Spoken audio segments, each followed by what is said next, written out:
The Politics of Che Guevara. Theory and Practice. Samuel Farber. Contents. Selected chronology. Introduction, Che Guevara's political relevance today. 1. The Bohemian origins of Che Guevara's politics. 2. Che Guevara's revolutionary politics, ideas and practices. 3. Che Guevara in power. 4. Che Guevara's political economy. Conclusion. Major events in Escobedo. Che Guevara's life and Cuban history, 1928 to 1967. June 14, 1928. Escobedo Guevara de la Serna is born in Rosario, Argentina, to Escobedo Guevara Lynch and Celia de la Serna. August 1933 to January 1934. Revolutionary overthrow of dictatorship of Gerardo Machado in Cuba. United States refuses to recognize nationalist government of Ramon Grau San Martin. Army strongman Fulgencio Batista rises to power with U.S. support. 1934. Platt Amendment giving the United States legal power to intervene in Cuban affairs is officially overturned, but the United States retains a naval base in Guantanamo Bay.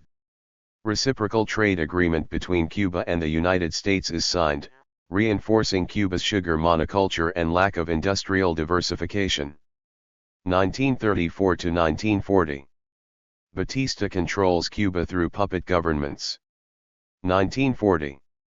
New Cuban Constitution is enacted. 1940 to 1944. Batista rules Cuba as constitutional president. 1944 to 1952. Ramon Grau San Martin and Carlos Prioso Carras rule Cuba in a generally democratic but corrupt fashion. Prioso Carras is unable to finish his term. January, July 1952. Escobedo Guevara travels through Latin America with his friend Alberto Granado. March 10, 1952. Retired General Fulgencio Batista overthrows Prio's government through a military coup and constitutional government comes to an end. Summer 1953. After graduating as a doctor in March, Escobedo Guevara travels again through Latin America. He visits Bolivia, shortly after the 1952 revolution. July 26, 1953.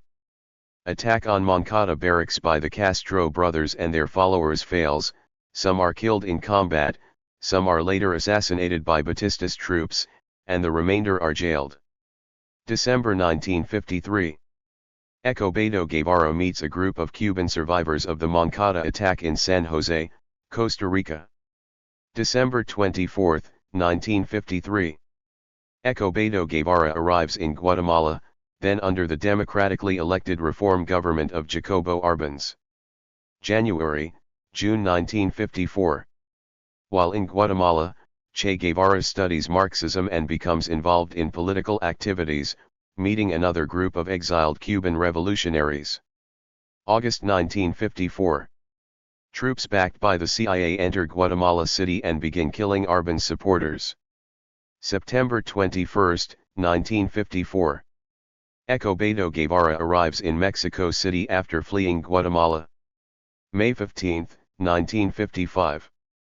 Batista decrees political amnesty, and the Castro brothers, the rest of the Moncada attackers, and other political prisoners are released from prison. July 1955. Escobedo Guevara meets Fidel Castro soon after the latter arrives in exile in Mexico City.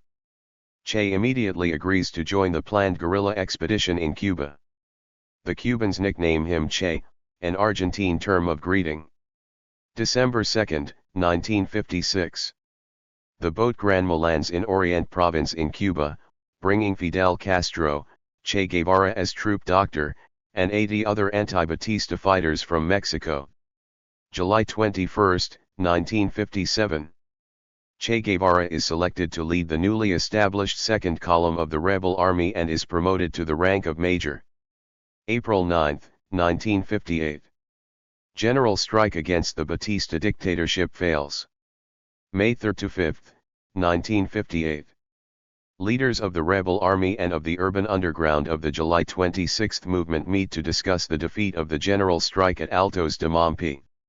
Che Guevara proposes the subordination of the urban struggle to guerrilla warfare in the countryside. The rebel army and the July 26 urban underground movement adopt Che's strategy. December 28, 1958. Che Guevara's Column 8 initiates the Battle of Santa Clara in central Cuba. January 1, 1959. Batista flees Cuba. January 8, 1959. Che Guevara is declared a Cuban citizen. May 1959. The Agrarian Reform Law is enacted. Major growth of U.S. state opposition to the Cuban government. June 12 to September 8, 1959. Che Guevara travels through Europe, Africa, and Asia as a representative of the Cuban government. October 7, 1959. Che Guevara is designated head of the Department of Industry of the National Institute of Agrarian Reform. November 1959. 10th National Labor Congress convenes. Fidel Castro directly intervenes to press for unity slate with pro-communist delegates. November 25, 1959. Che Guevara is appointed President of the National Bank of Cuba. March 1960. U.S. government adopts systematic covert action plans to overthrow the Cuban government. Plans had been in preparation since late 1959. May 1960. Fidel Castro achieves complete control of Cuban press and mass media. The Soviet Union and Cuba resume full diplomatic relations.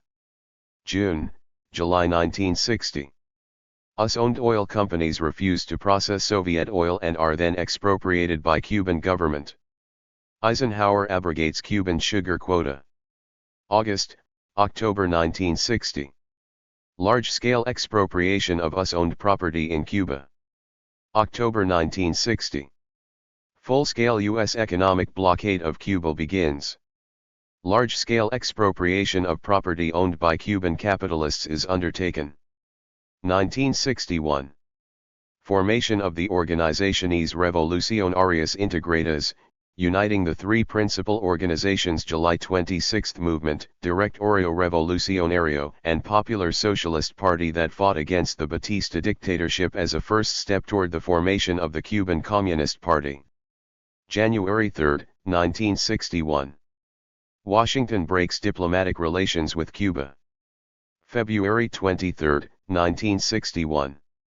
The revolutionary government establishes the Ministry of Industry and appoints Che Guevara as its head. During his tenure as Minister of Industry, Guevara establishes the first civilian labor camp in Guanajuato in western Cuba. April 15, 1961. The United States directs bombing of Cuban airfields. April 16, 1961. Fidel Castro declares the socialist character of the revolution. April 17 to 19, 1961. Bay of Pigs invasion of Cuba organized by the United States is defeated. Che Guevara is sent to command troops in western Pinar del Rio province in preparation for a possible U.S. invasion of Cuba. November 1961. 11th Congress of the Cuban Trade Union Central Organization. Unanimity replaces the controversy of the 1959 10th Congress. Old Stalinist labor leader Lázaro Pina elected Secretary General. October 1962. Cuban Missile Crisis. Che Guevara is assigned to lead forces in western Pinar del Rio province in preparation for an imminent U.S. invasion. February 24, 1965. Che Guevara addresses the Second Economic Seminar of the Organization of Afro-Asian Solidarity in Algiers and criticizes the Soviet bloc for complicity in the imperialist exploitation of the Third World.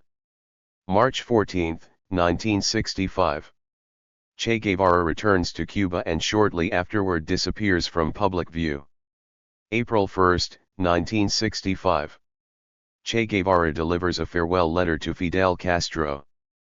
He subsequently leaves the island on a Cuban-sponsored internationalist mission in the Congo, Africa, entering through Tanzania. October 3, 1965. Fidel Castro publicly reads Che Guevara's letter of farewell at a meeting to announce the Central Committee of the newly formed Communist Party of Cuba. November 21, 1965. Che Guevara leaves the Congo and begins writing up his account of the African mission, which he describes as a failure. December 1965. Fidel Castro arranges for Che Guevara to return to Cuba in secret. Che Guevara prepares for a Cuban-sponsored guerrilla expedition to Bolivia. 1966. Che Guevara completes notebooks, including material that will later be published as Apuntes Críticos a la Economía Política. November 4, 1966.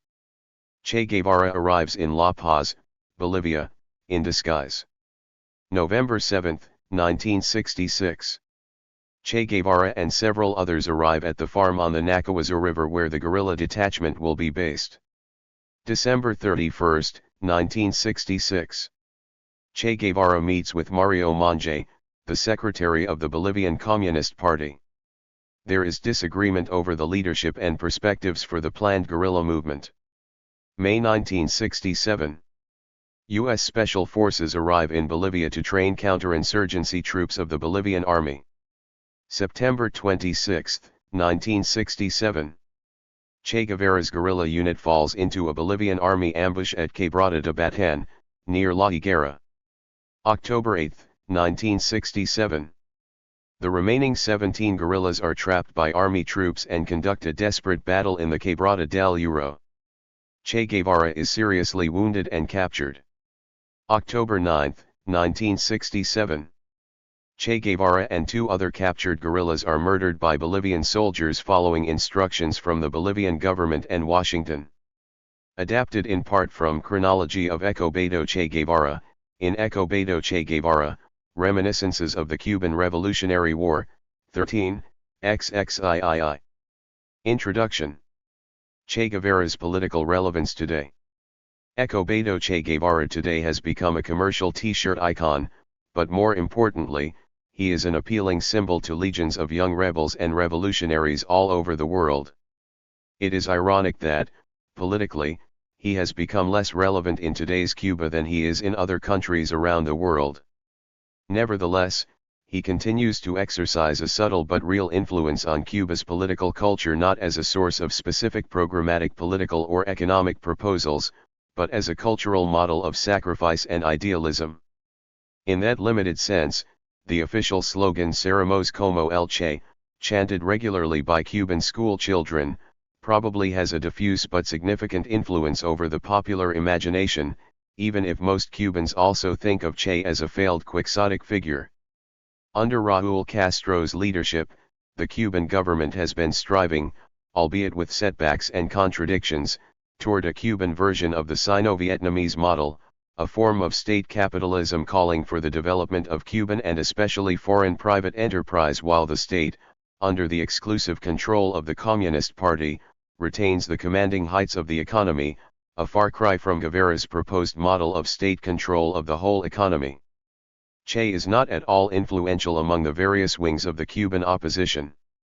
Thus, for example, the liberal Cubans collaborating with Catholic reformists in what they hope will become a loyal opposition argue for ideas that run counter to Guevara's legacy, such as creating a government that promotes private enterprise, accompanied by liberal and democratic political reforms, which the Cuban one-party state is not likely to entertain given the risks this would pose to its control. 1. The nascent Cuban critical left, expressing its views on websites such as HavanaTimes.org and Observatoriocritiko.info, and composed of people influenced by anarchist and/or social democratic politics, is focusing its efforts on worker self-management and cooperatives as the road for economic democracy, an institutional arrangement that was explicitly rejected by Che Guevara. 2. Che Guevara's politics have their greatest appeal outside of Cuba. It is true that the small political groups that follow Guevara's politics and ideology in toto have rarely attained any significance or influence, but important groups and movements that are not Guevaraist nevertheless claim to be influenced by Che beyond his mere image of the romantic and idealistic revolutionary. This is the case for people like Subcommandant Marcos, the founding leader of the EZLN in Chiapas, Mexico, attracted by Che's call to take up arms against oppressive and corrupt governments. Even though Marcos rejected the notion of seizing political power, an idea central to Guevara's political ideology and strategy, he took up arms against an unjust system and cited Guevara's political ideas and practice as an inspiration. In that same spirit of insurgent rebellion, the 1968 Mexican student movement took over the Justo Sierra Auditorium at the UNAM and renamed it the Che Guevara Auditorium. In a broader sense, for many rebellious young people throughout the world, Che Guevara is seen as a key leader of the Cuban Revolution, one of the most important revolutions of the 20th century and the only one who coherently practiced what he preached. Even more appealing to many are Che's personal values: political honesty, egalitarianism, radicalism, and willingness to sacrifice for a cause, including his position of power in Cuba. To many of the contemporary rebels active in anti-capitalist movements, Che is not only a radical, uncompromising opponent of capitalism, but given his opposition to the traditional pro-Moscow communist parties, also a revolutionary who shares their own ideals in pursuit of revolutionary and anti-bureaucratic politics. This is what makes Che's ideas and practices important, and this study relevant, in today's world. This book analyzes the substantive political ideas and practices of Che Guevara from a standpoint that shares this anti-capitalist, anti-bureaucratic sentiment. It does so, however, based on the belief that socialism and democracy are indispensable requisites to realize those aspirations. I was born and raised in Cuba and participated in the anti-Batista high school student movement of the 1950s, and have been involved in socialist politics for well over 50 years. My political roots are in the classical Marxist tradition that preceded Stalinism in the Soviet Union. Soviet Stalinism established the structural paradigm of a one-party state ruling over the whole economy, polity, and society, a paradigm that was later implemented in its multiple national variations by countries such as China, Vietnam, and Cuba. Central to my perspective is a view of socialist democracy in which institutions based on majority rule control the principal sources of economic, social, and political power at the local and national levels. To be a fully participatory democracy, socialism must be based on the self-mobilization and organization of the people, and the rule of the majority has to be complemented by minority rights and civil liberties. I have written 3 books and numerous articles on Cuba based on this perspective. Che Guevara is a central part of the story of the Cuban Revolution, but his life and politics have international and theoretical repercussions that go beyond the Cuban story itself. In that sense, this study is closely related to another of my books, Before Stalinism, The Rise and Fall of Soviet Democracy, published in 1990. 3. In that book about the decline of the Russian Revolution, I discuss the degeneration of the democratic Soviets that came to power with the triumph of the 1917 October Revolution. While clearly distinguishing Leninism in power from Stalinism, I nevertheless argued that, under the great pressures of the Civil War and severe economic crisis, mainstream Bolshevism changed its political character, converting the necessity of repression under Civil War conditions into a virtue, thus weakening the resistance to the subsequent emergence of Stalinism. That book focused on the issue of democracy and revolution, as does the study of Che Guevara's political thought and practice. Although of course the political background and historical conditions under which Guevara fought for his ideas were very different from those of the Russian Revolution, they also require us to consider the relationship between revolution and democracy. As will become evident in the rest of this study, while Guevara was an honest and dedicated revolutionary, he did not share Lenin's background in classical Marxism, which assumed the democratic heritage of the radical wing of the Enlightenment, but instead grew up with the political legacy of a Stalinized Marxism. Thus, his revolutionary perspectives were irremediably undemocratic, based on a conception of socialism from above rather than below, which raises serious questions about the social and political order he would have brought about had he been successful in his efforts to spark victorious revolutions in the Congo and Bolivia. Che's Communism. 4. Che Guevara became a communist in his mid-20s. To Che, the state was the fulcrum of change and its takeover was the goal of the socialist revolution. But he was an idiosyncratic communist. He did not join the Communist Party and eventually became highly critical of various features of the Soviet social and political system. He was an extreme voluntarist, holding views more closely resembling Mao's Chinese communist politics than those of the Soviet Union. But even when he became more critical of the Soviet system after leaving the Cuban government, he upheld until the end of his life the monolithic Soviet view of socialism as a one-party state. Che was neither a libertarian nor a democrat in his theory or practice. His socialism/communism precluded any conception of autonomous workers and popular power, or of the political conditions necessary for the existence and survival of the institutions of popular and workers' control, such as freedom of organization for groups such as workers, blacks, and women, and civil liberties such as freedom of speech and assembly. For Che, the essence of socialism consisted in the absolute elimination of competition and capitalist profit, and in having the state, led by the vanguard Communist Party, control the economic life of the country in its totality. His priority, in terms of the state's exclusive management of the economy, was to eliminate privilege and establish economic equality. His monolithic view of state socialism rejected not only the notion of workers' control and self-management, but of individual identity, interest, and self-determination. In his conception of economic equality and his insistence on an exclusive dedication to the goals of society, he implicitly accepted the old Tocquevillian dichotomy of equality versus individuality. Che Guevara and the Road to Power. Che Guevara's views and practices regarding the road to power reiterate the perennial issue of the relationship between revolutionary means and ends. Che Guevara considered himself a Marxist and seriously studied the Marxist classics, but was very selective of the aspects of Marxism he adopted as his own. Marx and Engels held that the emancipation of the working classes must be conquered by the working classes themselves. 5. They assumed that as the working class became the majority of society, it would carry out its self-emancipation through a revolution in the interests of that majority. But, as we shall see, as early as when he was in the Sierra Maestra in 1958, Guevara in contrast became the principal proponent of the view that the guerrilla rebel army itself and not the working class or, for that matter, the peasantry, except as supporting actors, would overthrow the Batista dictatorship and carry out the social revolution in Cuba. Che turned out to be right, in the practical sense of seizing power, although he greatly underestimated the major role played by the far more dangerous struggle of the urban revolutionaries in achieving Cuba's revolution of 1959. 6. Although effective in overthrowing the old political and social system, Guevara's approach diverged from the classical Marxist politics of self-emancipation and socialist democracy. But it was entirely consistent with the establishment of a socialism from above, which initially enjoyed overwhelming support. It emphasized popular participation while excluding popular democratic control.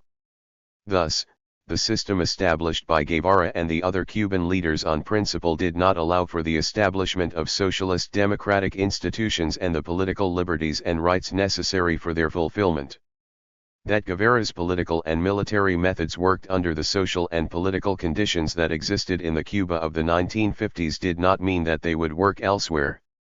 Che used the same fundamental approach in his guerrilla incursions in the Congo and especially in Bolivia without ever reassessing his assumptions regarding the socio-economic and political conditions necessary for the success of guerrilla warfare. In the case of the Congo, where he had led Cuban and Congolese soldiers, he nevertheless insisted, with extreme voluntarism, that the solution to those very real objective obstacles was the creation of a vanguard party. And in the case of Bolivia, he advised militant miners to abandon the mass struggle in the places where they lived and struggled and instead to join his faraway guerrilla army, which, in contrast with the democratic revolutionary traditions of the miners, was organized on a strictly military hierarchical basis and led mostly by people foreign to their class and country. In these two cases, Guevara's approach was neither effective nor self-emancipatory and certainly not democratic. Revolution, socialism, and democracy. The critical framework I use as the basis of this discussion of Che's political thought and practice favors revolution, which I see not as an inevitable explosion, but as a political reaction to changes in the real conditions that prevail in society. In this context, revolutionary violence is unfortunate, but necessary and inevitable in light of what oppressive ruling groups will do in order to preserve their power. There are, of course, critics of Che who claim that his resort to revolution and revolutionary violence itself is the cause of his mistakes or failure.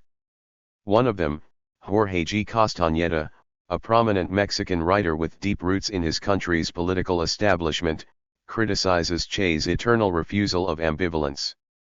Castañeda laments the tendency of the 1960s generation to which he belonged to engage in a wholesale rejection of life's contradictions and to neglect the very principles of contradictory feelings, of conflicting desires, of mutually incompatible goals in an era that was writ in black and white.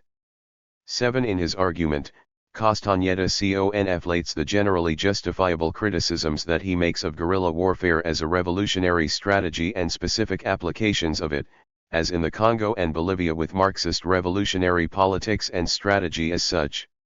His clear implication is that reform, not revolution, is the only viable, sensible alternative in fighting for liberty and democracy. This point of view is hardly unique to Castañeda.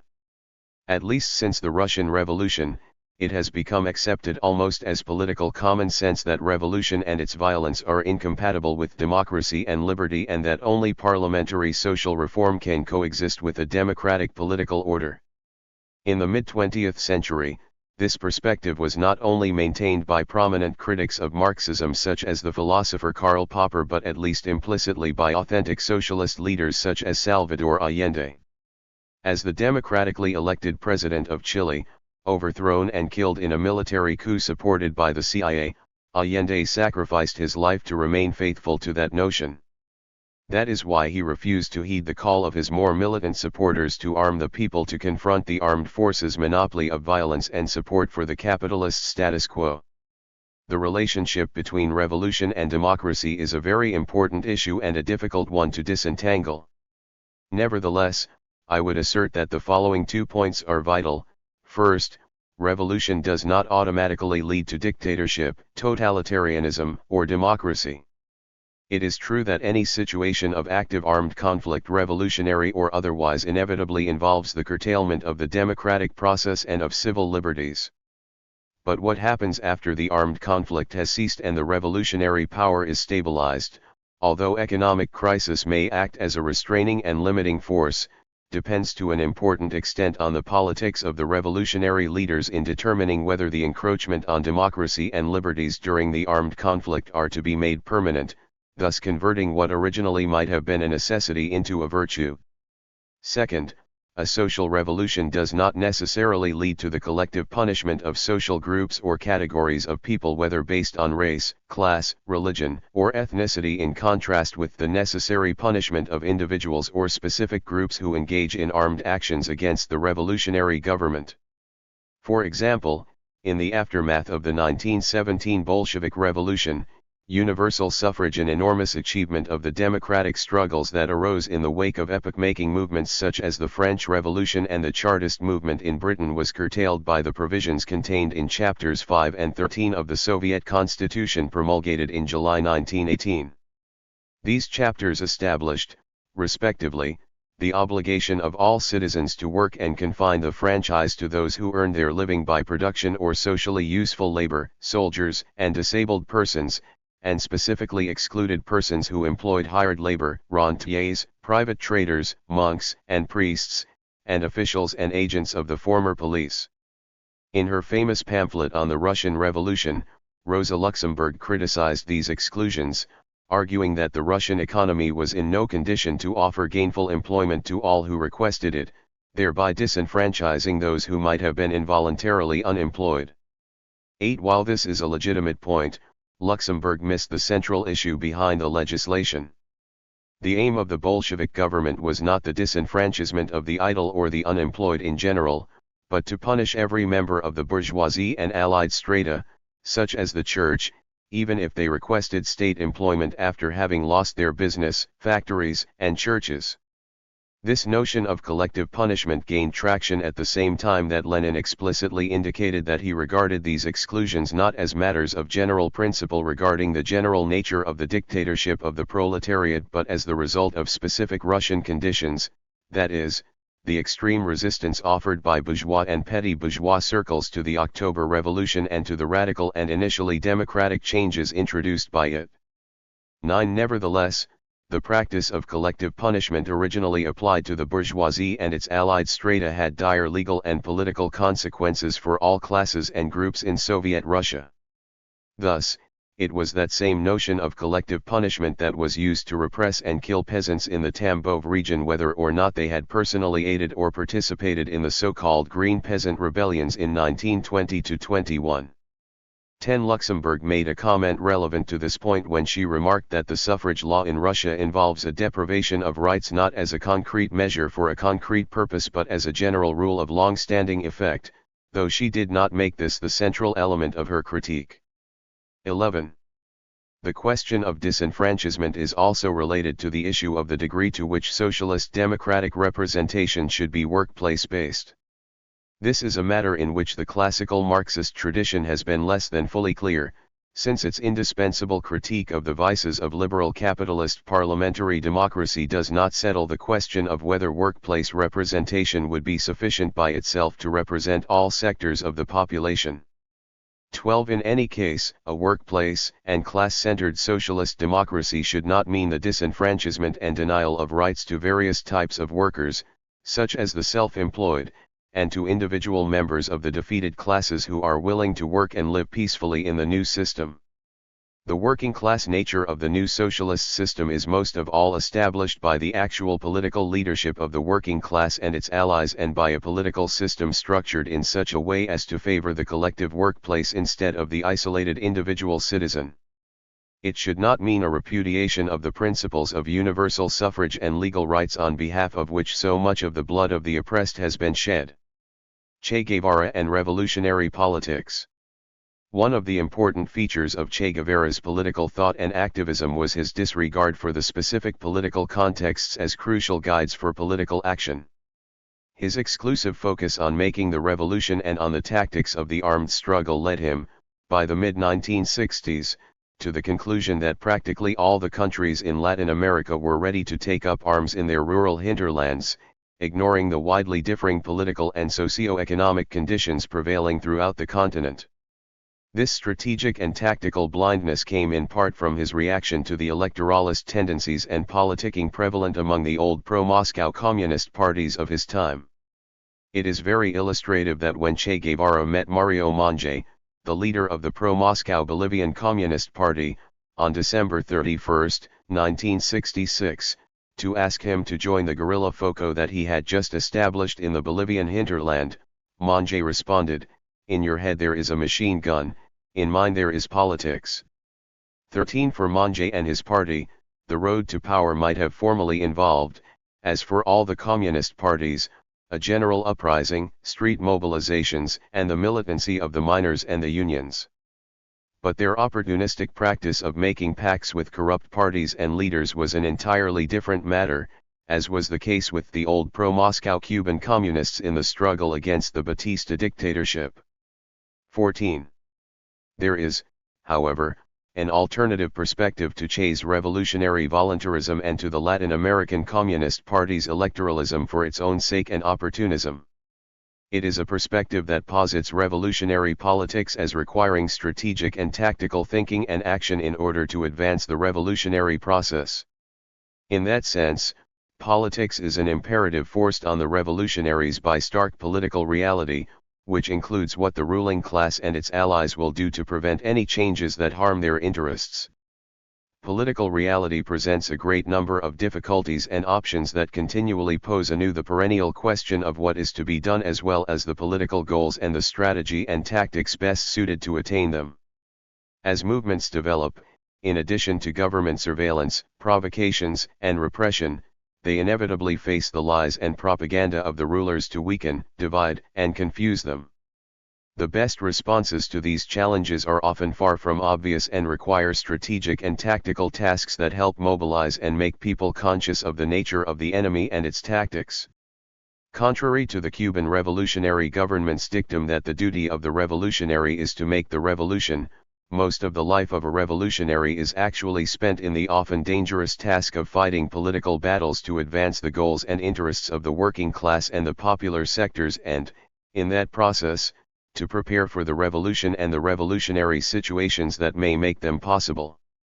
As V.I. Lenin, the Bolshevik leader, famously put it, to the Marxist it is indisputable that a revolution is impossible without a revolutionary situation.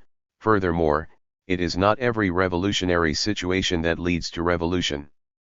What, generally speaking, are the symptoms of a revolutionary situation? We shall certainly not be mistaken if we indicate the following three major symptoms: when it is impossible for the ruling classes to maintain their rule without any change, when there is a crisis, in one form or another, among the upper classes, a crisis in the policy of the ruling class, leading to a fissure through which the discontent and indignation of the oppressed classes burst forth.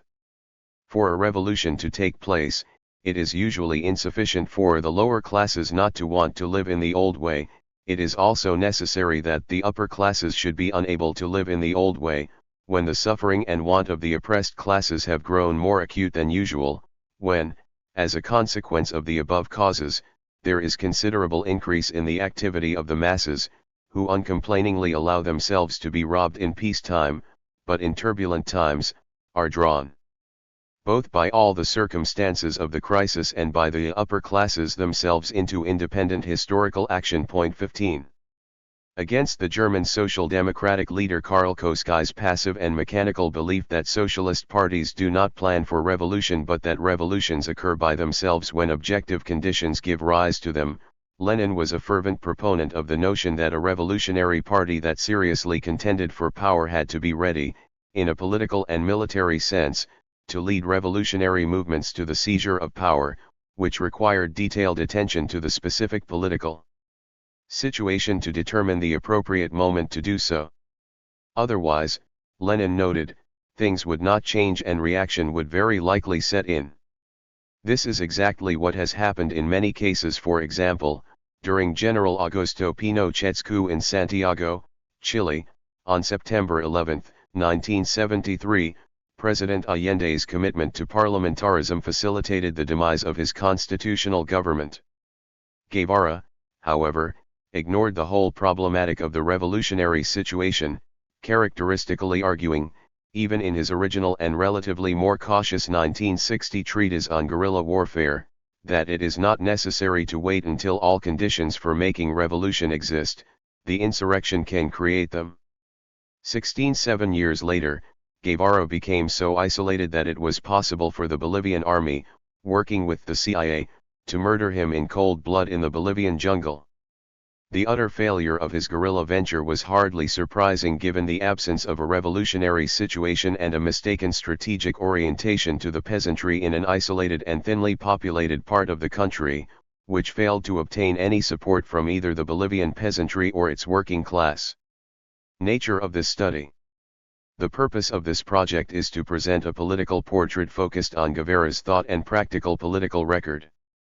My aim is to understand his politics and the varying situations in which he acted, and in the process help to dispel many of the common myths about Che. I have drawn on a variety of sources, especially on my previous work on Cuba and the Cuban Revolution. However, two of my most fruitful sources are works by Guevara that were not intended for publication but emerged between 30 and 40 years later, when changing political conditions, including the demise of the Soviet Union, convinced the Cuban government that it was no longer necessary to keep them under lock and key.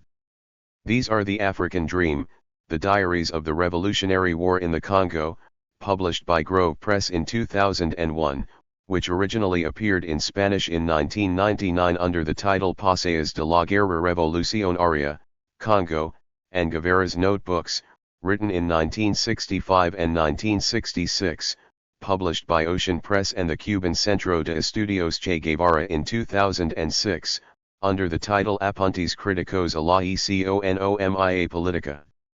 As in the case of the Apuntes, all translations from Spanish are my own, unless stated otherwise.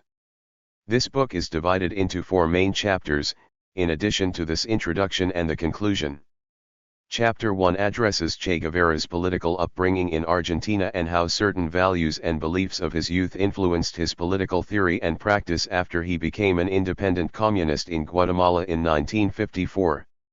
Chapter 2 is primarily focused on Guevara's political perspectives on revolutionary agency as he expressed them in his theory and practice of guerrilla warfare in Cuba, the Congo, and Bolivia. Chapter 3 addresses Guevara's record as a political leader and administrator in Cuba after the victory of the revolution, with special attention to the issue of democracy in a socialist society, and includes a detailed critique of his principal theoretical work, the pamphlet Socialism and Man in Cuba. Chapter 4 discusses in detail Guevara's views on political economy and the debate that took place among various groupings inside the Cuban government concerning such topics as methods of economic planning, moral and material incentives, and the applicability of the law of value to socialist society. In my conclusion, I draw together some of the major themes in my analysis of Guevara's politics and restate the need for a political process that brings together the politics of revolution, socialism, and democracy. Chapter 1.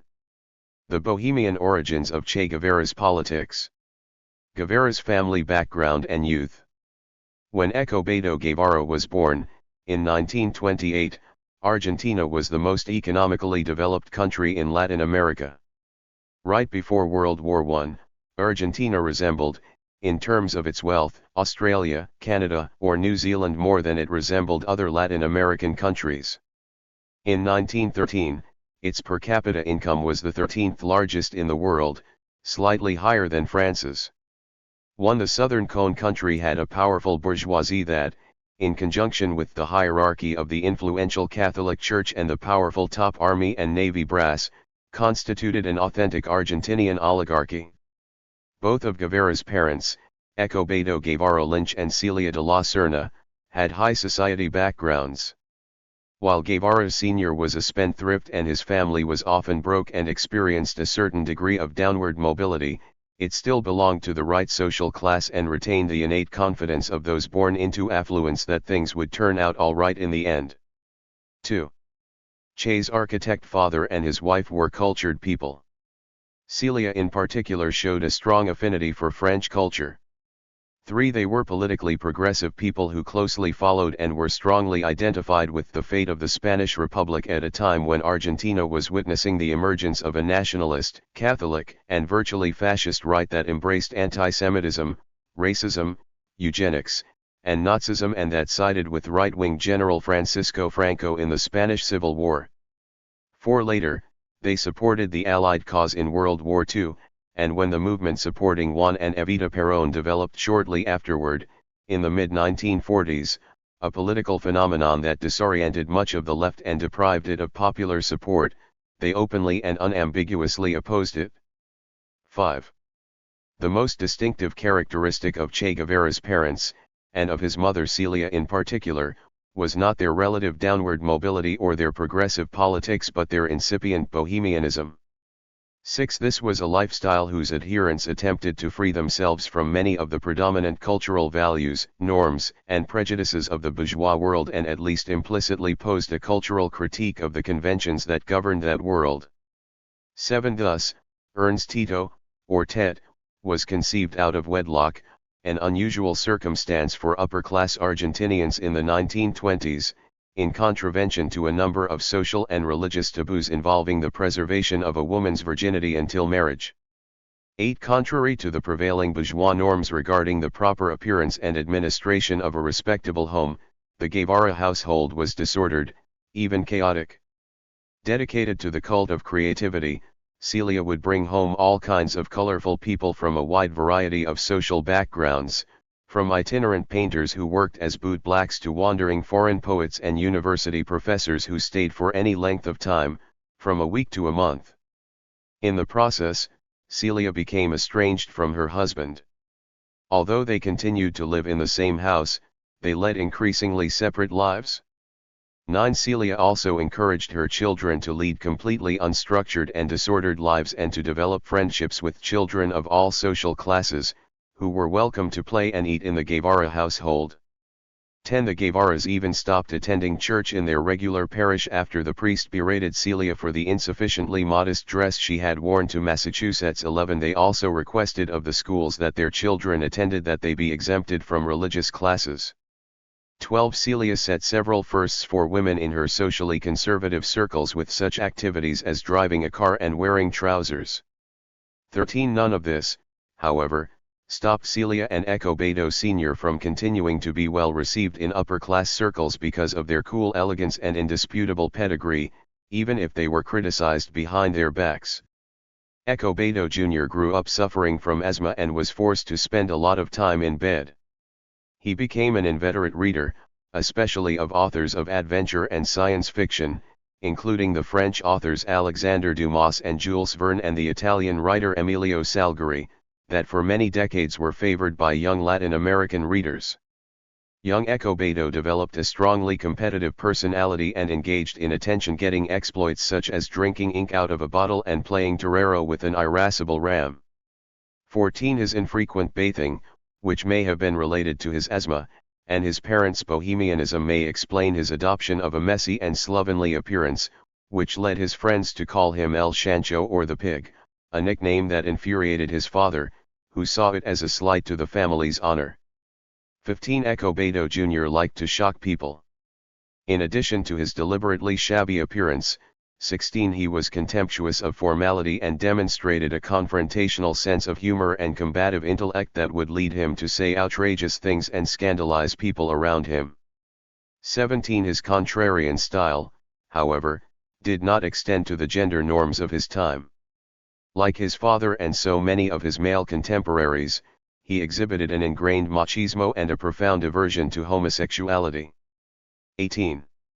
Yet, although the future Che shared the anti-fascist and progressive political inclinations of his family, he resisted getting involved in organized political activity in his teens and early 20s even though he had several friends and acquaintances who were members of the Federación Juvenil Comunista or Communist Youth. 19. However, his strong anti-fascist sentiments led him to stand up in class to a notoriously pro-Nazi history professor and to physically defend Raoul Melifosky, a Jewish student, from the bullying and physical threats of a fascist student group. 20. He also became attracted to the life and thought of Mahatma Gandhi, the father of Indian independence. 21. It is not difficult to understand Ernesto's affinity with Gandhi's thought. Aside from his opposition to British imperialism, Gandhi was at ease associating with people whom the ruling groups considered socially inferior, a trait that must have strongly resonated with the egalitarianism Guevara had acquired from his mother and that he so vigorously upheld until his death. He also shared with the Indian leader a profoundly ascetic disdain for material comforts and an opposition to injustice that was more moral than explicitly political. 22. Politics was not a topic of conversation for the young Guevara in those days, and on the few occasions he did talk about politics, he tended to make radical and dramatic-sounding pronouncements. He refused to join a street demonstration, claiming, "I will go if they give me a revolver, without arms it is all a futile gesture, and I don't want to go just to be beaten up."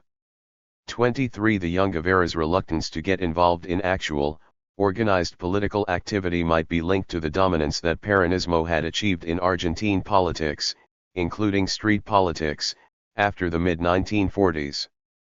Peronismo was an authoritarian and politically ambiguous movement that drew the support of the great majority of the Argentinian population, especially the working class, because of the material advantages and respect they gained as a consequence of the Perón government's policies.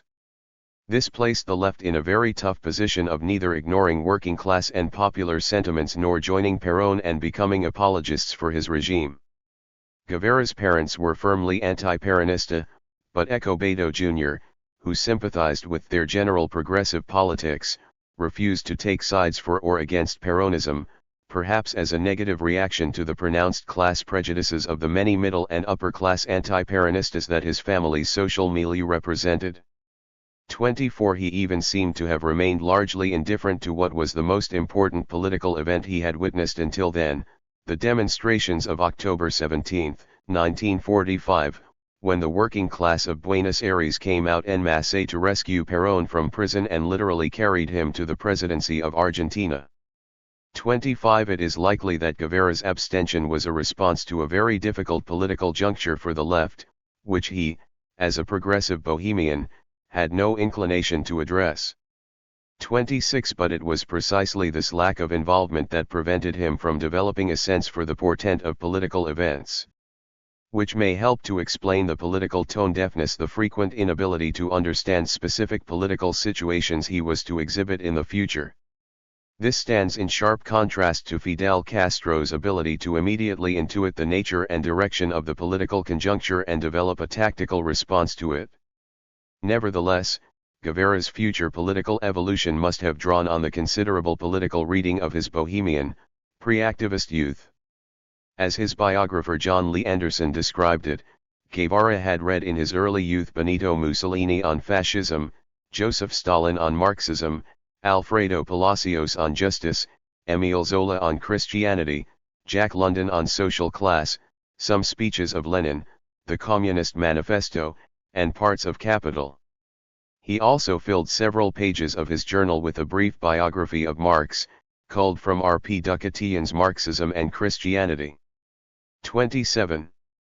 Guevara's travels and political evolution. It is only after he left Argentina and began his extensive travels through Latin America that Guevara gradually began to move toward political activism.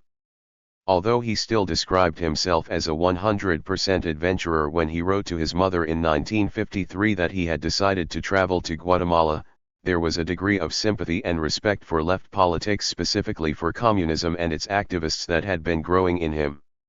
28 He admiringly described in his diary a rank-and-file communist he met in his travels. The communism gnawing at his entrails was no more than a longing for something better, a protest against persistent hunger transformed for a love for this strange doctrine, whose essence he could never grasp but whose translation, bread for the poor, has something which he understood and more importantly filled him with hope. 29 Guevara's admiration for the Guatemalan communists grew especially after the CIA-backed overthrow of the democratically elected government of Jacobo Arbenz in 1954. He took a clear position in support of the Guatemalan government and within it, with the PGT, the Communist Party. He saw that party as the only political grouping that joined the government in order to comply with a program in which personal interests did not count, in frank contrast with the other groups and parties, which he saw as a veritable snakepit. 30 However, he was still reluctant to join the Communist Party because he disliked its iron discipline and also because he had plans to travel to Europe. 31. Guevara's increasing attraction to communism and his eventual political engagement with the Cuban exiles in Mexico was stimulated by the heartless poverty and oppression that he witnessed during his trip through Latin America. It was much worse than anything he had seen in his native country. He also came to associate the injustice of the lives of the people he had met through his journeys with the neocolonial exploitation suffered at the hands of U.S. imperialism. 32 His attraction to communism was reinforced by the extremely bad impression that representative figures of other tendencies of the broad Latin American left made on him. On one occasion he observed the employees of Nuflo Chavez, the Minister of Peasant Affairs of the MNR, the revolutionary government of Bolivia, disinfect with DDT the peasants waiting to see him.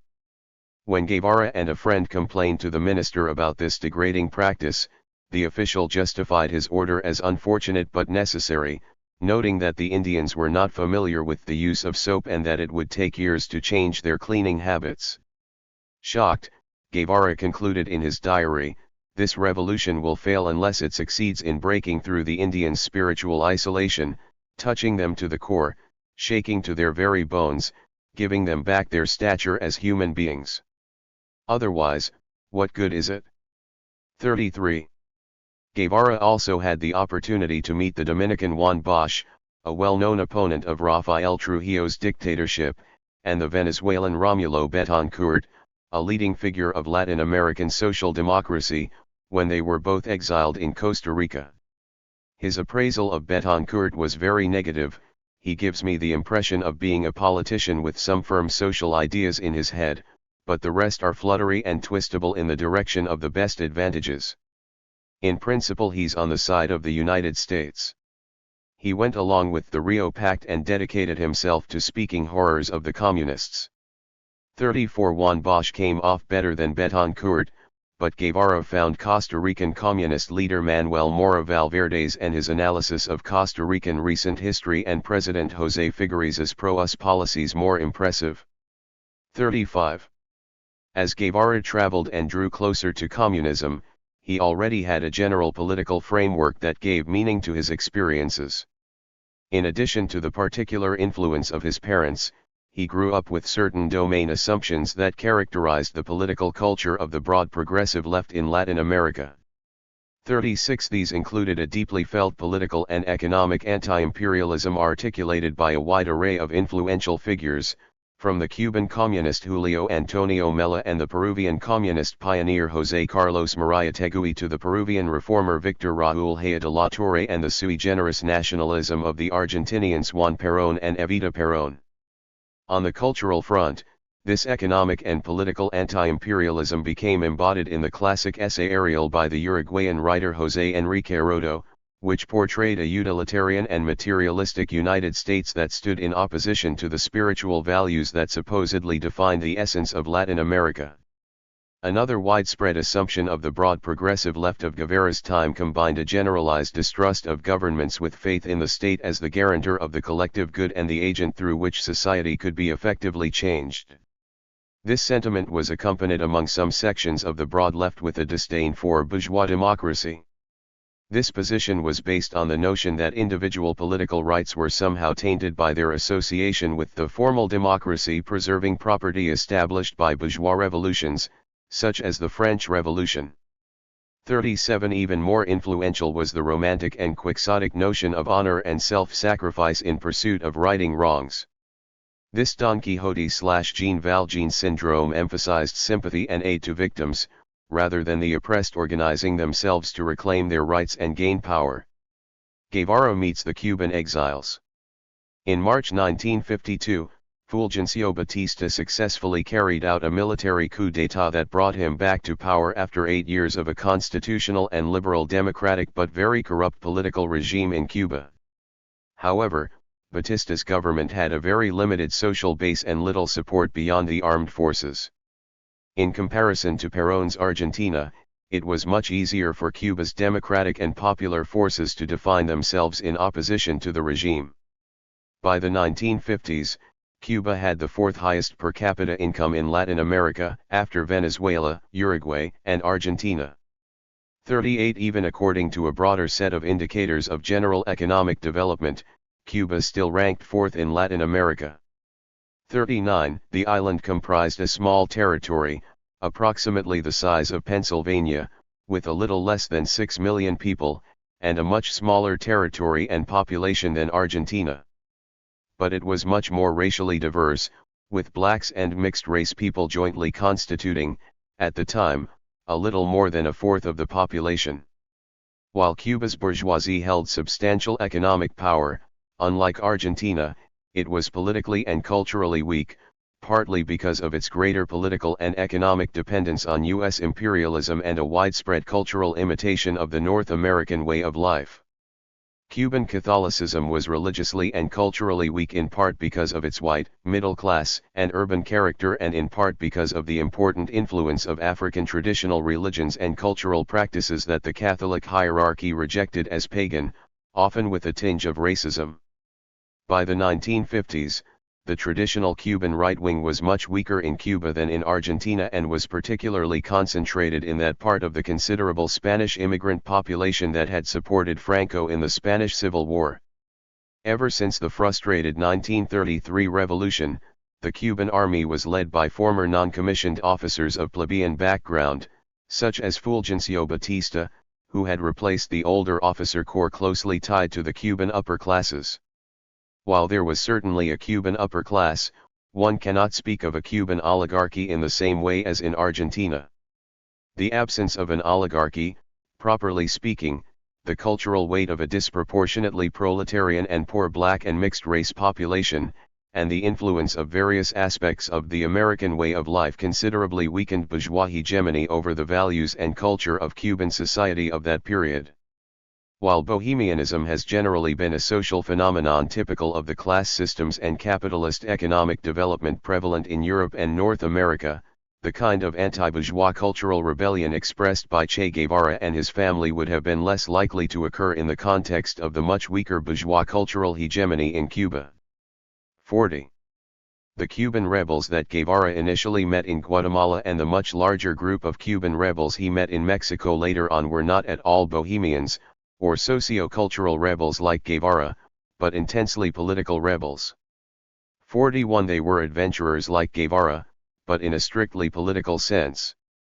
For the most part, however, their political rebellion was not founded on any sort of Marxism, including that of the Cuban communists, but on the late 19th century political thought of Cuban founding father José Martí, and on a militant déclassé political culture with a much thinner foundation of social theory than Guevara's. Moreover, the Cubans were more provincial, and far more culturally and politically nationalist, than Che Guevara. Fidel Castro was an intellectually curious and well-read man and could be considered an intellectual, but he was, above all, a man of action and, unlike Guevara, a quintessential revolutionary politician. The other Cubans associated with Fidel were generally not intellectuals. For example, their mastery of foreign languages was generally well below Che's command of French. But their intellectually unsophisticated passion made a big impression on Che. As he put it, when I heard the Cubans make grandiloquent affirmations with absolute serenity, I felt small. I can make a speech 10 times more objectively. I can read it better and convince an audience that I am saying something that is right, but I don't convince myself, and the Cubans do. Nico left his soul in the microphone, and for that reason he enthused even a skeptic such as myself. 42. It was only after having met Fidel Castro and the members of the Granma 43 expedition to Cuba that Che met the pro-Moscow Cuban communists. While they tended to be more theoretically developed than Fidel Castro's close associates, with a rigid and dogmatic adherence to the Stalinist version of Marxism, they were no more likely than the Fidelistas to be inclined to a bohemian outlook and lifestyle. Instead, Cuban communist intellectuals saw themselves as the defenders of high culture, particularly in its Cuban version, against the vulgarity of the Cuban nouveau riche bourgeoisie. It was no accident that when the island's communists founded the cultural organization Nuestro Tiempo in March 1951, their initial interest was to disseminate and develop a public for classical and Cuban concert music, infrequently heard on Cuban radio and its nascent television stations.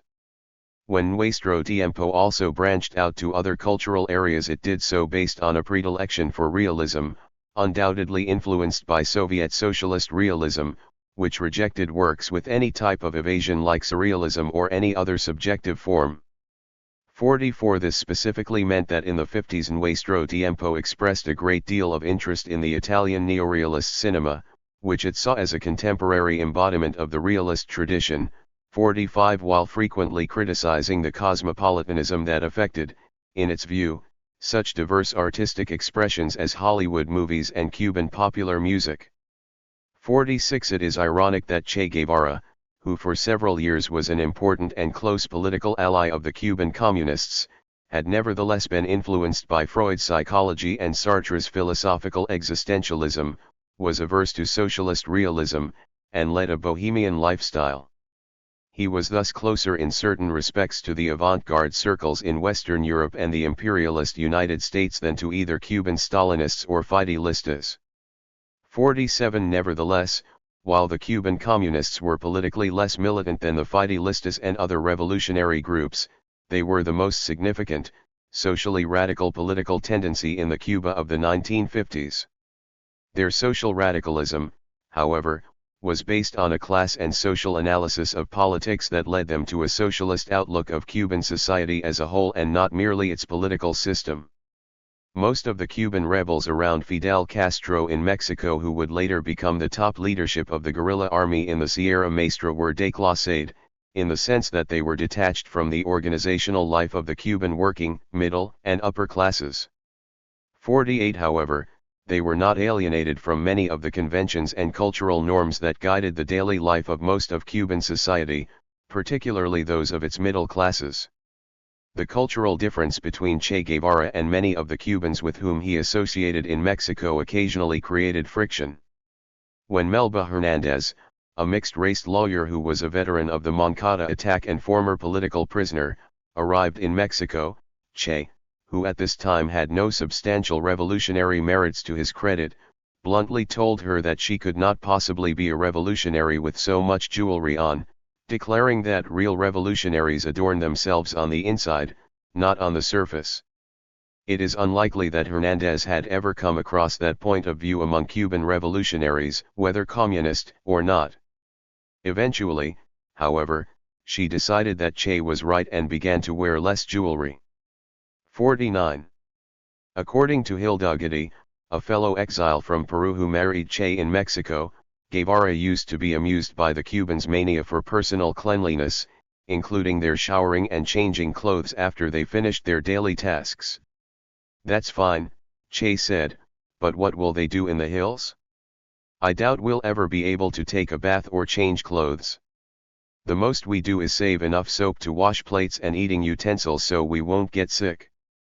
50. Events and developments after the victory of the 1959 Cuban Revolution showed that Guevara's judgments went beyond a realistic assessment of the material limitations of guerrilla warfare. When serious shortages of consumer goods began to occur in Cuba in the early 1960s, Che Guevara spoke critically about the comforts that Cubans had surrounded themselves with in the cities, and attributed them to the way in which imperialism had accustomed people. Thus, Guevara ignored how the relative economic development of the country and the working class and popular struggles in the pre-revolutionary era had improved the standard of living of Cuba's popular classes. 51. He argued that countries such as Cuba should invest completely in production for economic development, and that because Cuba was at war, the revolutionary government first had to ensure people had food. He regarded soap and similar goods as inessential.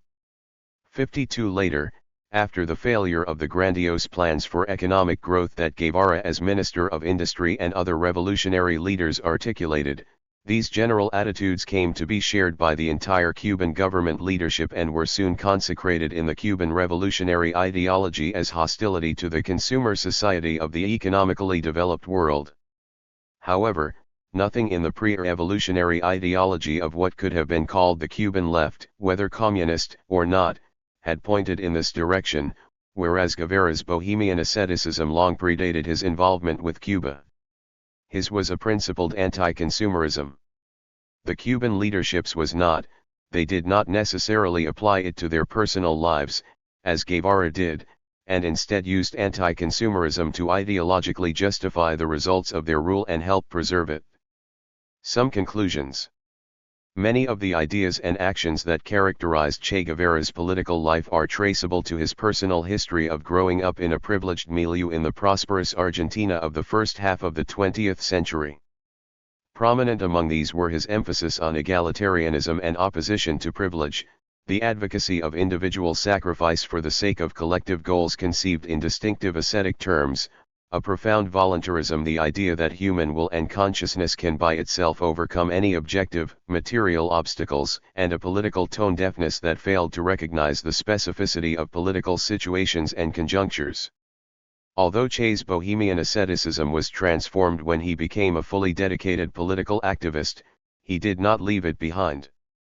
Thus, for example, at a meeting of the top managers of his Cuban Ministry of Industry in 1964, Guevara reflected on the difference between Cuba, where a television set that did not work was a problem, and Vietnam, where they were building socialism and there was no television at all.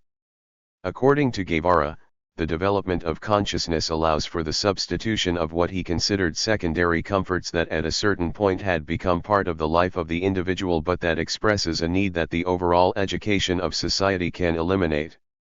53. Thus, Guevara was not merely suggesting that under certain conditions of political and economic crisis people had to resign themselves to not having access to certain consumer goods. he went far beyond that to argue a much deeper political and even philosophical perspective, namely, that people should be educated into not wanting these goods at all by reverting to a previous period when those needs did not yet exist. Needless to add, it would be Guevara and the other revolutionary leaders who would be imposing the reduction of needs and options and therefore the goods that people should be educated not to desire. It is this asceticism that helps to explain his principled and enduring egalitarianism and his views and policies. After the revolutionary victory regarding popular consumption, his emphasis on moral incentives, and his conception of socialism in his main work Socialism and Man in Cuba. While it could be argued that Fidel Castro was a voluntarist, Guevara's voluntarism was based on a commitment to Marxist principles as he understood them and his own quixotic moral sense.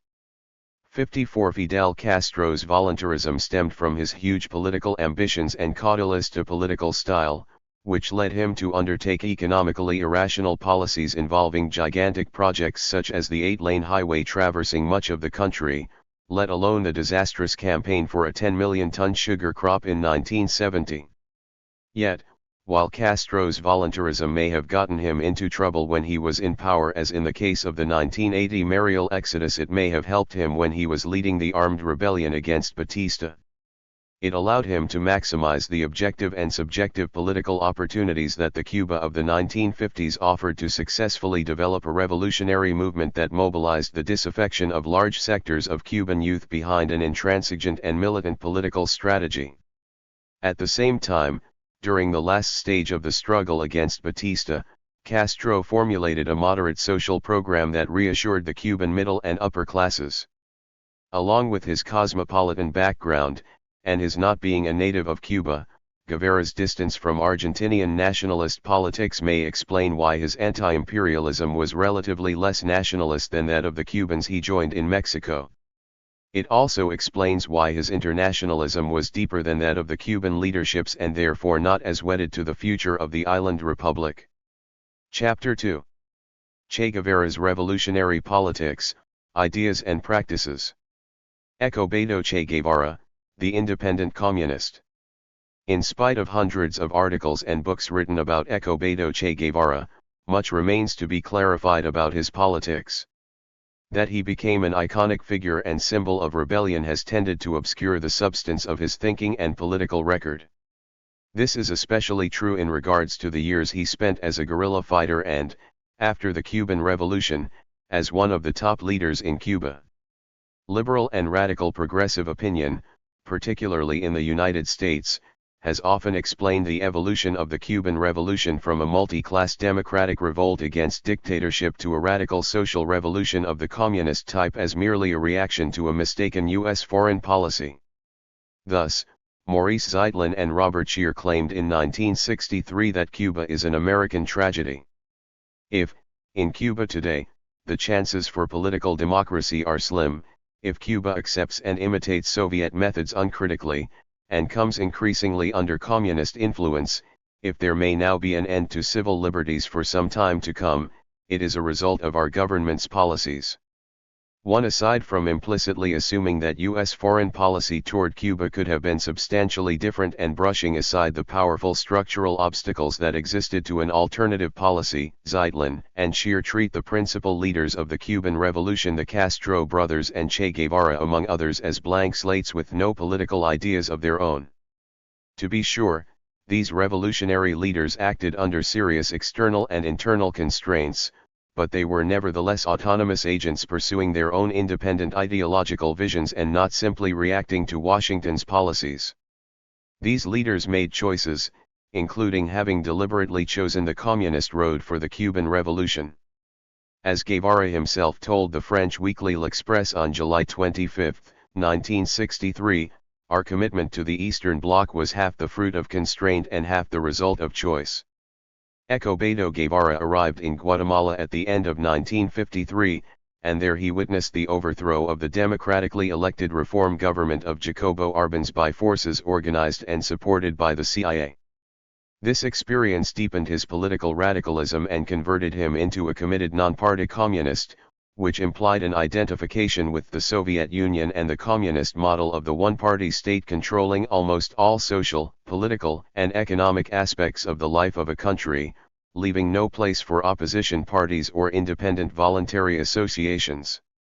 The hegemonic ideological and political role played by the Partido Guatemalteco del Trabajo in the Guatemalan left during the dramatic events leading to the overthrow of Arbenz undoubtedly was an important factor explaining Guevara's adherence to communist ideology at this time. When later that year he left for Mexico, he was no longer merely a radical. He was a communist, though not affiliated with any party. Although politically influenced by the Guatemalan communists, Guevara angrily refused to join their party as a condition of being hired for a government job that was offered to him. Neither did he join the Mexican Communist Party when he was in exile in that country. Even though he refused to join either party, Guevara had closely identified with Joseph Stalin from early on. This identification with Stalin continued. When he visited the Soviet Union as a representative of the Cuban Revolutionary Government in November 1960, he insisted on depositing a floral tribute at Stalin's tomb against the advice of the Cuban government's ambassador to the Soviet Union.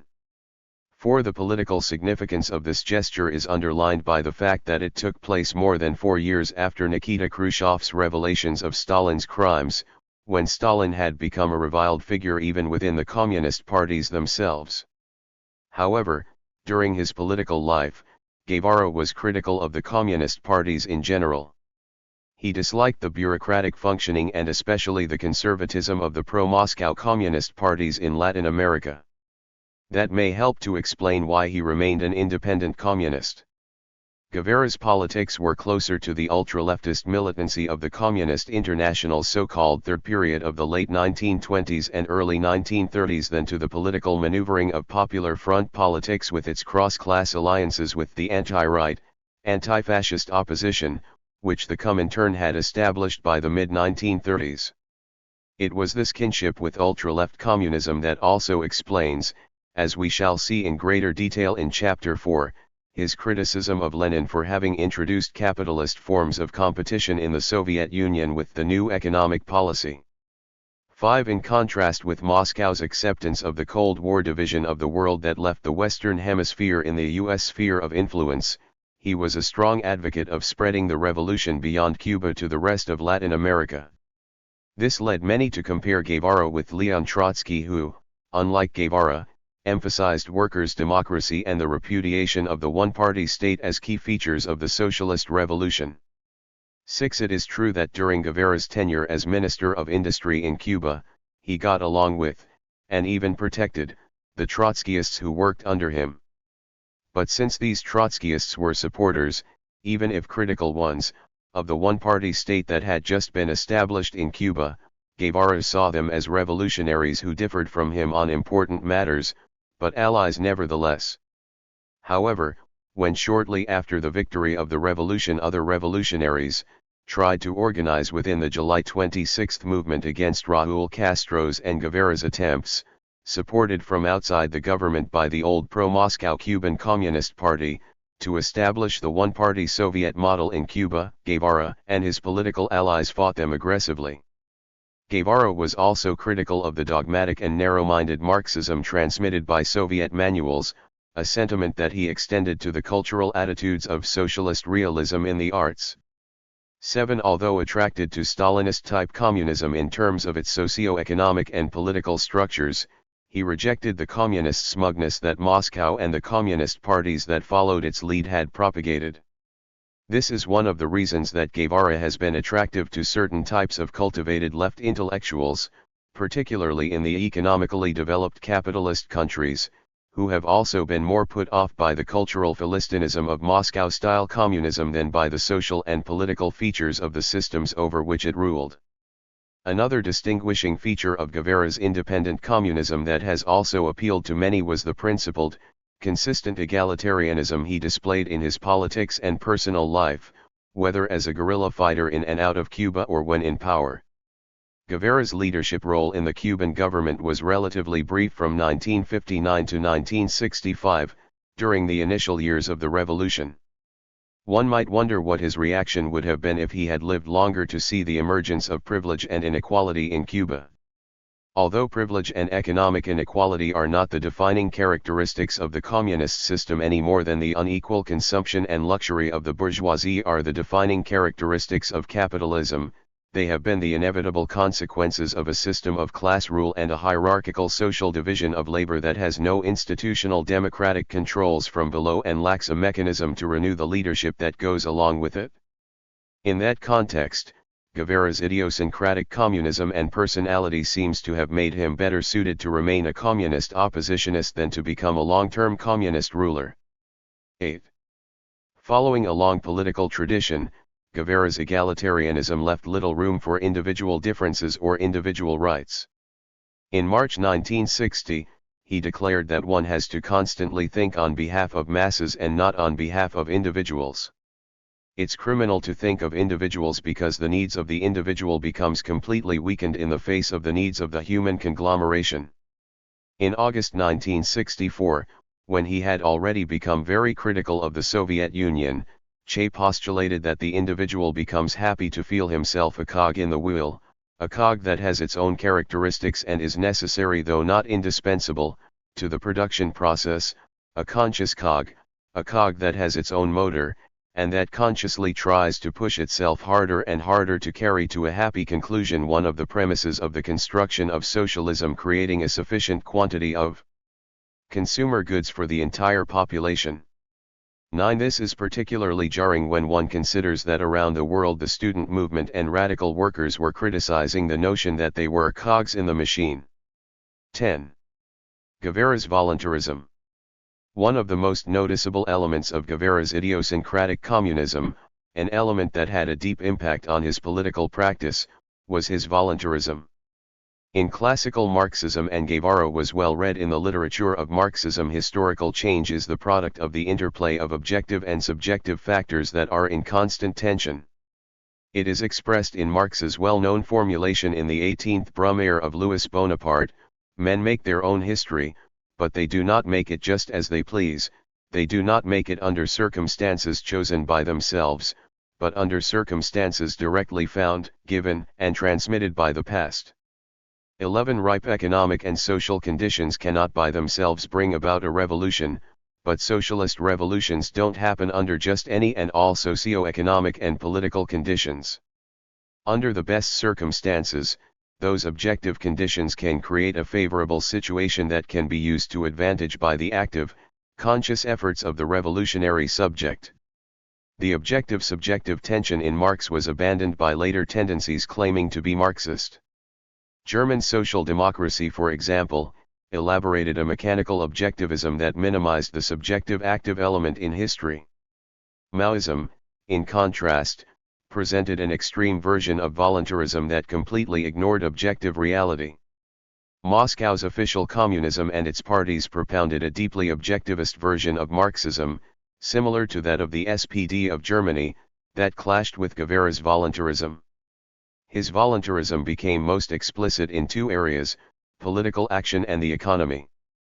Regarding political action, Che adopted the view that guerrilla warfare was possible and desirable in every Latin American country regardless of existing socio-political and economic conditions.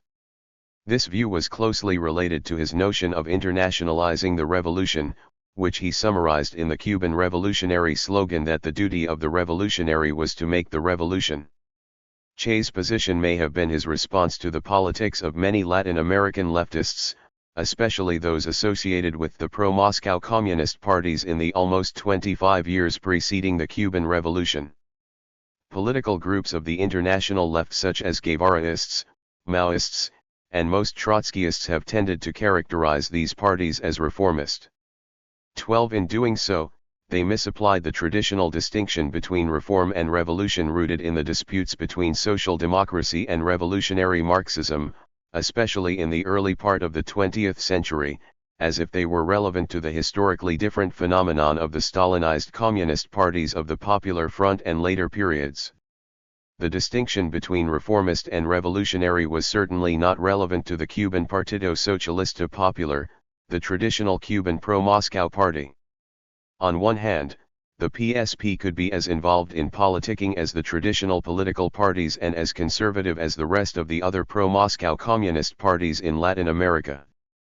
So much so that in the mid-1940s it was one of the few communist parties singled out by Jacques Duclos, the French communist leader who hewed closest to the political line of the Soviet Union, for exemplifying the right-wing line of U.S. Communist leader Earl Browder. 13 Yet, during the course of the Cuban Revolution, no important PSP figure showed any inclination or commitment to the preservation of the capitalist status quo. Nor did any of them break with Castro when the Cuban leader decided to move toward communism, as was the case with the authentically reformist Cuban political groups and individuals. 14 It is true that on the whole PSP leaders tended to be more cautious than Fidel Castro, but, sooner or later, they supported him in his anti-capitalist measures. It is significant that the PSP was dissolved not because it joined the opposition to the Cuban regime, as was generally the case with the authentically reformist elements in Cuba, but because it merged with the July 26 movement and the Directorio Revolucionario to form the new Cuban Communist Party in the first half of the 60s. 15 So if the PSP, a traditional pro-Moscow party, behaved in this fashion, how could it have been regarded as reformist? In reality, the traditional communist parties were neither reformist nor revolutionary. They were Moscow-influenced bureaucratic machines guided, most of all, by the pursuit of power to be implemented by either reformist or revolutionary means pending on the circumstances. Only later, after the prolonged prosperity in the developed capitalist countries and major changes in the relations between the Soviet Union and the Western powers, did many of those communist parties become truly reform parties, in the sense of working for reforms within a capitalist system that they now fully accepted, a development taken to its final conclusion by the collapse of the Soviet Union in the early 1990s, which led to the disappearance of many of these political organizations. But even if we assume that the early 20th century traditional distinction between reform and revolution could apply to the pro-Moscow Latin American communist parties, Guevara misdiagnosed the problem. It was not, as he held, that these parties had failed to make the revolution, although that might have been the main problem at certain times and places, but rather that these parties, with their unprincipled maneuvering and politicking, did not behave as revolutionaries should in non-revolutionary situations, advancing, instead of compromising, the revolutionary goal, primarily by preserving the independence of the working class and popular movements. Thus, through the early 1940s, the pro-Moscow Cuban communists supported Batista's electoral coalition in exchange for control of the trade union movement, and in the process strengthened state control of union affairs. The second area where Guevara's voluntarism became a salient element of his ideas and practice was in the economy, a dimension of material reality that, in contrast with the human consciousness that Guevara always emphasized, is relatively more resistant to change at least in the short term, and even more so in the context of scarcity. Thus, for example, while dislocation and disruption are essential political weapons in the promotion of revolutionary political and social change, other considerations come into play when it comes to the economy. It is true that the overturn of capitalist social relations in the economy requires agitation and disruption. But particularly after the initial revolutionary period has passed, balance, proportionality, and a conscious recognition of the limitations imposed by material reality sources of raw materials, energy resources, and skill levels of workers, among other factors, become fundamental considerations to promote the revolutionary economic transformation, or at least to prevent economic regression. As Cuban Minister of Industry, Guevara promoted a policy of rapid industrialization for the period 1960 to 62. 16 As he proposed in 1960, Cuba is a country of enormous wealth, it has everything it needs for industrialization. In a few years we will have developed from an agricultural into an industrial state. 17 In mid-1961, he announced, on behalf of the revolutionary government, a highly unrealistic 4-year economic plan with fantastical goals, such as a 15% annual growth rate, the tenfold multiplication of the production of fruits and other raw materials for the canning industry, an overall growth of food consumption of 12% annually, and the doubling of living standards in just 4 years. 18. He ignored crucial economic limitations, such as the shortage of raw materials, which often provoke stoppages at the workplaces for which they were destined. Cuba did not have coal and iron to produce steel or sufficient raw materials to make clothing and shoes. Some of these raw materials could be supplied by the Soviet bloc, but the rest had to be obtained from other countries. And Cuba lacked the foreign reserves needed to import from nations requiring hard currency payments. 19. After much of the damage had been done, Guevara admitted, in March 1962, that he had designed an absurd plan, disconnected from reality, with absurd goals and imaginary resources. 20. The problem with grandiose, unrealistic economic plans is not only that they are nearly impossible to achieve, but they may also seriously disrupt the economy and bring about regression instead of progress. Guevara's emphasis on the rapid industrialization of Cuba was one of the causes of the devastation of agriculture in the early 1960s. In the sugar sector, then the most important source of foreign reserves for the island, the cultivated area of sugar cane shrunk 25% below 1958 levels due to factors that included the government's hostility to sugar, the disorganization created by the administrative changes resulting from Guevara's industrializing policies, as well as a scarcity of professional sugar cane cutters, who had moved to easier jobs. The production of tobacco, coffee, beans, and tubers also declined, which meant that agricultural output was 23% below 1959 levels in 1963. During the same period, a lack of information and managerial control led to the loss of agricultural produce in the ground or after harvesting because of the lack of transportation. By 1963, Cuba was producing neither steel nor tractors, and its overall production of cement, electricity, and manufactured items such as cigars and beer had fallen below 1961 levels. Besides poor planning for the installation and integration of the newly built factories, the U.S. economic blockade made it impossible to acquire spare parts and import new machinery, which, along with the exodus of U.S. and Cuban industrial managers and technicians, delivered a substantial blow to the efficient workings of the economy. 21. The rapid shift from an economy oriented to the United States to one oriented to the Soviet bloc was also disruptive. As I discuss in greater detail in Chapter 4, Guevara's insistence on establishing a system of highly centralized planning, which was based on ill-founded assumptions about Cuban society and economics, was not workable. Although Cuba was relatively advanced in communications, it lacked sufficient trained personnel to communicate reliable and timely economic information to the center, and the relatively small size and dispersion of its commercial and industrial plants added a great deal of complexity, difficulty, and inefficiency to the physical planning of production. Guevara's political schematism and indifference to specific contexts. Among the top Cuban revolutionary leaders who survived the struggle against Batista and the first year of the victorious revolution, Guevara was the most sophisticated in terms of Marxist theory and history. Fidel Castro was also a well-read man, but he was primarily a very shrewd political tactician and a man of action animated by a profound hunger for political leadership and power. Che was also unlike Raúl Castro, who, like Guevara, identified with communism, but as a talented organizer rather than an intellectual or theoretician. In terms of political practice, Guevara lacked that hard-to-define but real trait called political instinct, and evinced a certain political tone-deafness, schematism, ignorance of, and indifference to specific political contexts, as with his assertion that practically the whole of Latin America was ready for guerrilla warfare.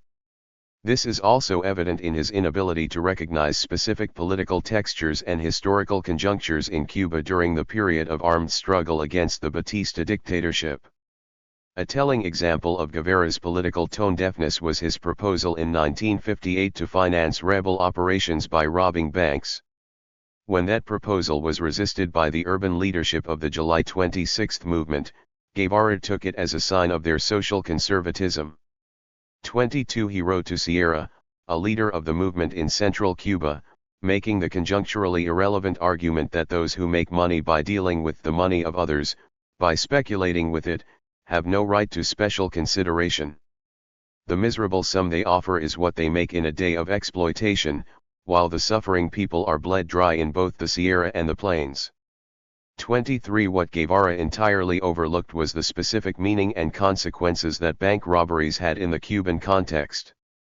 He was apparently unaware that in the late 1940s and early 1950s, less than 10 years earlier, Cuba had gone through a period when many of the revolutionaries of the 1930s had degenerated into nothing more than gangsters involved in violent activities, including the armed assault on and robbery of the Havana branch of the Royal Bank of Canada in 1948.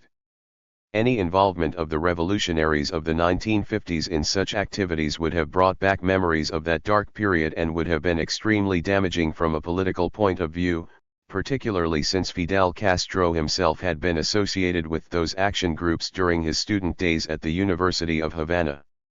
The Batista press would have had a field day arguing that Fidel Castro had gone back to the practices of his youth and was returning the country to the bad old days of political gangsterism. 24.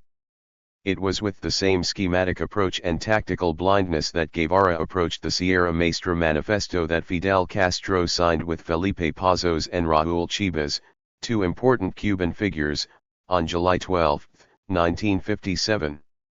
25. Guevara expressed dissatisfaction with the agreement for being too moderate, although he allowed that, at that moment, it was necessary and progressive. This manifesto was a socially but not politically moderate document, but, most of all, it was a tactical stroke of genius by Fidel Castro.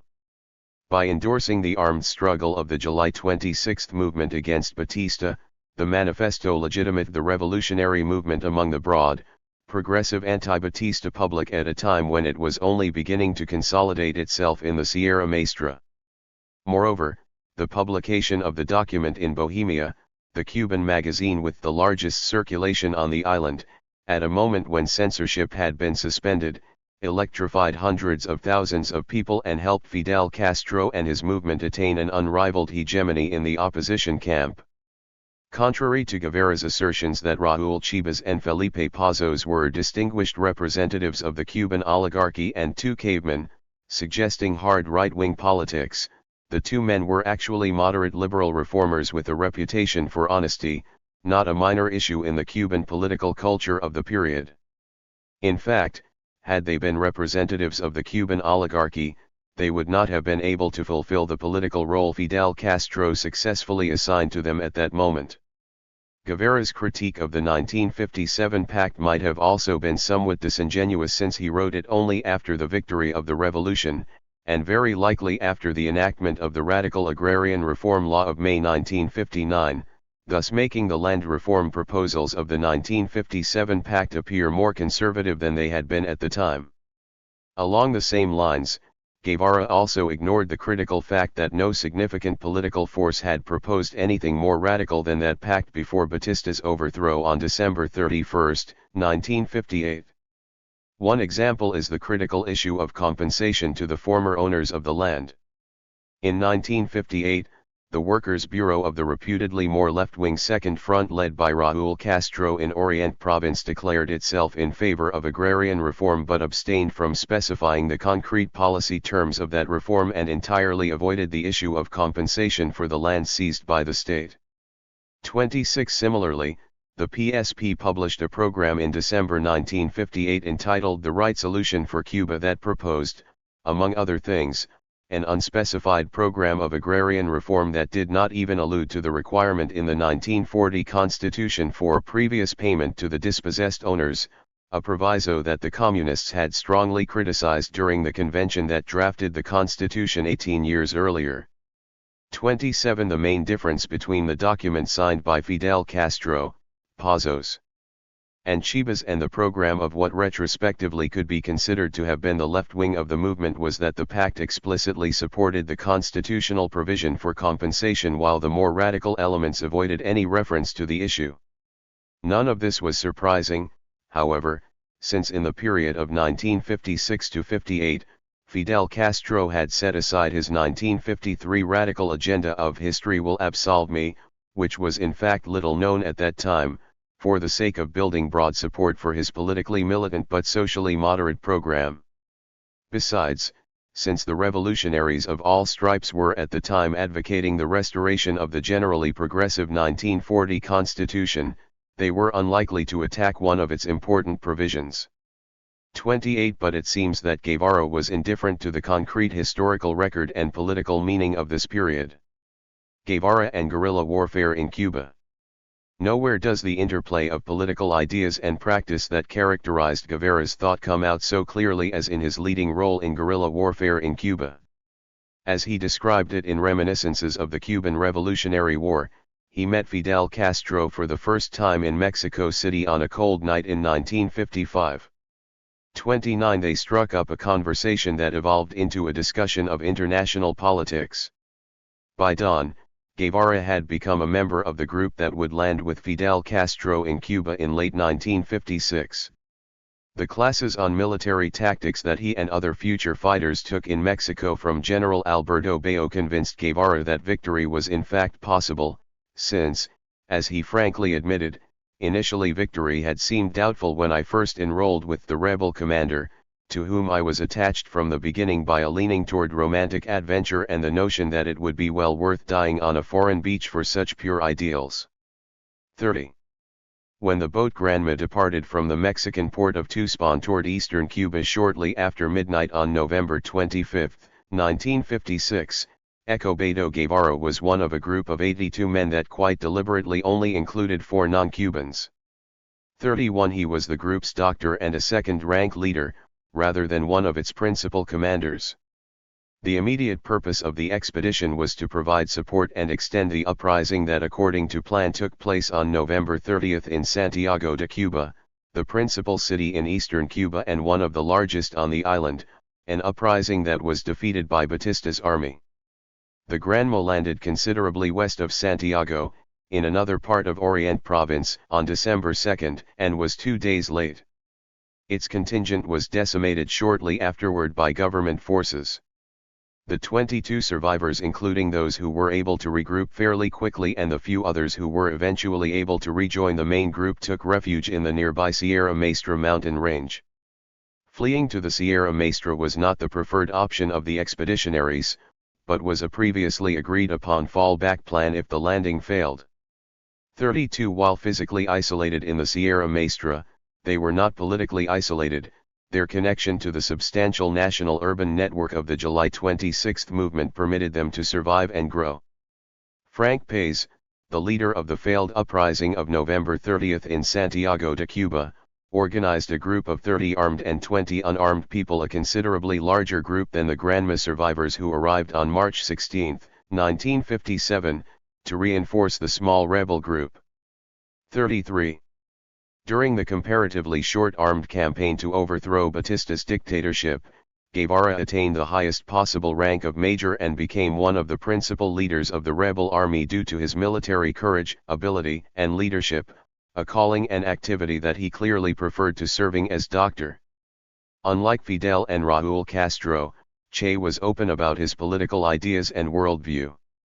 In response to the third camp sentiments opposing the policies of both Washington and Moscow expressed by Daniel, who was later killed in the Sierra and whose politics Paco Ignacio Tabo II described as radical workerist nationalist, Guevara wrote on December 14, 1957 that because of my ideological background I belong to those who believe that the solution to the world's problems are behind the so-called Iron Curtain, and I see this movement as one of the many provoked by the eagerness of the bourgeoisie to get rid of the economic chains of imperialism. I always considered Fidel an authentic leader of the left wing of the bourgeoisie, although his figure is enhanced by personal qualities of an extraordinary brilliance that place him well above his class. 34. It was in the Sierra Maestra that Che began a political relationship with the PSP, which around that time had shifted its political orientation toward reaching a rapprochement with the guerrilla movement. The relationship became so close that when Che founded his first school for the political instruction of cadres in the Sierra Maestra, he asked the PSP to send him its first political instructor. The PSP sent Pablo Ribalta, a young but experienced black Cuban party militant who would, years later, become Cuba's ambassador to Tanzania and thus Che's principal conduit to Havana when Guevara was engaged in guerrilla warfare in the Congo. 35 Guevara's close collaboration with the PSP lasted for almost 4 years, including the critical years of the development and consolidation of Cuba's communist system. Then in the early to mid-1960s, Che broke with Moscow and the traditional Latin American communist parties, at the time that the PSP was in the process of joining with the July 26 movement and the Directorio Revolucionario to form the new Cuban Communist Party in 1965. 36. The Sierra and the Llano. During the 2-year guerrilla struggle, a number of tensions and conflicts developed between the rebel leadership in the Sierra Maestra and the urban underground. The so-called confrontation between the Sierra and the Llano, generally seen as having been based on tactical and strategic differences over the struggle against Batista. In this conflict, Guevara emerged as the principal proponent of the Sierra position. Guevara interpreted the conflict as one based on social class differences, a view that later on he elaborated in the prologue to the book El Partido Marxista-Leninista, published in 1963, arguing that the rebel army was already ideologically proletarian and thought of as a dispossessed class. The urban leadership remained petty bourgeois, with future traders among its leaders and greatly influenced by the milieu in which it developed. 37. It was this view that informed much of his discussion with the Llano rebels. A close look at the differences between the Sierra and the Llano seriously calls into question Guevara's interpretation. In the first place, the most enduring element behind the tensions between the Sierra and the Llano were not strategic or tactical differences as such, but a perennial struggle over the distribution of scarce resources between the Sierra rebels and the urban underground, particularly concerning weapons, munitions, and other indispensable elements of warfare. Among the many tasks assigned by the Sierra leadership to the urban underground was deterring the phony presidential elections that the government was preparing and setting the stage for the general strike. Daniel complained to Fidel Castro about this in February 1958, indicating that we require them to keep up sabotage, armed action, and agitation. We tell them that it is they who will have to provoke and sustain the strike, and they know they cannot do this with their hands or with rocks. There have been many victims already. 38 Daniel had agreed to try to lend a hand with uniforms, backpacks, and bullets, but he wanted to keep some of the mortars in the cities to be used against military barracks and electrical plants. 39 Thus confronting the Sierra leadership's tendency to monopolize scarce military resources. In addition, Fidel Castro succeeded in creating a cohesive group around himself in the Sierra Maestra, which, contrary to Guevara's subsequent claim about the proletarian ideology prevailing in the rebel army, was based not on any particular ideology of social revolution but on an intransigent line of militant political opposition to the Batista dictatorship and on maximizing Castro's personal control over the whole movement in the Sierra and, as much as possible, in the Llano. As Carlos Franqui noted in the theses he presented to the last meeting of the national leadership of the July 26 movement held in the Sierra Maestra in October 1958, I have observed that many of our meetings are in fact a species of consultation. Or a conversation, almost always the prodigious conversation of Fidel, in which a decision is taken for granted, while an agreement discussed in depth among ourselves is almost never taken. This is a situation for which all of us are responsible either by commission or by omission. 40 Thus, while there was a strong dominant leader in the Sierra, there was no parallel united leadership in the Llano, a result of the fact that the Llano forces, distributed throughout the whole country, were far more socially and politically diverse than those in the Sierra, rendering Guevara's attempt to label the urban leadership as a whole petty bourgeois untenable. The Sierra was not a social category as Guevara argued, but a political category based on control. The Sierra was equivalent to Fidel Castro and Fidel Castro was equivalent to the Sierra. It is worth noting that as a general rule the peasants recruited to the rebel army in the Sierra Maestra did not play the leading political policy-making roles in the rebel army, or in the July 26 movement, either before or after the revolution. It is true that a few of these peasants, such as Guillermo Garcia Frias, rose to the highest ranks in the rebel army and the government bureaucracy. That was also the case of Juan Vitalio Acuna Núñez, another peasant who rose to become a member of the Central Committee of the Cuban Communist Party and died in Bolivia as a member of the group that accompanied Che to that country. However, the case of Crescencio Pérez, the single most prominent of the peasant leaders who played an indispensable role in protecting the survivors from the Granma and providing them with contacts in the region, is particularly instructive. Although he rose to the highest rank of major in the rebel army, he played virtually no role in the revolutionary government after the victory of January 1, 1959. However, many of the rebels who came from cities and towns in Orient Province, and were not peasants, did play leading roles, as was the case with Celia Sanchez Manduli, Fidel Castro's principal aide and confidant. She was a doctor's daughter active in the July 26 movement in Manzanillo, one of Orient's principal cities. 41 While there was a tension and conflict between the Sierra and the Llano, this could not be validly interpreted in social, let alone class, terms, but must be understood in political terms. The question of the communists. Another important source of tension between Guevara and the Llano leadership of the July 26 movement was the question of how to relate to the PSP, the Moscow-oriented Cuban Communist Party. This was a party that had lost a lot of ground since the Cold War began in the mid to late 1940s. Although the Cuban Communists had been the predominant political force in the Cuban labor movement in the 1930s and early 1940s, by the time the rebels began to fight the Batista dictatorship in the Sierra Maestra, they had become much weaker.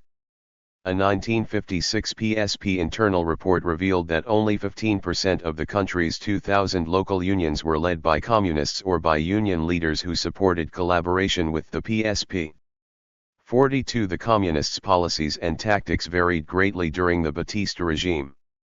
Until 1957, the PSP's policies had been close to those of the moderate opposition. However, by late 1957, they decided to support the armed struggle, and by the middle of the following year the PSP had reached a quiet and unpublicized agreement with Fidel Castro to collaborate with the July 26 movement. Most of the July 26 movement resisted collaboration with the communists. While some of this resistance can undoubtedly be explained by the social conservatism and Cold War ideology that prevailed among many of the politically militant opponents of Batista, it would be a serious mistake to see this as the main explanation for this phenomenon. In the first place, there was a generalized rivalry among the various rebel groups that, besides the PSP and the July 26 movement, included the Directorio Revolucionario, the revolutionary organization founded by student activists at the University of Havana, which at various times had serious frictions with the July 26 movement. Moreover, the July 26 movement militants had well-founded political reasons for distrusting the PSP. Ever since it was founded in 1925, the Cuban Communist Party accumulated an ample record of sectarian and unprincipled politicking that led to a serious and enduring split in the Cuban left. As I indicated earlier, the PSP supported Batista in his earlier period of government from 1938 to 1944 in exchange for being allowed to control the unions. It did not support the attack on the Moncada barracks that Fidel Castro organized on July 26, 1953, and characterized it as a putsch.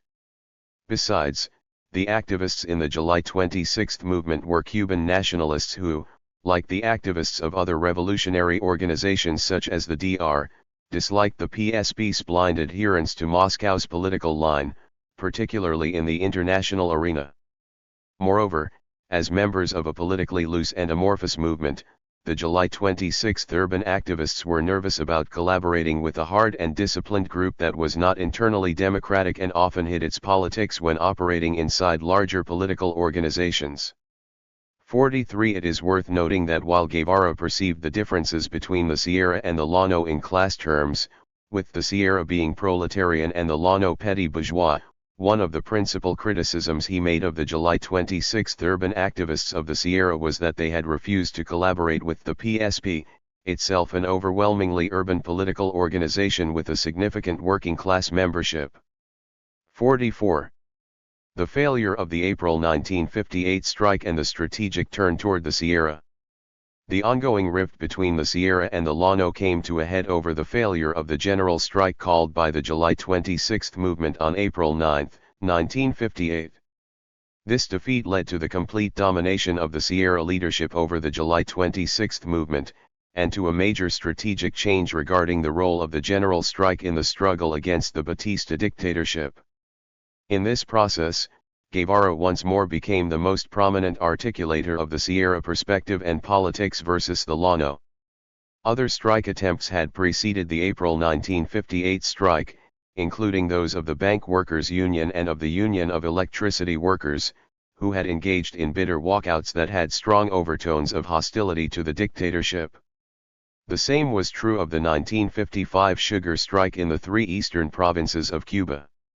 An unanticipated work stoppage broke out shortly after July 26 movement leader Frank Paez was killed by the Batista police in Santiago de Cuba on July 30, 1957.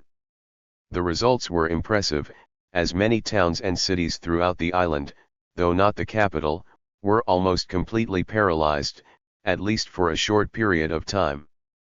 It was the promising results of the August 1957 strike that led the July 26 movement leadership to organize the next strike. While the exact timing and other organizational details of the strike were left to the Llano leadership, the conception of the strike itself was a joint product of the Sierra and Llano leaders. Although a strike call would be issued, asking workers to walk out of their jobs, the walkout would primarily rely on an armed urban insurrection that would create massive disruption aimed at stopping public transport to prevent workers from going to work. That is why the disruption was planned from noon to 2 p.m., when workers went home for lunch. But as Ramon Bonachia and Marta San Martin vividly describe, tactical errors seemed to have doomed the strike from the very beginning. During these 2 hours, the youth brigade would attack the armory, arms would be distributed, and street fighting would create panic and confusion. Urban transportation would be stopped, and people would be unable to return to their jobs even if they wished to do so. At 11 a.m. the strike order rang loud and clear through clandestine radios and from headquarters to the youth brigade. Dismay, outcry, and frustration permeated the ranks of the M26-7 Underground when they were forced to move their entire schedule 1 hour ahead. 45. A report submitted to Fidel Castro in May 1958 by a group of July 26 movement militia captains and workers coordinators who participated in the strike indicated that there had been no other way to get workers to stay out of work and to prevent them from returning after lunch. According to the report, the mass of the workers would have understood no other language. Since they evidently seem to have a sort of mental attitude that demands revolutionary action as an excuse to vacate their jobs, as well as the of a strong organization as further guarantees. 46. Underlying this attitude of the July 26 movement cadres was the considerable gap that had developed between the armed struggle and the workers' struggle against the dictatorship. Although approximately half of the Cuban working class was organized in unions, these institutions were hobbled by a corrupt labor bureaucracy that collaborated with the Batista dictatorship. And as the May report implied, there were no labor sections of the revolutionary opposition strong enough to protect the workers from the employers or the government's response. It is true that the small but politically experienced communist working class cadre was not included in the preparation of the strike and did not as a result support it. But while the communists would have surely made some difference, it is doubtful that it would have been enough to turn defeat into victory, since they only controlled at most 15% of the unions. In spite of all these problems, the strike spread very widely. As described by Jules Dubois, the strike was total in most interior cities. But there was no general strike in Havana. Some factories closed there, and some bus lines stopped or offered only limited service. Batista's spy services and the countermeasures the dictator had taken, together with the failure of the rebels to take over and hold any radio stations, sealed the fate of the April strike. 47. There was a crucial difference between Havana and a city like Santiago de Cuba. Santiago had a strong sense of community, a kind of social cohesion that made strong workplace organization less essential than it was in the larger city of Havana. In metropolitan Havana, given the strike organizers' failure to secure any radio stations, only the presence of well-organized factory cells could have provided the organizational framework for the otherwise atomized workers. Thus, the issue was not, as some have implied, that workers were not sympathetic to the rebels by 1958. The issue was that, although the workers individually sympathized with the rebels, they had no organizational means to articulate opposition to the dictatorship in organized, class terms. The strategic turn after the defeat of the April 1958 strike. On May 3, 1958, less than a month after the defeat of the April strike, 11 members of the July 26 movement leadership, including Che Guevara, met with Fidel Castro for 2 days at a tense and conflict-ridden meeting at Altos de Mompi in the Sierra Maestra to discuss the failure of the strike and how to proceed with the struggle. 48 At that meeting, it was Che Guevara who best articulated the Sierra's political critique of the Llano. He reiterated his earlier criticism, similar to the PSP's, that the strike had been badly prepared for a number of reasons, one of them being the exclusion of the PSP for its planning and execution. He attacked Llano leader David Salvador, the workers' leader of the July 26 movement, for having acted in a sectarian fashion by excluding the PSP and subordinating other organizations to the decisions of the July 26 movement. Guevara also blamed Llano leader Faustino Perez for having ordered the July 26 movement militia to seize the capital in spite of the ample superiority enjoyed by Batista's police, and recriminated another July 26 movement leader, Daniel, for having attempted to create an army parallel to that of the Sierra without the training or the combat morale, and without having gone through the rigorous process of selection in the war, in other words, for not being like the rebel army. 49 It is worth noting that all the leaders criticized by Guevara were hostile to the politics of the PSP. Guevara's arguments, shared by Fidel and Raúl Castro, won the day. As a result, Fidel Castro assumed total control of the July 26 movement after the Mompi meeting. He became the head of a unified command as General Secretary of the movement and Commander-in-Chief of the rebel army. The struggle of the urban underground was downgraded and, instead of the strike, guerrilla warfare became the movement's central military strategy. 50 For Che Guevara, the long meeting at Mompi confirmed the predominance of the Sierra as a consequence of its correct point of view and its accurate interpretation of events, as well as the Llano leadership's failure in April. He noted that it had been the Sierra adherents, especially he and Raúl Castro, who had objected to the strike and predicted its failure.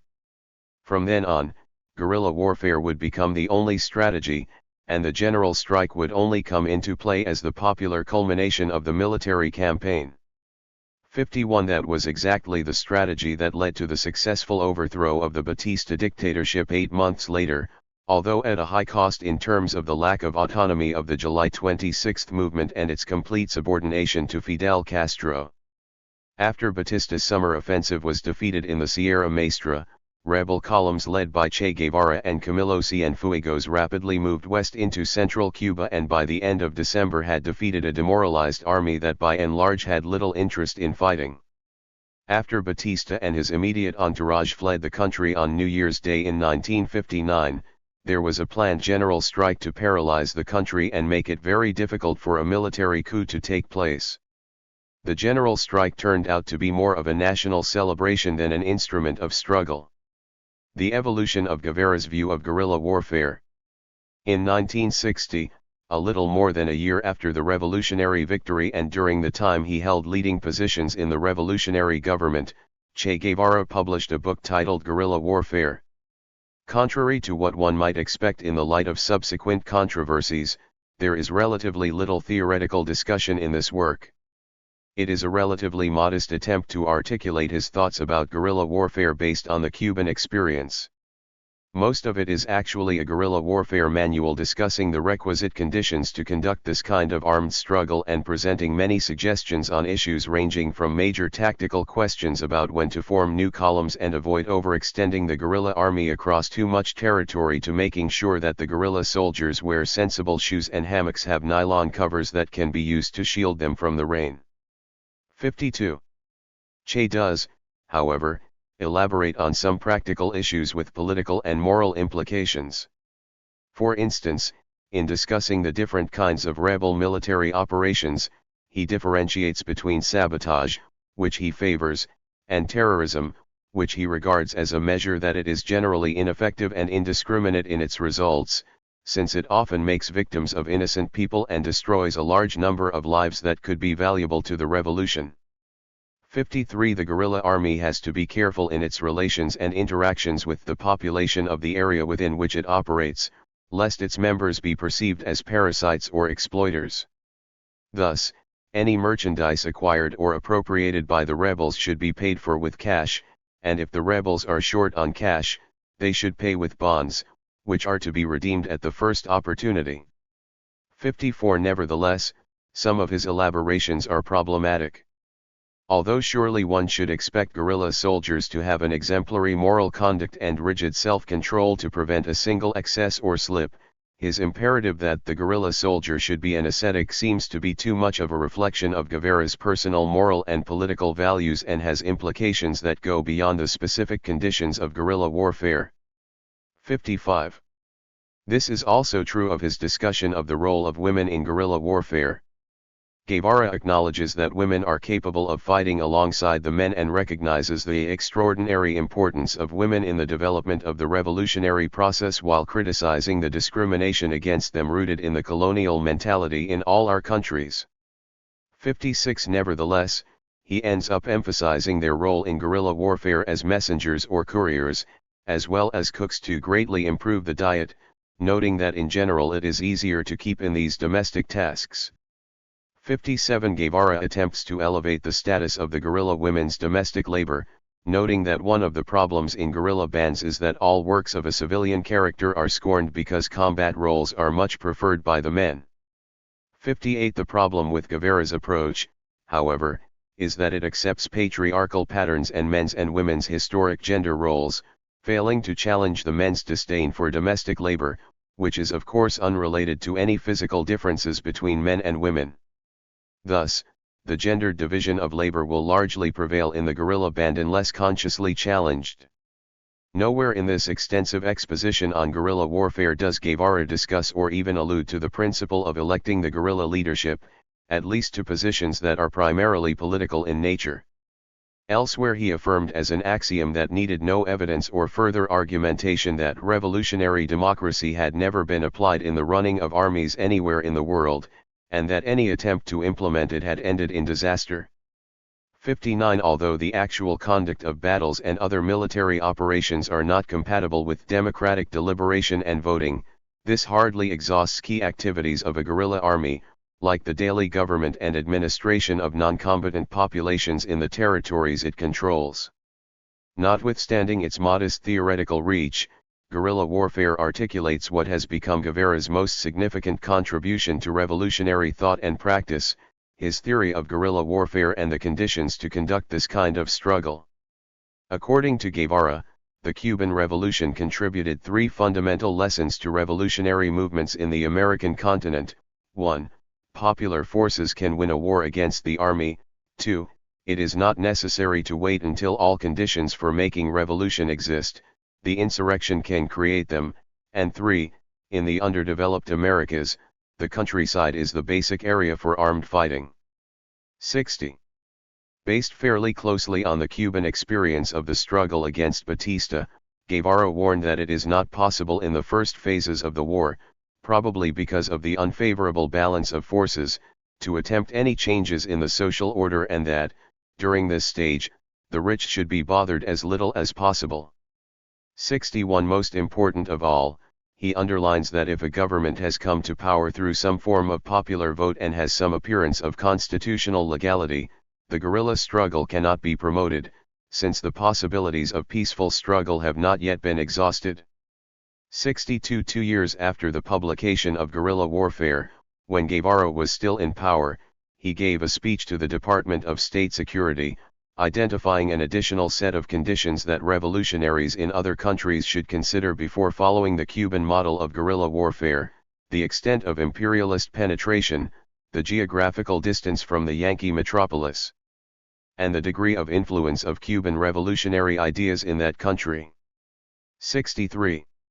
Of course, there were other factors besides those mentioned by Guevara that made the Cuban case unique. While economically important, the Cuban capitalist class was politically weak, which means that there was no politically savvy Cuban oligarchy in any meaningful sense of the term to act as social and political protectors of the capitalist system.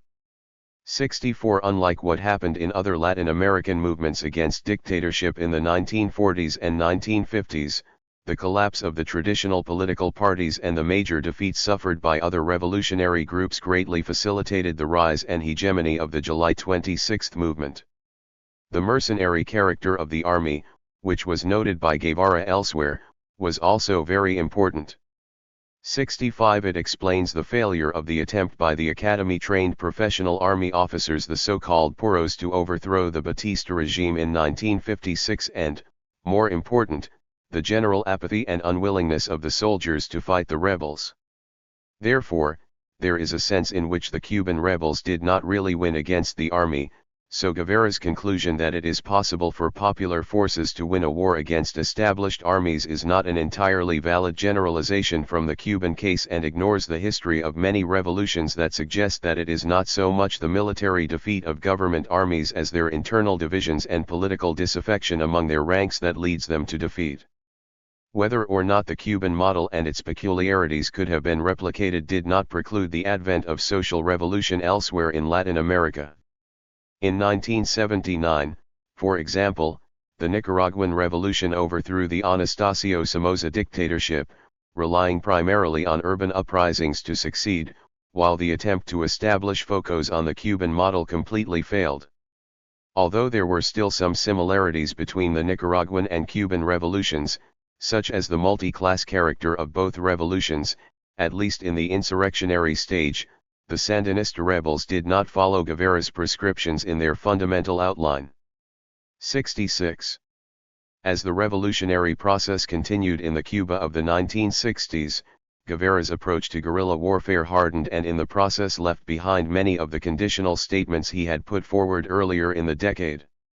Thus, by 1963, he was beginning to dismiss his earlier notion that the existence of elected constitutional governments was an obstacle to the development of guerrilla warfare, although he still allowed that there might be countries where different conditions might require alternative courses of action.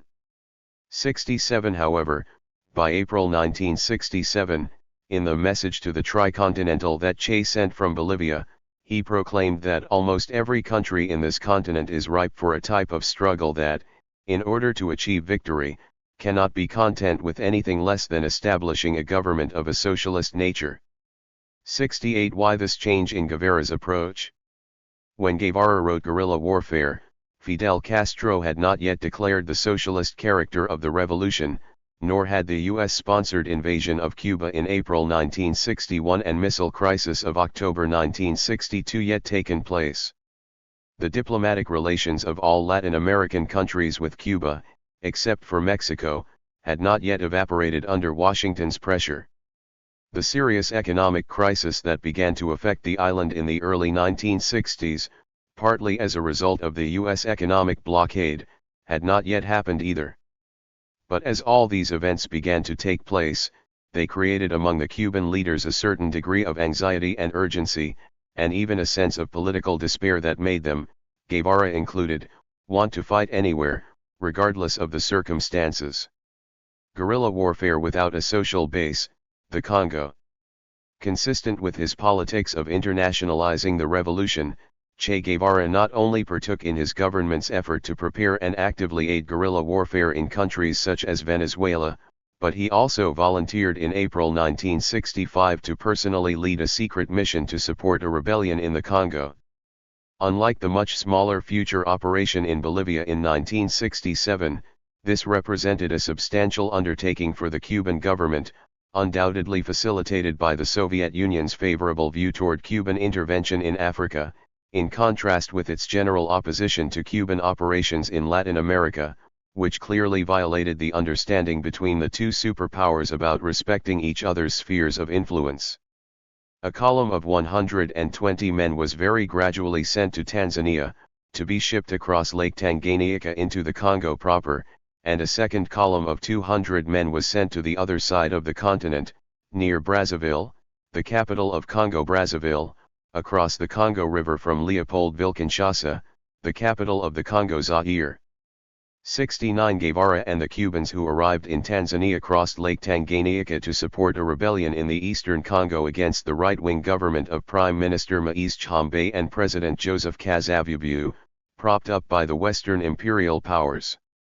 This rebellion had gathered momentum in mid-1964 and at its peak controlled one-third of Zaire. But Washington intervened, and by April 1965, when Guevara and his group of Cubans arrived, the mercenary leader Mike Hoare and his troops had succeeded in reducing the rebel territory to the region of Fiza-Baraka, which stretched for about 100 miles along the western shores of Lake Tanganyika and about 50 miles inland, with only a few other isolated pockets that the mercenaries would eliminate in the next few weeks. 70. After Guevara and the Cubans left the Congo later that year, Che wrote an impressive and remarkable account of the expedition for the exclusive use of the Cuban leaders that was only made public more than 30 years later. 71 Without pulling any punches, Guevara characterized the Congo expedition, in the very first sentence of his account, as the history of a failure. 72 Part of the failure was due to the role played by Cuba's ally, the People's Liberation Army, a parasitic army that did not work, train, or fight and yet lived off the population and was led by leaders that, with a few honorable exceptions, were also parasitic and did no fighting. 73 Moreover, although he did not put it in those words, Guevara acknowledged that the PLA had no social base and its popular support was at best uncertain. Guevara also discovered a PLA that lacked organization and had little discipline and politico-ideological development. 74 Not surprisingly, he noted that many Cuban soldiers, including members of the Cuban Communist Party, became demoralized by the experience, a state he characterized as Congolization, by which he meant the absorption among the members of the Cuban contingent of a series of habits and attitudes to the revolution that characterized the Congolese soldier at those moments of the struggle. 75 In response, many of the Cuban combatants only wanted to leave Africa and return to Cuba. 76. A superficial reader could perceive Guevara's description of the Congolese soldiers as racist. He despairs of the Congolese soldiers' belief that the dawa medicine they took made them invulnerable to gunfire. Many treated the dawa as an article of faith, and even the most politically advanced rebels claimed that it was a natural, material force whose power they, as dialectical materialists, had to recognize. 77 In addition, Congolese soldiers refused, for superstitious reasons, to stay in trenches that they had dug themselves and thus abandoned any solid defense against attack. However, in contrast with the casual racism of his pre-communist early adulthood when he wrote about the African race who have maintained their racial purity thanks to their lack of an affinity with bathing, and how in contrast with the European who has a tradition of work and saving, the black is indolent and a dreamer, spending his meager wage on frivolity and drink. 78 The Guevara of the mid-1960s was a careful defender of the Africans and always tried to explain their weaknesses. 79 He attributed the Congolese fighters' counterproductive beliefs and practices not to any racial essence but to the economic and social backwardness and low level of development of the country, at least in comparison to Cuba at the time of the revolution against Batista. 80 This does not mean that there was no truth behind the words attributed to Egyptian President Nasser, when Guevara told him that he was going to lead a group of black Cubans to fight in the Congo, warning Guevara not to become another Tarzan. A white man among black men, leading them and protecting them. It can't be done.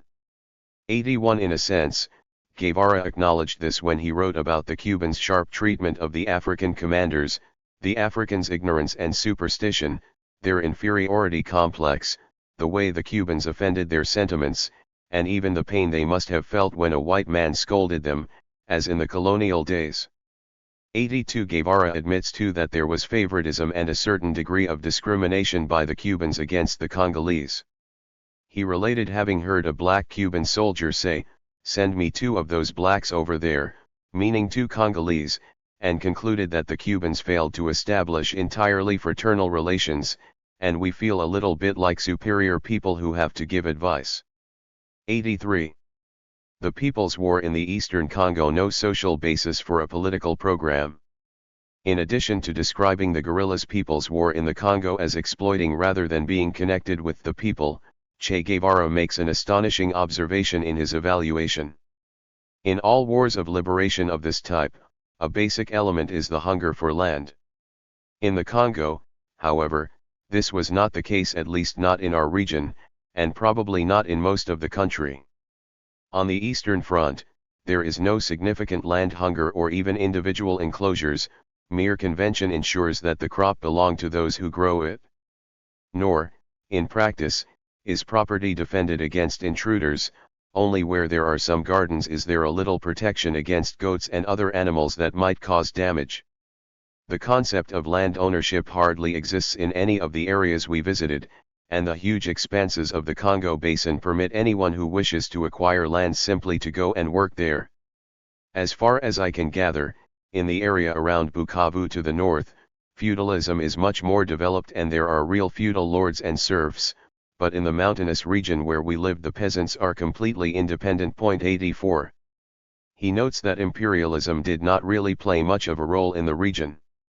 Outside powers were mostly interested in the strategic mineral resources of Katanga, which had an industrial proletariat, in the diamonds found in Katanga and Kasai, and in the tin deposits close to the area where he operated, but not inside it.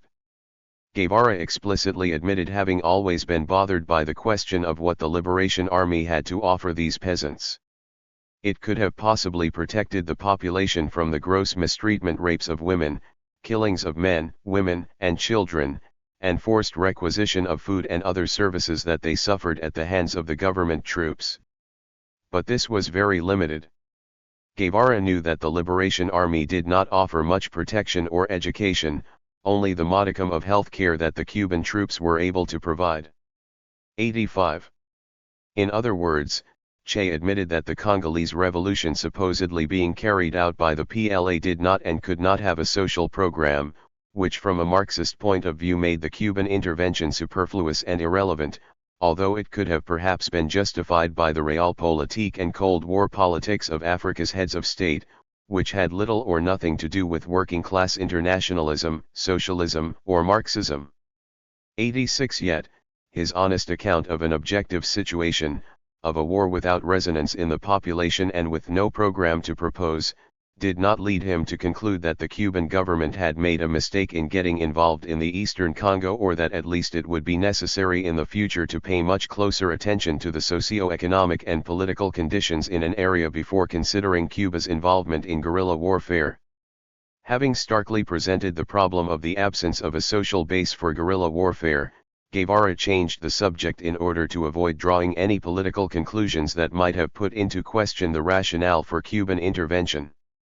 Instead, he proposed that since the Congolese had no faith in their leaders, it was necessary to develop a party to lead the revolution at the national level, a task which itself requires a capable, heroic, and far-sighted team of leaders.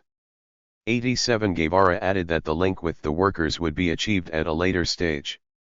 He also affirmed the so-called worker-peasant alliance, by which he meant the alliance of the highly backward peasantry with the ideology of the proletariat, substituting the actual working class for its supposed ideology upheld by the Communist Party. 88 Later, he argued, the industrial workers who are privileged in their exploitation would close ranks with the guerrilla movement as a result of the catalyzing effect of armed activity. 89 Guevara concluded that whatever aid the Cubans provided should be conditional, lest it turn into its opposite, allowing the lords of the revolution to live like princes and hold back the development of the revolution. 90. Guerrilla warfare without peasant support, Che Guevara in Bolivia. Sometime after the Congo disaster, Che Guevara anonymously returned to Cuba. Although he had failed in the Congo, he saw no reason to change the decision he had made in 1965 to resign his Cuban citizenship and government responsibilities in order to fully dedicate himself to spreading the revolution abroad. 91 With the help of the Cuban government, he began to prepare for his next expedition, which would center on Bolivia. Some have contended that Che went to Bolivia or continued to be involved in guerrilla warfare as a result of a break with Fidel Castro, or that he was abandoned by the Cuban government once he was there. The evidence to support either of these suppositions is far from conclusive. 92 It is likely that as Guevara was gradually losing out to more conservative forces in the government, a tension, rather than a break, developed between the two leaders, given that Fidel Castro now found himself pulled by two contradictory forces: on one hand, the pressure of continuing the revolutionary impulses of a still young revolution and, on the other hand, his own position as Cuba's maximum leader and the need to protect the interests of the nascent Cuban state and ruling class. 93 As a state leader, Fidel Castro also had to contend with the Soviet Union's considerable economic and political pressure on Cuba to refrain from getting involved in guerrilla warfare in Latin America, in contrast with its complicit role in the conduct of similar activities in Africa. Guevara resisted the Soviet Union's realpolitik pressure, insisting that spreading the revolution throughout Latin America, including Cuba, was essential to the future of socialism. While the notion that spread throughout the international left that Castro abandoned Guevara at some point in the Bolivian campaign is not convincing, Jorge G. Castañeda's interpretation seems more plausible. According to the Mexican academic and politician, Che alive in Cuba would have been a source of ongoing problems, tension, and dissent. 94 However, Fidel Castro did not send Che to his death in Bolivia, nor did he betray or sacrifice him. Instead, he just let history run its course, fully aware of the likely outcome. And yet again, there were reasons why Fidel Castro might have been interested along with Che in opening new guerrilla fronts in Bolivia and elsewhere in Latin America. In fact, Castro continued to support guerrilla movements on the continent even after Che's demise, although with a considerably lower profile than before the US-USSR agreement in the wake of the missile crisis of October 1962. It is true that Castro was putting at risk the Cuban state's own existence, by incurring the joint wrath of the United States and the Soviet Union.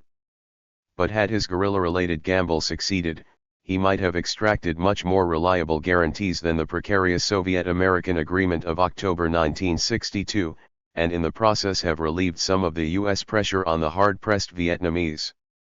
95. For Guevara, the expedition to Bolivia was originally an attempt to establish a base from which to eventually enter Argentina, one of the most urbanized and economically developed countries in Latin America, to promote guerrilla warfare in his native country.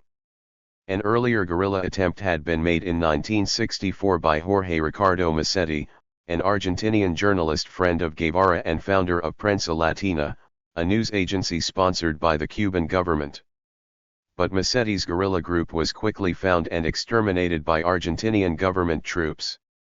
Captured and murdered by Bolivian Rangers acting in coordination with the CIA in October 1967, Guevara did not have the opportunity to develop a serious and lengthy analysis of his experience in Bolivia similar to the one he wrote about the African experience during his lengthy stay at the Cuban embassy in Dar es Salaam, the Tanzanian capital, after having left the Congo. But he did keep an actual diary in which he registered the continuing frustrations and hardships he faced in the Bolivian jungle, including his recurring bouts of asthma and the loss of contact with another group of Cubans who had entered the country with him. Most important of all, his Bolivian diary reflects his social and political distance from the surrounding Bolivian peasantry. As with the PLA in the Congo, although for different reasons, Guevara's guerrilla group was marginal and isolated from the population around them on whose behalf they were fighting. Guevara not only failed to enlist new recruits, the peasants were informing the government about his moves, whether through fear or deception about our aims, as he pointed out at the end of June 1967. 96 This continued to be a problem until the very end. In his final monthly summary of September 1967, shortly before he was captured and executed, Guevara remarked that, besides the greater effectiveness of the army in action, the mass of the peasants are not helping us at all and are being turned into informers. 97. Unlike the rebels in the Sierra Maestra, who were able to count on a strong source of support and recruitment in the extensive underground network of the July 26 movement in Cuba's urban areas, Che's expeditionary force was unable to forge an effective supportive relationship with the Bolivian left.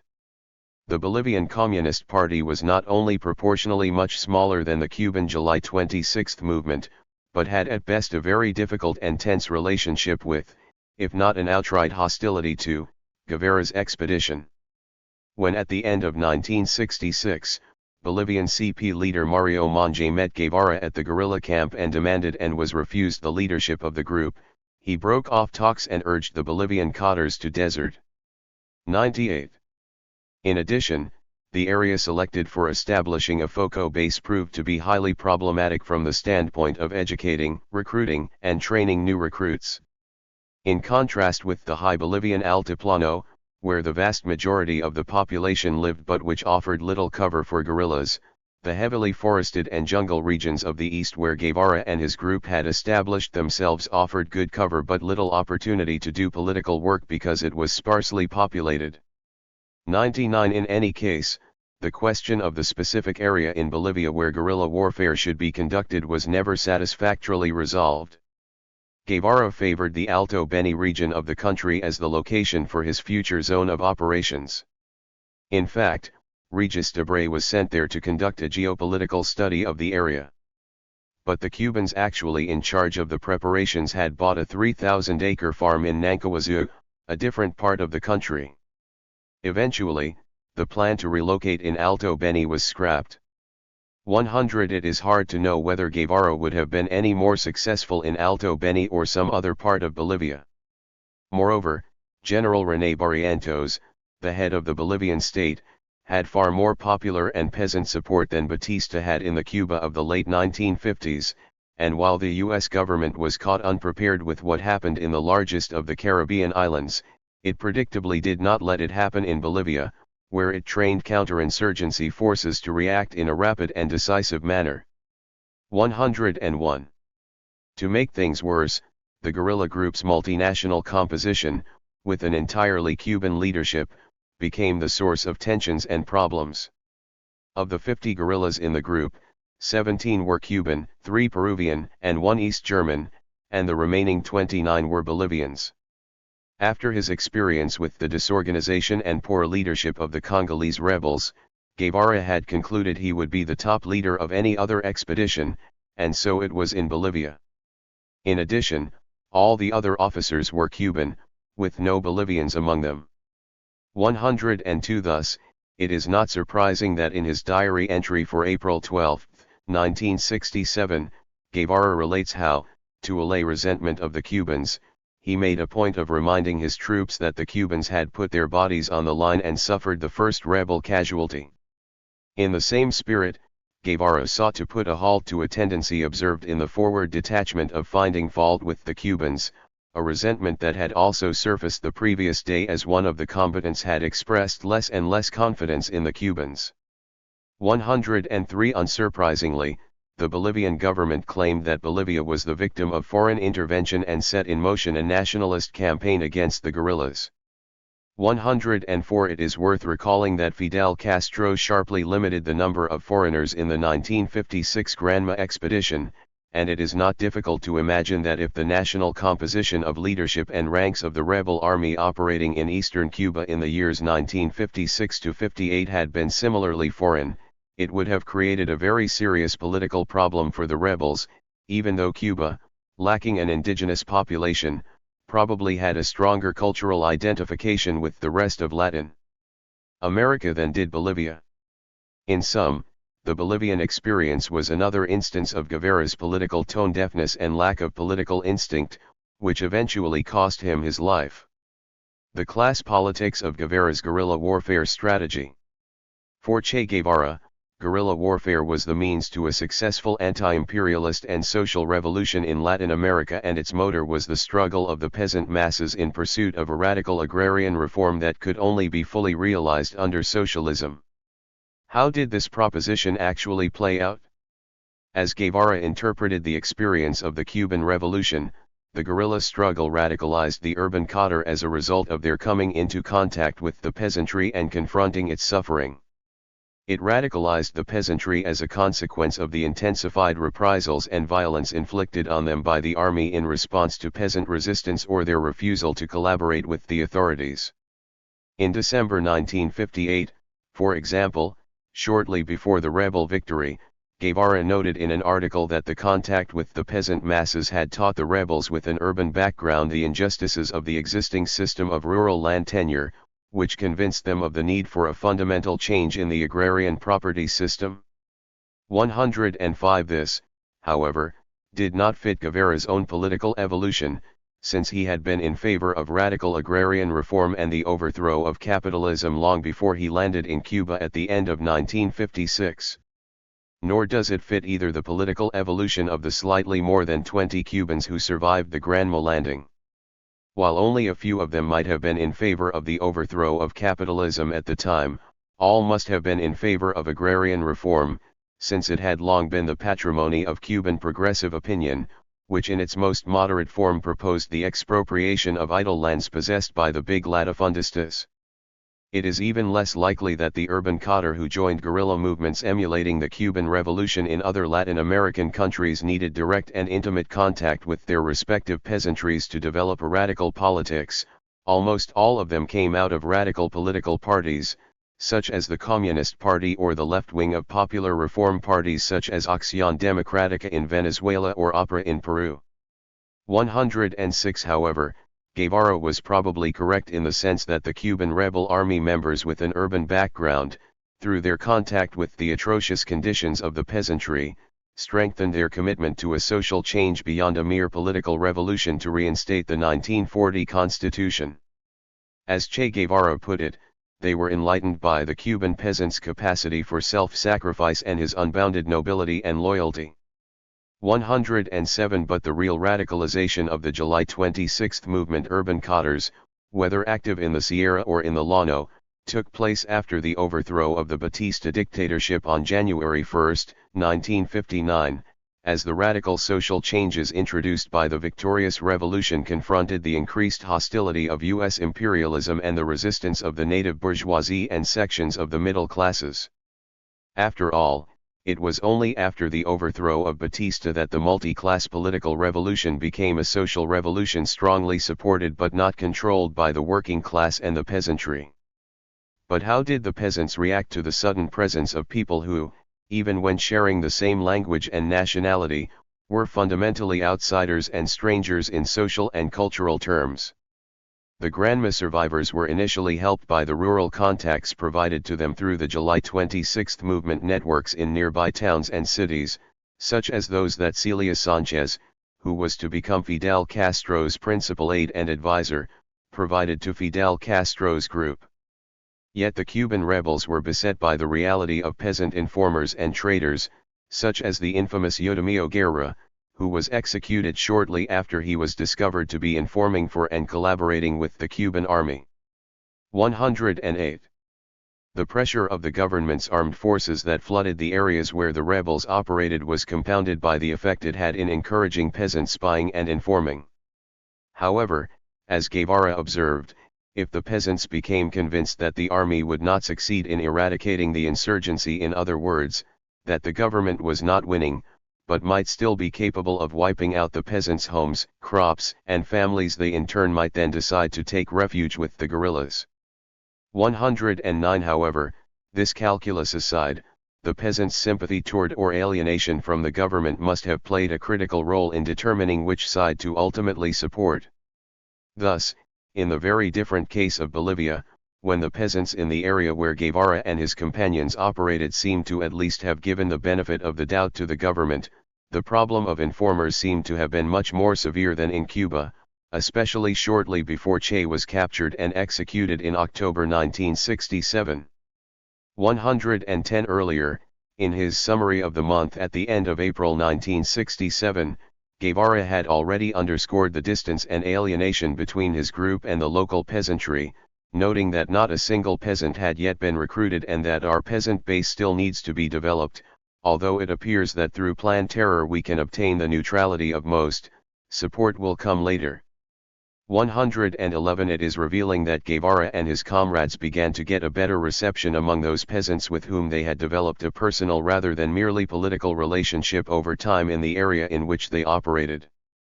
112. In contradiction to his tenet that the peasantry was the motor of the revolution, the guerrilla warfare strategy envisaged by Guevara entailed an outside and from above relationship to the peasantry. While discussing his thoughts on that topic, he cited a fragment from the Second Declaration of Havana, proclaimed on February 4, 1962, which includes the observation that the peasantry is a class which, because of the ignorance in which it has been kept and the isolation in which it lives, requires the revolutionary and the political leadership of the working class and the revolutionary intellectuals, the leadership being the Communist Party. 113 Following Guevara's logic, Hector Béjar, the Peruvian guerrilla leader active in his country, when talking about his fundamental assumptions and expectations about the role of the peasantry in his guerrilla strategy, assigned them the role of supporting caste rather than of lead actor. When Béjar asked himself if the guerrillas had peasant support, he answered, "If by that is meant a general and well-elaborated theoretical conviction and massive and well-organized aid, then evidently we did not. To ask for that kind of support would be to deal with metaphysics, not realities.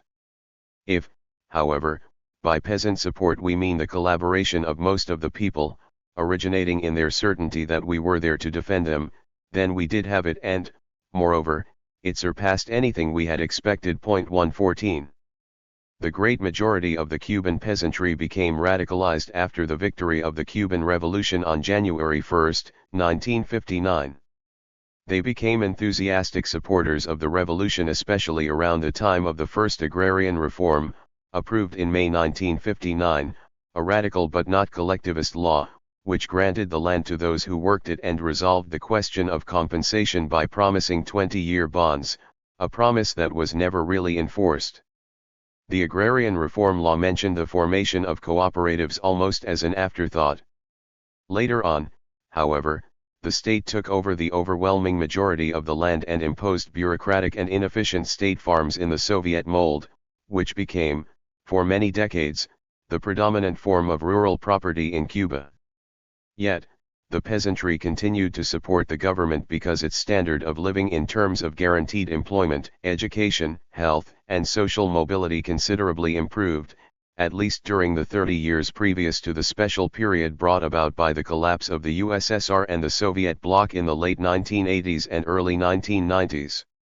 The fact that most people working the land were rural workers rather than peasants facilitated the government's takeover of the land, since these rural workers were much more interested in improving their standard of living than on the acquisition of land as such. In any case, the policies regarding the land were not made by former peasant rebels. The revolutionary government remained under the control of the urban, and overwhelmingly white, rebel leadership. Very few of the peasants who joined the rebel army played major leadership, policy-making roles in the revolutionary government. Guerrilla warfare and the working class. Was guerrilla warfare as a military strategy inherently incompatible with an orientation to the working class? A close analysis will show that a guerrilla strategy is compatible with many different political ideologies and class commitments. 115 Even the existence of a foco, meaning a usually limited geographical area where rebels are able to establish military and political control, does not in itself determine its class or political orientation. Thus, a large and well-organized labor or multi-class urban movement in a pre-revolutionary period might have its own fighting units and military commands both in urban and rural areas. A foco could also conceivably act as a secure location from which support for urban and especially working-class-oriented activities could be launched, and as a safe place where the greatly endangered activists from the cities could take shelter. 116 Last but not least, A FOCO with an urban working class orientation could play an important psychological role as a beacon of hope, showing that the army and the government are not invincible and can be defeated. It is important to emphasize that, on the eve of the Cuban Revolution, the Cuban working class was hardly unimportant, even though it did not have its own independent unions or organizations. By the early 1950s, Cuba had become a substantially urbanized society.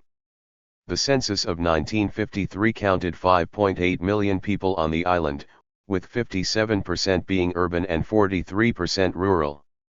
An analysis of the figures provided by the U.S. Department of Commerce, on the basis of the same census, classified 22.7% of the Cuban labor force under the category of craftsmen, foremen, and operatives, 7.2% as clerical workers, and 6.2% as sales workers.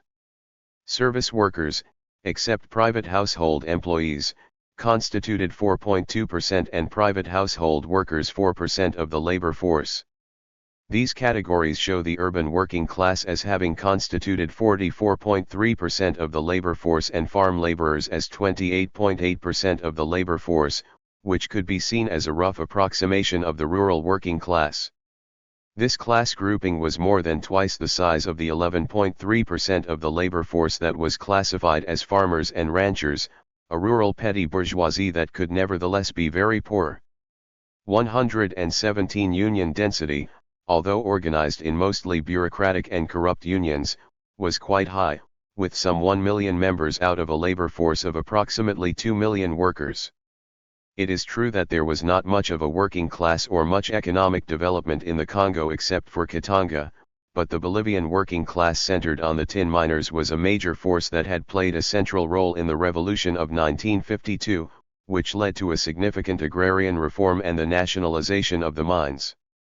Nevertheless, the failed April 1958 strike in Cuba led to the fateful decision of the Sierra leadership to relegate working class action in the cities to a subordinate and supporting role, for which Guevara was the most articulate spokesperson. In his treatise on guerrilla warfare published in 1960, Guevara insisted that in the underdeveloped Americas, the countryside was the central area for armed fighting, a strategy that he intended to take to an extreme and even absurd length by extending it to his native country of Argentina, one of the most urbanized and economically developed in Latin America, with a long tradition of urban working class struggle. Guevara, like most Maoists, seemed to have assumed that revolutionary militancy was directly proportional to the degree of misery experienced by a group or class.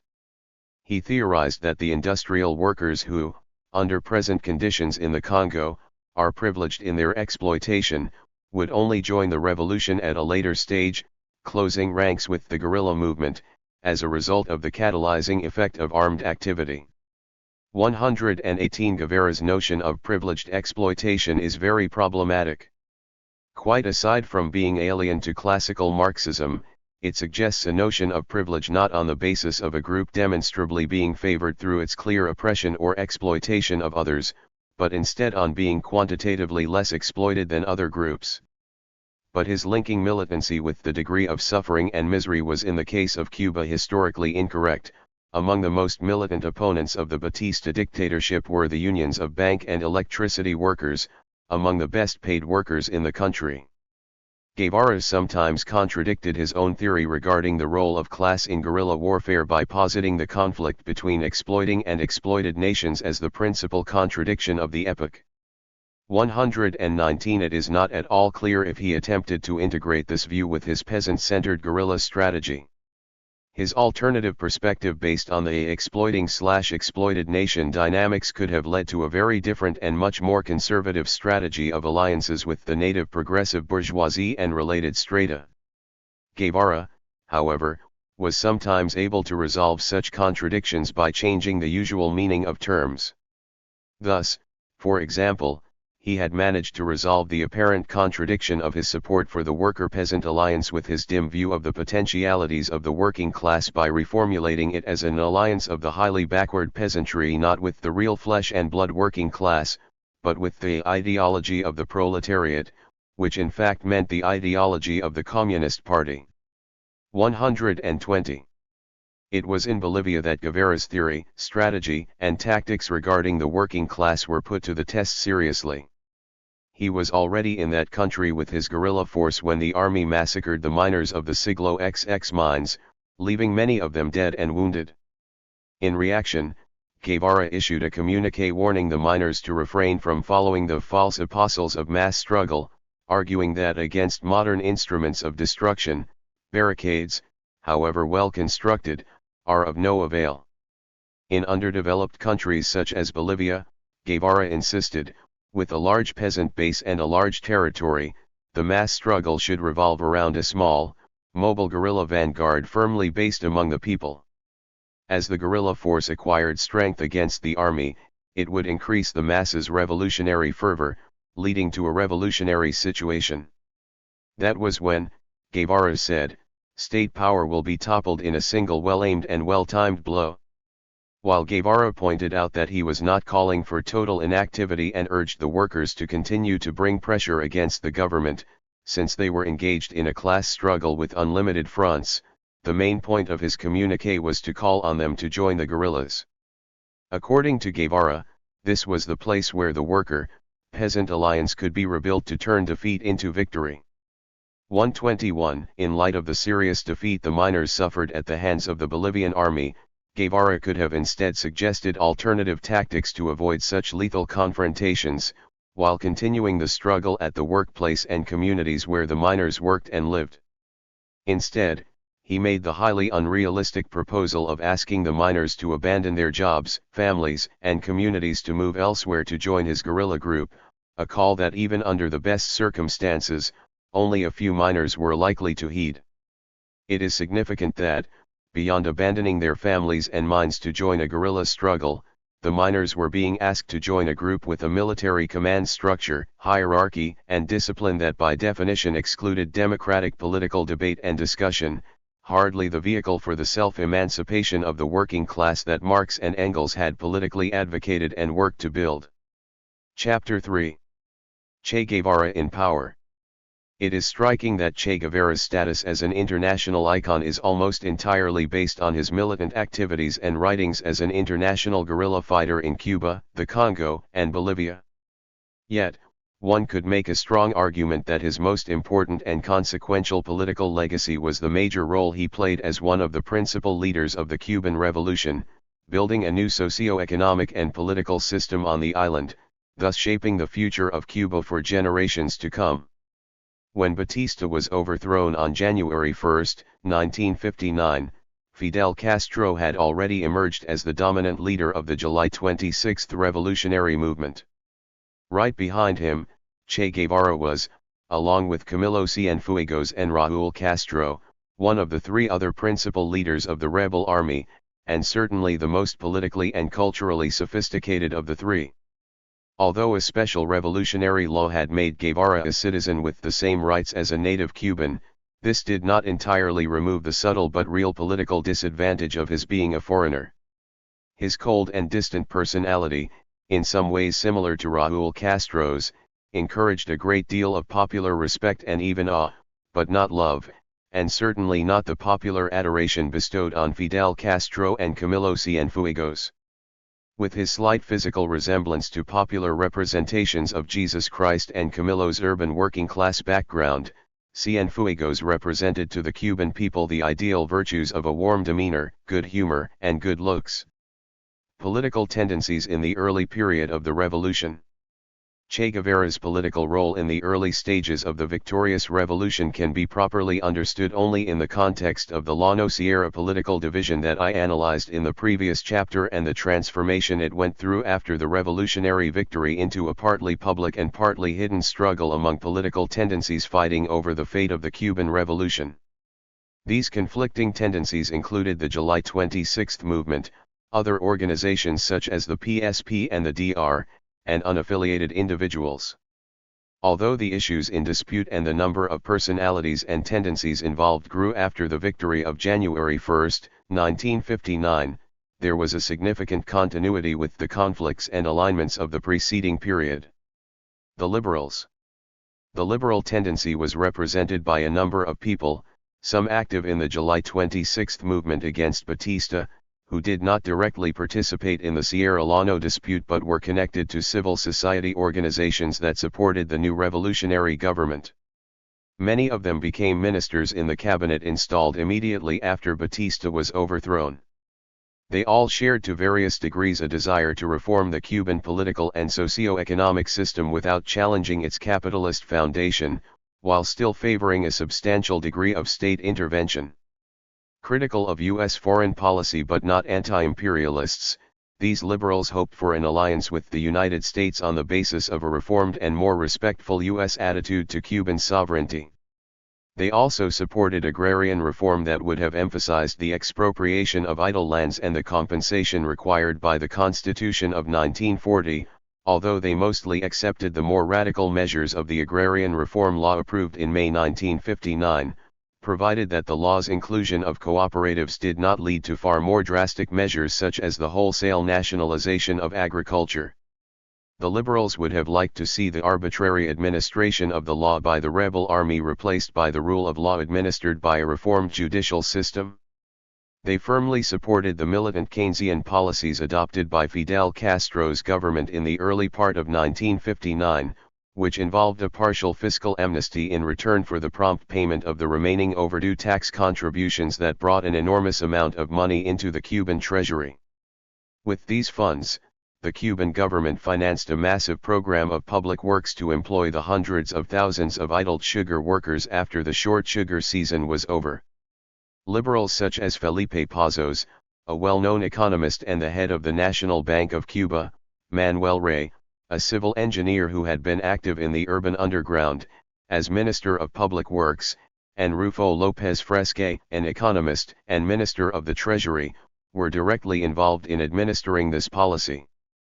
The government liberals were also supportive of the early government campaign urging people to buy products made in Cuba, a measure welcomed by Cuban industrialists, which had the unanticipated and for them unwelcome result of contributing to the revival of the anti-imperialist mood that had been dormant on the island during the previous 20 years. Other liberals in the government included Elena Medeiros, a pioneering social worker who was appointed Minister of Social Work, Manuel Urrutia Leo, a former provincial judge, who served as president until July 1959, and the more conservative José Miró Cardona, the former head of the Bar Association, who functioned for 6 weeks as prime minister until Fidel Castro took over the position in February 1959. At the time of the revolutionary victory, the liberal political current had a number of political points in its favor. The traditional right in Cuba was weak and somewhat discredited because of its close association with the conservative Catholic and pro-Spanish daily Diario de la Marina, which had opposed Cuban independence and supported Franco's forces in the Spanish Civil War. Very few of the government liberals had previously occupied important governmental positions and were therefore untainted by the reality or suspicion of corruption.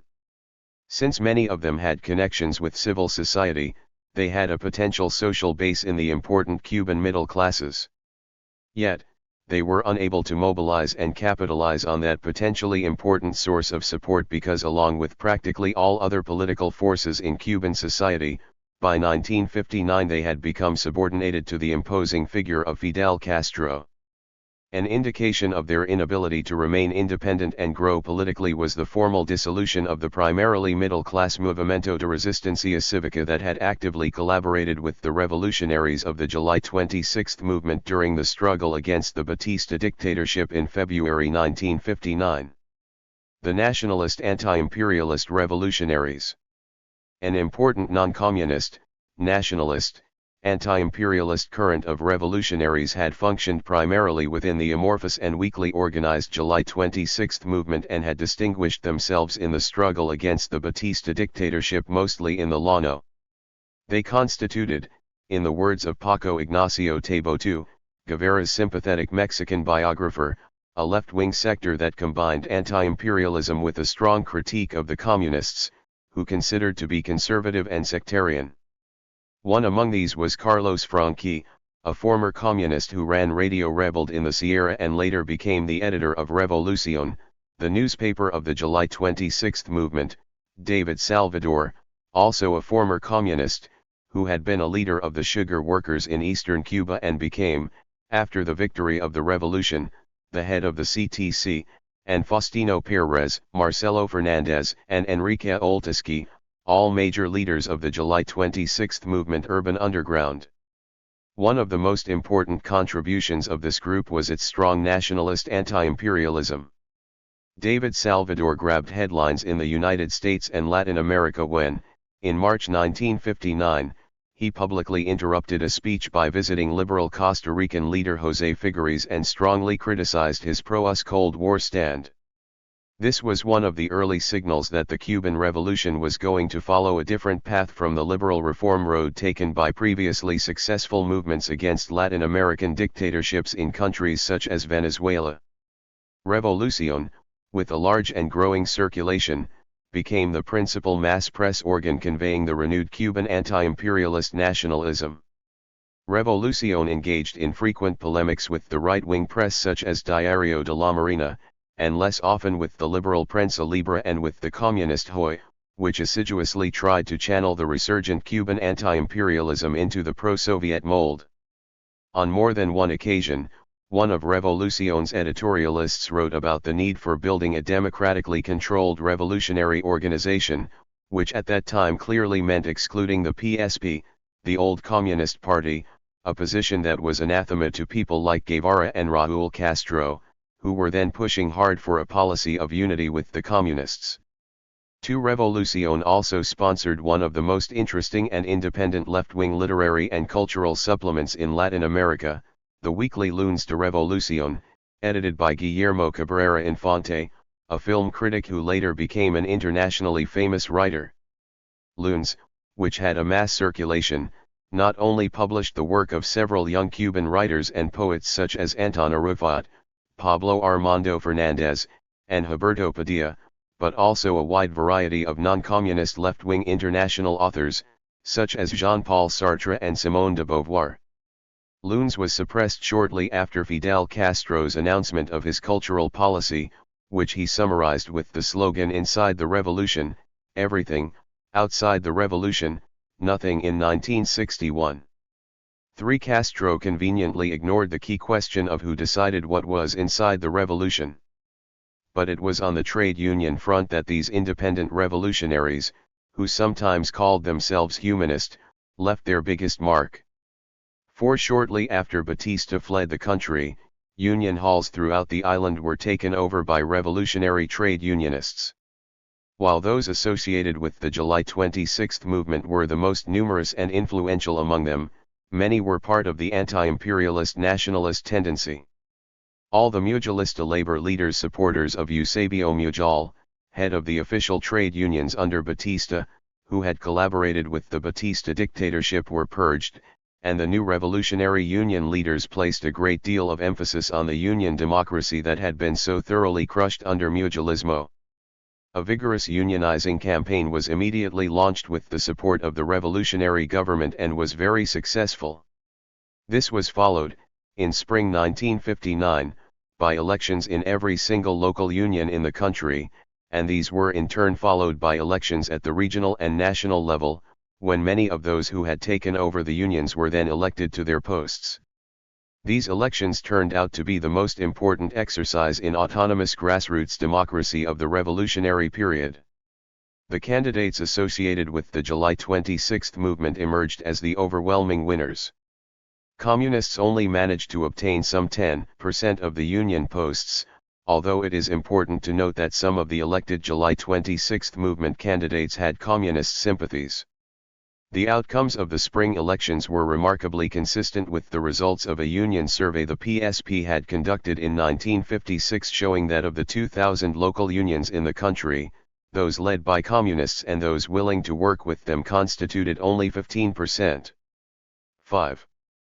However, as was the case with the liberals, the power of the nationalist anti-imperialists was very limited by their dependence on Fidel Castro. After all, Revolución, as the official organ of the July 26 movement, was ultimately controlled by Fidel Castro, and, to a considerable extent, the Cuban workers voted for the July 26 movement candidates because they saw them as Fidel Castro's followers. The Che Guevara, Raúl Castro, PSP alliance. When Che Guevara arrived in Havana after the revolution's victory, Fidel Castro appointed him as the head of the important military installation at La Cabana, an old Spanish fortress sitting on the east side of Havana Bay right behind the Moro Castle at the bay's opening. Although Guevara tried, and was perhaps pressured by Fidel Castro, to lower his public profile in the early days of the revolution in order to avoid a premature airing of the issue of communism, his political sympathies were clear. As early as January 27, 1959, he publicly expressed his political leanings in a speech, Social Ideas of the Rebel Army, to the Sociedad Nuestro Tiempo, the most important cultural PSP front organization. 7. When confronted by a hostile press, he tried to walk a difficult line, neither denying his politics nor compromising a government of which he was a major leader with positions that Fidel Castro, at least at this time, did not endorse. Thus, when an interviewer in the television program Telemundo Pregunta asked him on April 29, 1959, "Are you a communist?" Guevara responded, "I have been asked that question very often and I do not have to answer it because the facts speak for themselves. If you think that what we do for the people is communism, then we are communists. If you ask me if I am member of the Partido Socialista Popular, then I would answer no." 8. At the same time, however, Raúl Castro and Che Guevara were organizing an alliance with the PSP based on what they called the need for revolutionary unity. This strategic line was first put forward by the PSP, seconded by Raúl Castro and Che Guevara, and eventually endorsed by Fidel Castro many months later in fall 1959. The initial programmatic basis for this unity was rather vague, but the organizational meaning of the term clearly involved the collaboration of the PSP with those wings of the July 26 movement and other revolutionary organizations that, although not necessarily admirers of the PSP, were willing to refrain from criticizing or opposing PSP politics. In practice, unity also came to mean that the PSP and its allies could freely criticize others within the revolutionary camp, but that if those others, whether the liberals or the nationalist anti-imperialists, criticized the PSP, they were to be labeled as divisive anti-communists. The PSP was allowed to expound its version of communist politics, but the people who opposed the party, whether from a right-wing or left-wing perspective, were officially defined as part of a right-wing anti-communist amalgam. 9. The PSP had clearly gained some distinct advantages from its alliance with Raúl Castro and Che Guevara. Although both of these leaders enjoyed a great deal of prestige, their power and autonomy were circumscribed by their dependence on Fidel Castro in a way that did not apply to the PSP. While they had to be careful in their pronouncements because they represented the government, the PSP had much more freedom to propound its politics and was able to provide the only systematic explanation of events to its members and to the radicalized Fidelistas. The PSP exploited its ideological monopoly. At this early stage of the revolution, it became the one significant political force with a systematic political methodology speaking in the name of Marxism and socialism. 10. The unity approach bore fruit by the first half of 1959. An important indicator of its success occurred in the trade unions.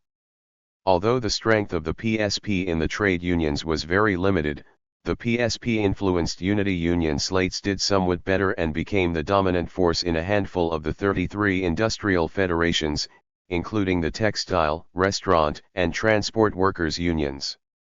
They had also been elected in a number of locals of other federations that represented sugar, tobacco, and maritime workers.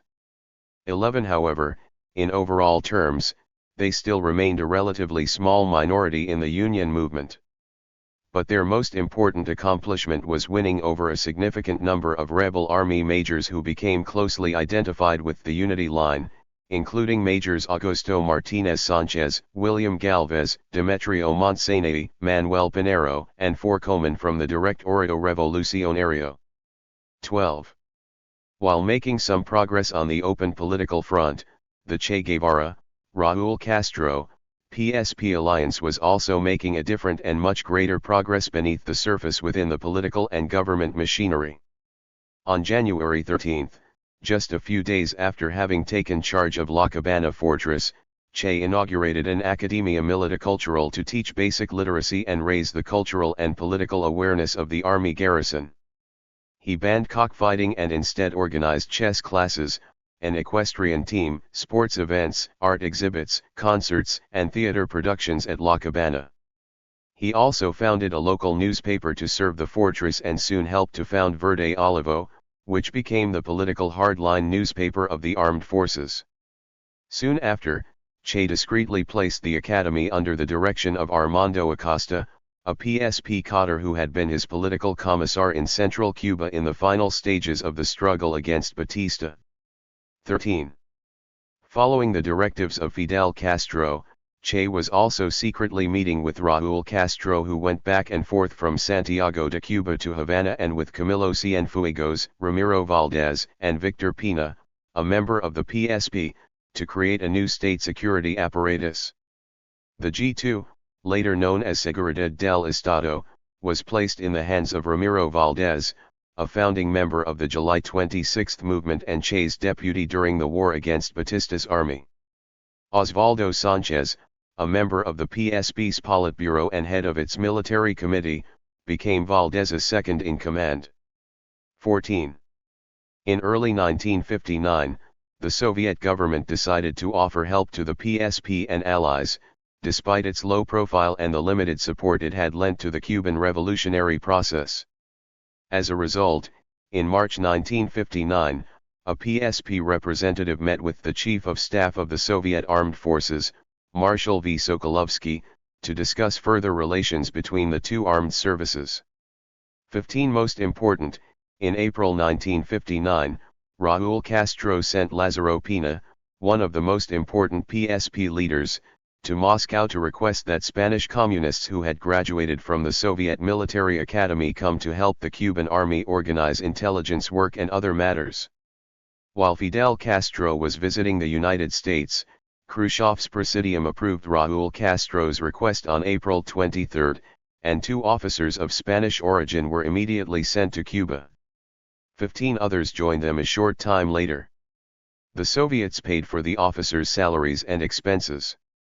16. Meanwhile, Sokolovsky began to raise with a PSP representative the possibility of training Cuba's pilots and inquired about the party's goals for the armed forces. 17. Che Guevara experienced some health problems during this period. On March 4, he was diagnosed with a pulmonary infection and, under doctor's orders, he and his wife, Aleda, moved to a villa at nearby Tarara Beach. In Tarara, the work to prepare the agrarian reform law and to establish INRA intensified. A secret agrarian reform task force headed by the geographer Antonio Núñez Jiménez met nightly at Che's house. Besides Núñez Jiménez, who was friendly with the PSP, the task force included Che, Alfredo Guevara, Pedro Mayret, Vilma Espin, and 2 senior PSP advisors. No one associated with the nationalist anti-imperialist tendency was invited to these meetings. As far as the government liberals were concerned, absolute secrecy was maintained from Manuel Urrutia, the president, and from his cabinet. Humberto Saray-Marin, the official minister of agriculture and a liberal who had drafted the moderate agrarian reform law that the rebels had approved in the Sierra in 1958, was completely kept out of the process to draft the new law. 18. Since Fidel Castro was aware of and occasionally attended these meetings, the Tarara conclave signified a major victory for the Che Guevara, Raúl Castro, PSP alliance. Until fall 1959, Fidel Castro publicly appeared to remain above the fray. For the most part, he abstained from participating in the open conflicts within the revolutionary camp, reserving for himself the role of ultimate arbiter.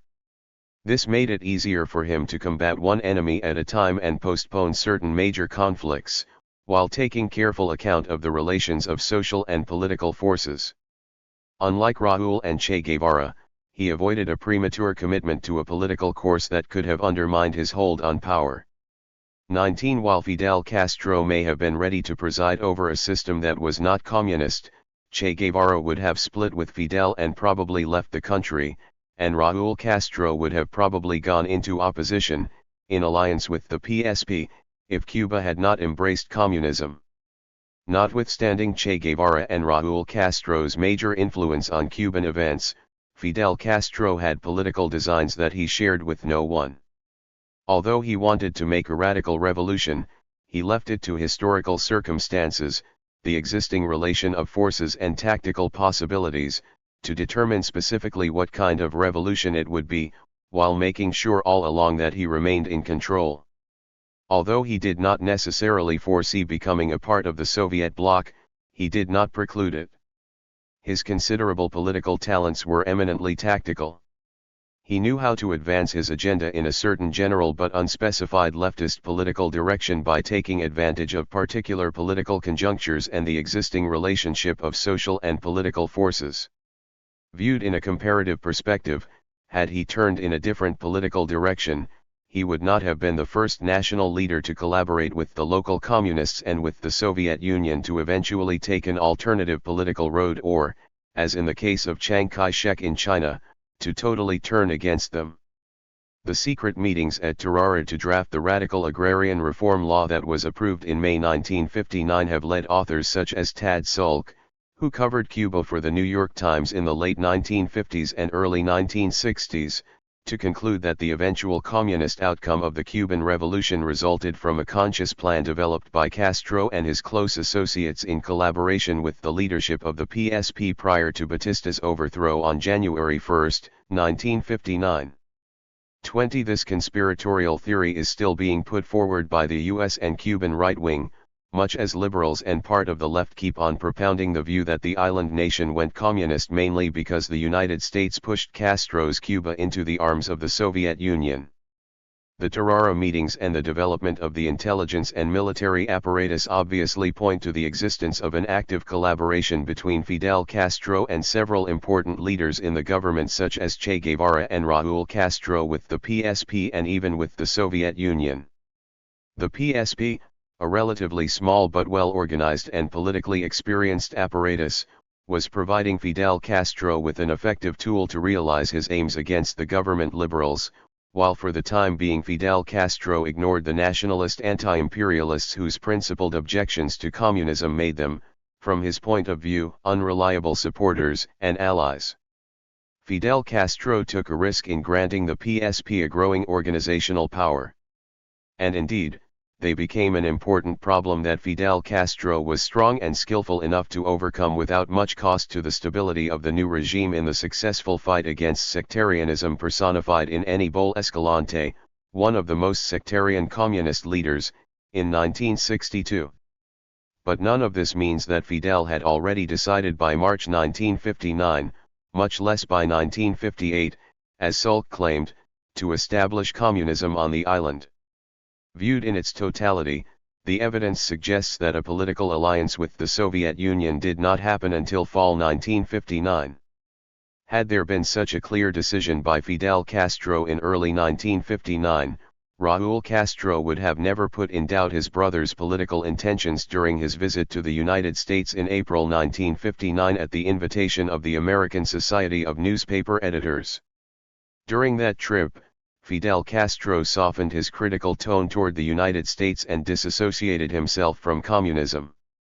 This alarmed Raúl, who telephoned Fidel and told him that there was talk at home that the Yankees were seducing him.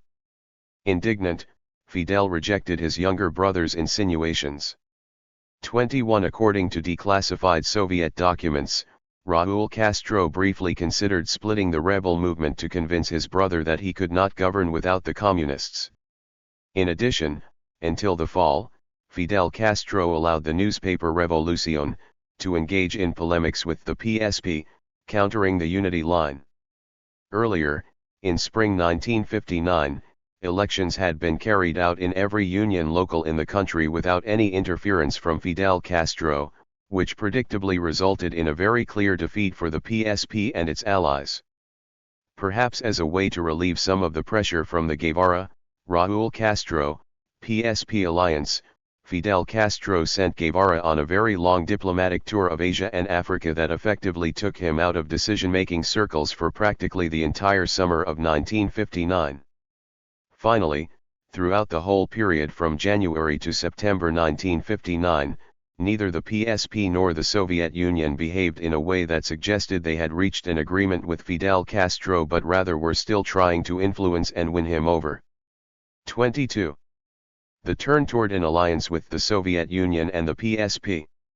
A series of events took place between September and November 1959 that indicated that Fidel Castro had opted for an alliance, and not simply an ad hoc collaboration, with the Soviet Union and the PSP. This was preceded in the summer months by an active government campaign against anti-communist politics within the revolutionary camp. In one of the worst examples of Fidel Castro's manipulative politics, liberal President Manuel Urrutia was forced to resign in July 1959. 23. Most significantly, Euclides Vázquez Candela, the non-communist but radical chief theoretician of Revolución, put an end to the recurring debates with the PSP in September 1959 but accused the party of trying to portray the July 26 movement as merely a provisional formation to prevent it from becoming a permanent organization. Vázquez Candela reiterated the need for such an organization and went on to specify the nature of his objections to the PSP's politics. To be a communist, plain and simple, is a way of confronting reality like many others and as such not at all shameful in itself. To be a communist of a party of the common form is already, without doubt, to adopt a type of Marxism compromised with the interests and demands of a metropolis in which one blindly trusts in the universal establishment of socialism. The open belligerence against these two forms of conduct and living is not at the center of our struggle. We have our own position, and we will defend it with the same right that all revolutions have defended their way of facing the restructuring of the society in which they must act. 24. On October 1, Alexander Alexeyev arrived in Havana to act as the Soviet Union's unofficial envoy to the Cuban revolutionary leadership, and the first leader he asked to meet was Che Guevara. 25. Later in October, former schoolteacher and rebel army Major Huber Matos resigned in protest over the growing communist influence in the armed forces. Fidel Castro did not respond by owning up to socialism and communism, although, as we saw above, he had been attacking anti-communism as divisive at least since he forced President Urrutia to resign. In a furious reaction, the revolutionary leader accused Matos of treason and had him sentenced to 20 years in prison, which he served in its entirety, in a show trial in which no conspiracy or incitement to violence on Matos's part was ever proved. The announcement of Matos's trial provoked an unpublicized split in the government. Faustino Perez and Enrique Oltiski, who belonged to the nationalist, anti-imperialist wing, and Manuel Rey, one of the still surviving liberals in the cabinet, objected to the Matos trial. Perez, Oltiski, and Rey maintained that Matos had separated himself from the revolution but had not committed an act of treason. Fidel Castro insisted that Matos should go to prison and asked for the resignation of the dissenting cabinet members. Che Guevara, perhaps troubled by Fidel Castro's abusive tone and impressed by the dignified response of Enrique Oltiski, Faustino Perez, and Manuel Rey, argued that since they had the courage to risk their lives in order to stick to their opinions, they should continue in their posts. 26. Oltiski temporarily remained as Minister of Communications, but the other two left the government in November and were replaced by people with similar politics to Raúl Castro and Che Guevara. 27. In October, another liberal, Felipe Pazos, who had also objected to the trial of Huber Matos, resigned as president of the National Bank of Cuba and was replaced by Che Guevara. In a sign of irreverence, he signed the new peso bill simply with his nickname. However, the most important sign that Fidel Castro and his government had made a significant turn in its policies and alignments was the 10th Trade Union Congress that took place in November 1959. The election of delegates to the Congress in early November produced very similar results to those of the spring elections. Once the Congress began, it was clear that the Communist delegation would take a drubbing and be excluded from the leadership bodies of the Trade Union Confederation. At this point, Fidel Castro personally intervened and a different leadership slate was approved. While well-known communists were kept off the slate, the so-called Unitarian elements of the July 26 movement who were friendly to the communists and were led by Jesus Soto were given a predominant role.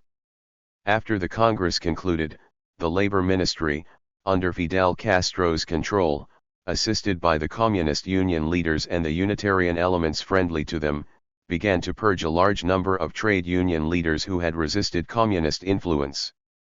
This process was carried out by means of commissions and carefully staged and controlled union meetings instead of new elections. About 50% of the labor leaders, most of whom belonged to the July 26 movement and had been freely elected in the spring 1959 local and national union elections, were removed. Many were persecuted and jailed as well.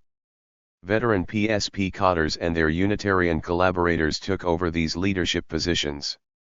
The government's anti-imperialism and especially the significant material improvements enjoyed by the working class and the majority of the Cuban people had provided Castro and his government such great support in 1959 and 1960 that any labor leader they chose could have been easily removed from office had there been new elections.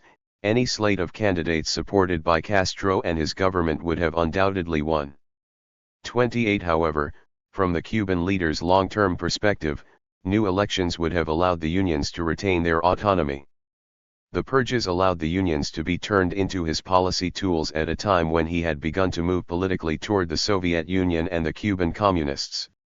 In 1961, less than 2 years after the fateful 10th Congress of the Union Confederation, the government approved new legislation that brought the nature and function of Cuban trade unions into alignment with those of the Soviet bloc. The new functions were to help production, to promote efficiency and expansion of social and public services, to improve the administration of all sectors of the economy, and to carry out political education. 29.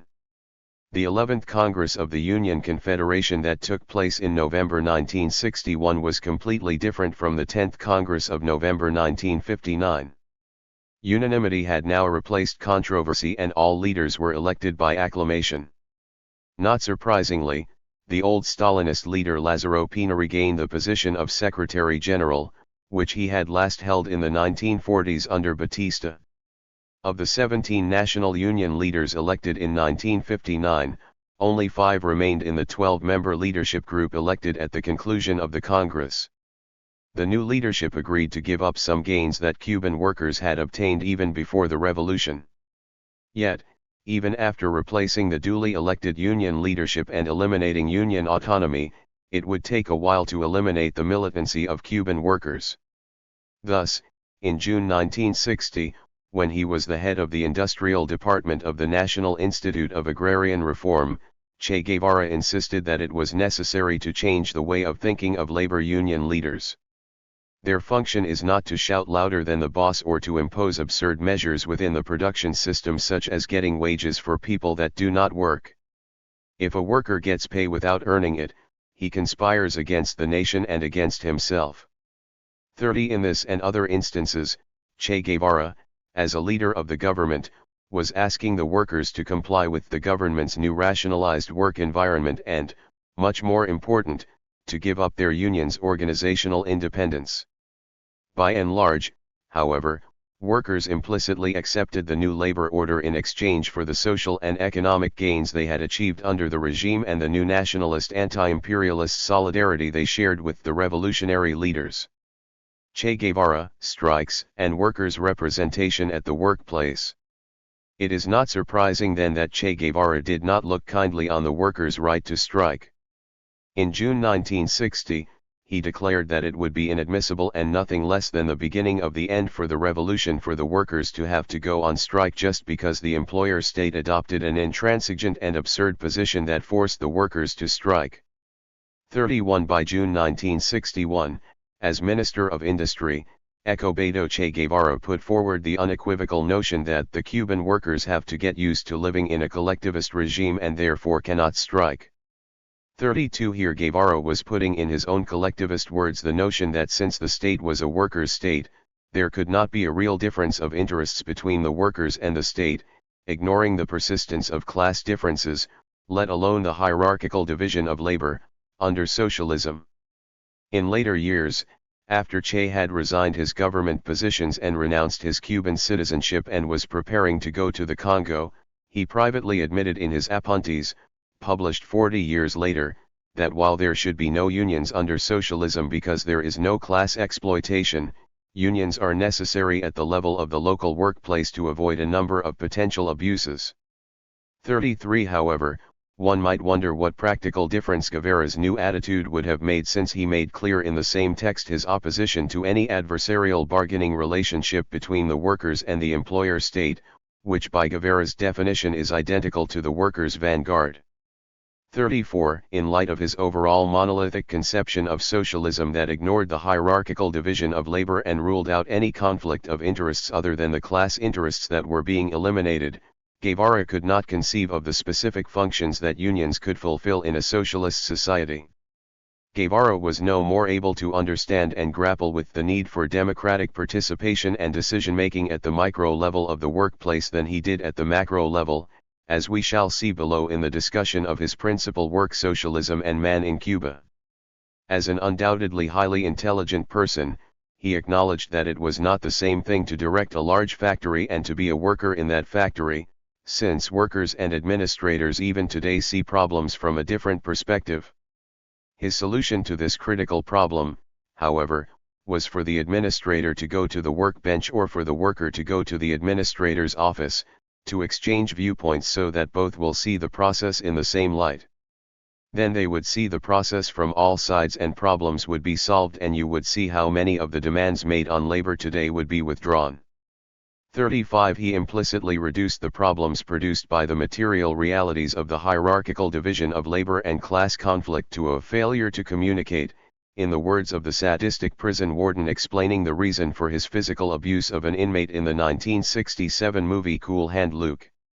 Che recognized that sometimes a labor union leader talks to the administrator and the rank and file considers that a sellout, but he explains that problem in social psychological language in terms of attitudes that have to disappear because our great task of industrializing the nation cannot be accomplished if they remain with us, misunderstanding the social structural divisions in the factory and society. 36.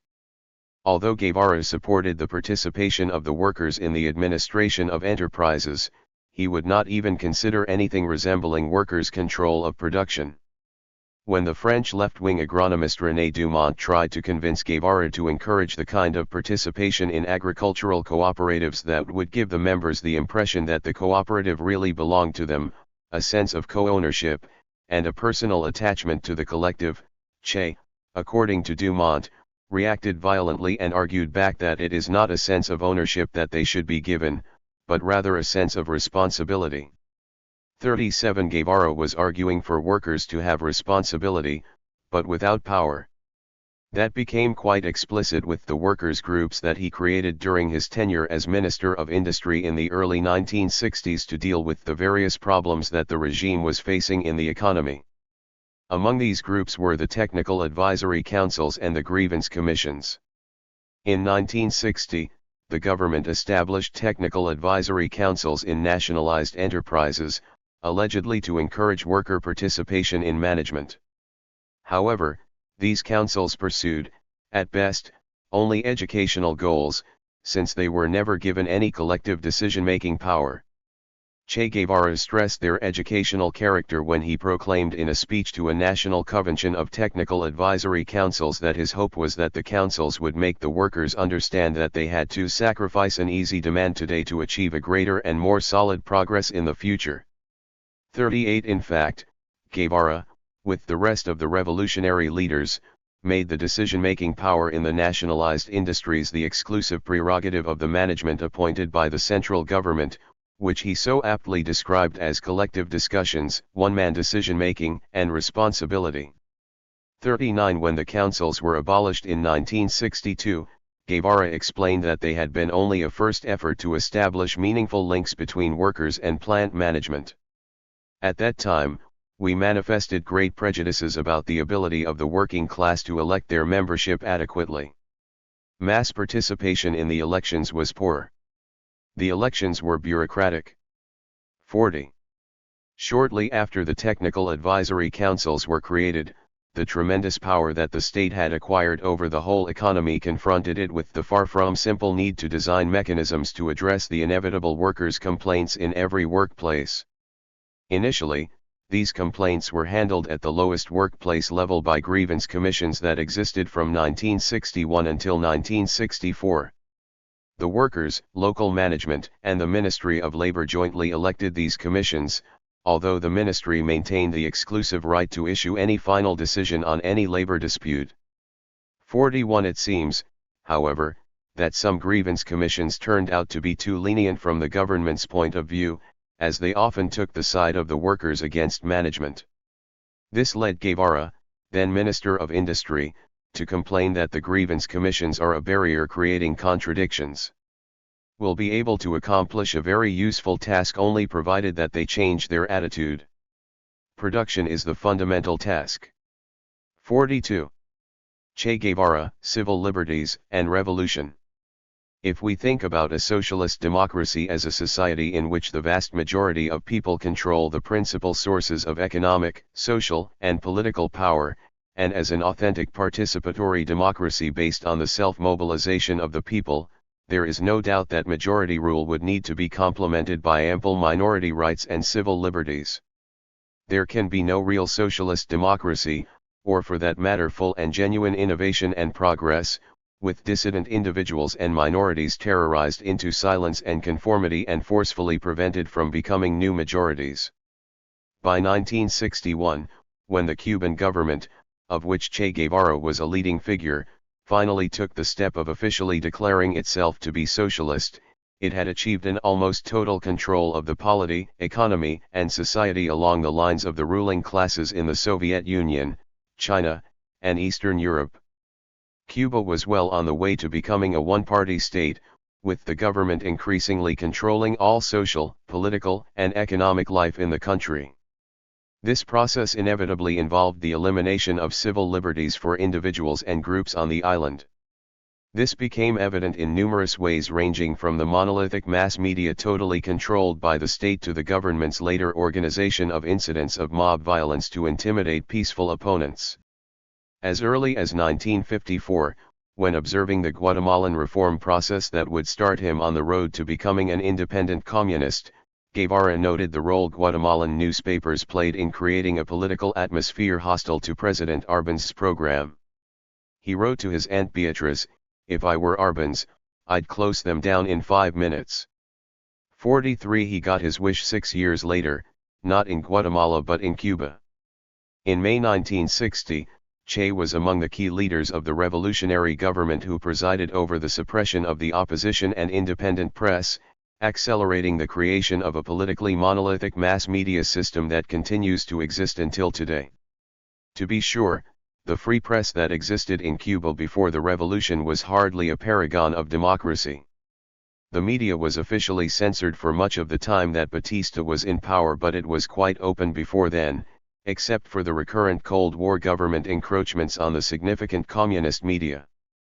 Of course, even then, freedom of the press was for the most part restricted to the very wealthy individuals and corporations that had the capital to own and operate major mass media organs.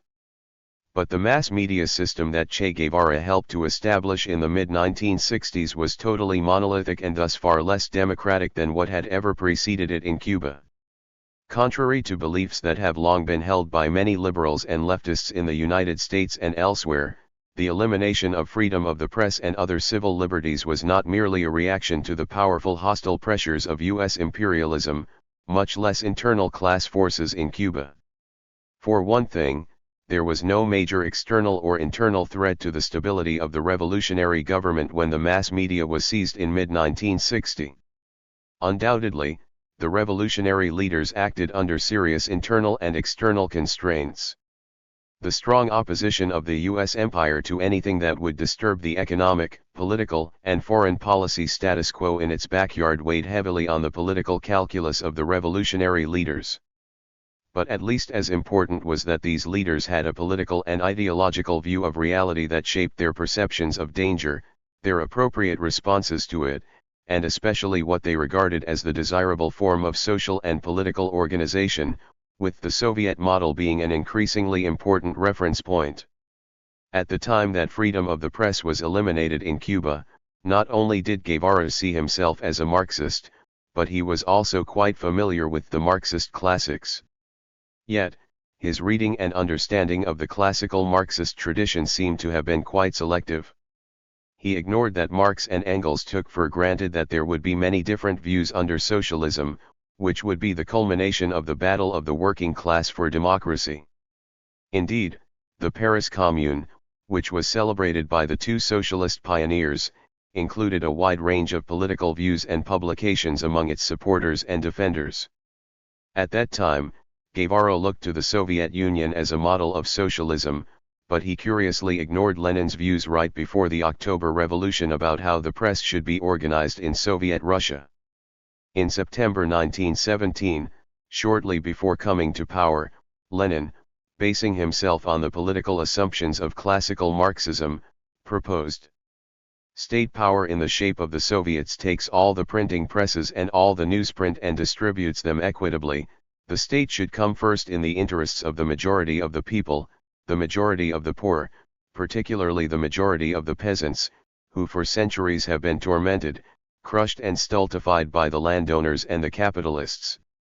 The big parties should come second, say, those that have polled 1 or 200,000 votes in both capitals. The smaller parties should come third, and then any group of citizens, which has a certain number of members or has collected a certain number of signatures. 44.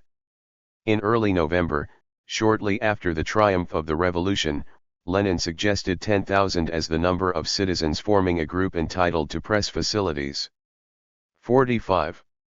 During the days in the Sierra Maestra, while Guevara demonstrated his courage, intelligence, and leadership skills to rise to the top level of the guerrilla army, he also saw himself as a hardliner, or, as he himself put it, one of the more drastic ones. 46. This was consistent with his independent but very hard communist views regarding bourgeois freedoms that were far from the humanist philosophy that some sympathizers have attributed to him. During his days in the Sierra, Guevara opposed Fidel Castro's very effective tactic of returning prisoners to the enemy, a tactic that made a great deal of sense when facing a mercenary and demoralized army with no social or political support among the population at large. 47. In consonance with being one of the more drastic ones, Guevara volunteered to execute the infamous traitor Eudemio Guerra. As Guevara described it in his private diary, the situation was uncomfortable for the people, and for so I ended the problem giving him a shot with a .32 pistol in the right side of the brain, with exit orifice in the right temporal. He gasped a little while and was dead. 48. Che Guevara's hard-line policies also had strong ascetic and Puritan elements, although its effects were checked and reversed before the establishment of Cuba's one-party state. Thus, when his troops occupied the town of Sancti Spiritus in central Cuba in late 1958, he tried to ban alcohol and the lottery, but gave up in the face of the townspeople's resistance. 49. After the overthrow of Batista on January 1, 1959, Guevara was personally responsible for supervising some of the repressive activities of the revolutionary regime. He was the head of La Cabana military fortress, where several hundred executions were carried out in the early months of 1959. The great majority of those executed were guilty of serious crimes and atrocities, but given the summary nature of the procedures, it cannot be ruled out that there were some innocent people whose executions were carried out at least in part because of Che Guevara's political views. It is also possible that some Batistanos may have suffered punishments quite disproportionate to the offense with which they were properly charged. The historian Lilian Guerra has presented evidence suggesting that Che Guevara repressed and executed some people not because they had killed anybody or committed atrocities but because of their anti-communist activities, whether inside or outside Batista's government. This is an area that requires much additional historical investigation, particularly in the light of recurring charges by those who accuse Guevara of grave excesses and crimes at La Cabana. 50. More enduring in its consequences was Guevara's principal role in setting up Cuba's first civilian labor camp in the Guanajuato region in the westernmost part of Cuba in the early 1960s to confine people who had committed no crime punishable by law, revolutionary or otherwise. Che defended his actions with his usual frankness. Only send to Guanajuato those doubtful cases where we are not sure people should go to jail. I believe that people who should go to jail anyway. Whether long-standing militants or whatever, they should go to jail. We send to Guanajuato those people who should not go to jail, people who have committed crimes against revolutionary morals, to a greater or lesser degree, along with simultaneous sanctions like being deprived of their posts, and in other cases not those sanctions, but rather to be re-educated through labor. It is hard labor, not brute labor, rather the working conditions are harsh, but they are not brutal. 51. In the case of the Ministry of Industry under Che Guevara, it seems that people were sent to Guanajuato for undisciplined and immoral behavior, or of minor failures at work, and the ministry determined the sanction of various weeks or months, typically 1, 3, 6, or 12 months 52 working at the camp, with the right of appeal within the ministry. After completing the sentence at the labor camp, the sanctioned employee would return to his or her usual job. 53. However, it is important to keep in mind that among the people sanctioned to hard labor were those who had committed relatively minor work-related offenses. Thus, for example, Manuel Marzoa Malvzado, an executive in the chemical industry, was sanctioned to spend 1 month doing hard labor in Guanajuato because he had recruited a specialist to transfer from another Ministry of Industry institution to his own without the appropriate vice-ministerial approval, or in Marzoa's version of events, for contracting an engineer for a management role without authorization from the relevant vice-minister. 54. Under either set of circumstances, it was a highly disproportionate, administrative, and therefore non-judicial punishment for what was, after all, a relatively minor work-related offense. Guevara played a key role in inaugurating a tradition of administrative, non-judicial detention subject to no written rules or laws and solely based on the discretion of top leaders and administrators. Since ministry employees who refused to accept the punishment lost their jobs, the sanctions could hardly be described as voluntary. 55. A few years later, when Guevara was no longer in the Cuban government, this administrative, non-judicial approach was used in the UMAP camps, although with much greater harshness, for the confinement of dissidents and social deviants, homosexuals, members of the Jehovah's Witness sect, Catholic activists, practitioners of secret Afro-Cuban religions such as Abaqua, and non-political rebels. In the 1980s and until 1993, this non-judicial, forced confinement was also applied to people with AIDS. The relationship between revolution and civil liberties. Unfortunately, there is a widely shared assumption that civil liberties are irrelevant in the context of a social revolution, particularly in an economically less developed country. To be sure, even the most democratic of socialist revolutions led by the working class and its allies will be confronted with strong and forceful resistance by the defeated ruling classes. Moreover, some members of the exploited and oppressed groups that have been politically and ideologically influenced by the old ruling classes will aid and support the resistance of their class rulers. In light of this, the new revolutionary government will need to suppress violent and subversive acts against the new socialist system in order to defend itself. Moreover, the revolutionary government cannot wait until these violent acts take place, but must try to prevent their occurrence whenever possible. In order to do this successfully, the government will also be forced, in specific instances, to curtail the civil liberties of those actively supporting the violent opponents of the revolution, for example, to detain individuals who are providing or helping to provide supplies to a counter-revolutionary force. But this does not justify all actions that a revolutionary government may take. The experiences of the Cuban and many social revolutions that have taken place since the early part of the 20th century force us to confront the issue of how to preserve their original democratic character, particularly since we now know that revolutions can be defeated from the inside as well as from the outside.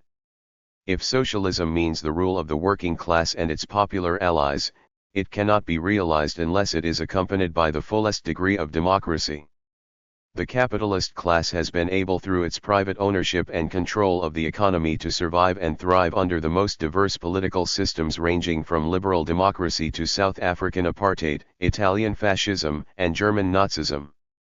But because the working class and its popular allies will not privately own the economy under socialism, they can only rule society through their democratic political control of the economy and polity.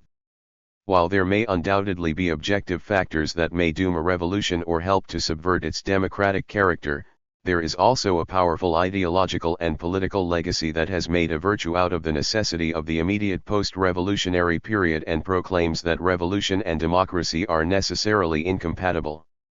It is in response to this ideological legacy that it is critical to insist that the repression that the revolutionary government will be forced to carry out, particularly right after the overthrow of the old ruling classes, can be justified and controlled by democratic aims and purposes. With the benefit of the hindsight provided by the experiences of the social revolutions that have taken place since the early part of the 20th century, we can develop a method to address the problem of revolution and democracy, even though of course hard cases cannot be solved in advance, nor can every eventuality be anticipated. Daniel Ben said, one of the leaders of the May 1968 revolt in France, argued that while of course no rule can respond in advance to all concrete situations, at least it makes it possible to designate and circumscribe the exception, instead of banalizing it. 56. First of all, repression can be limited and controlled in its effects if it is guided by the general criteria that repressive acts be proportional, relevant, and specific to the scope and nature of the counter-revolutionary acts committed and should last only as long as the threat that brought it about persists.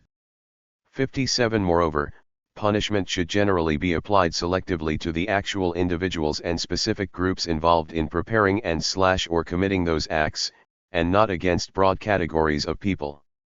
In other words, collective punishments should be avoided.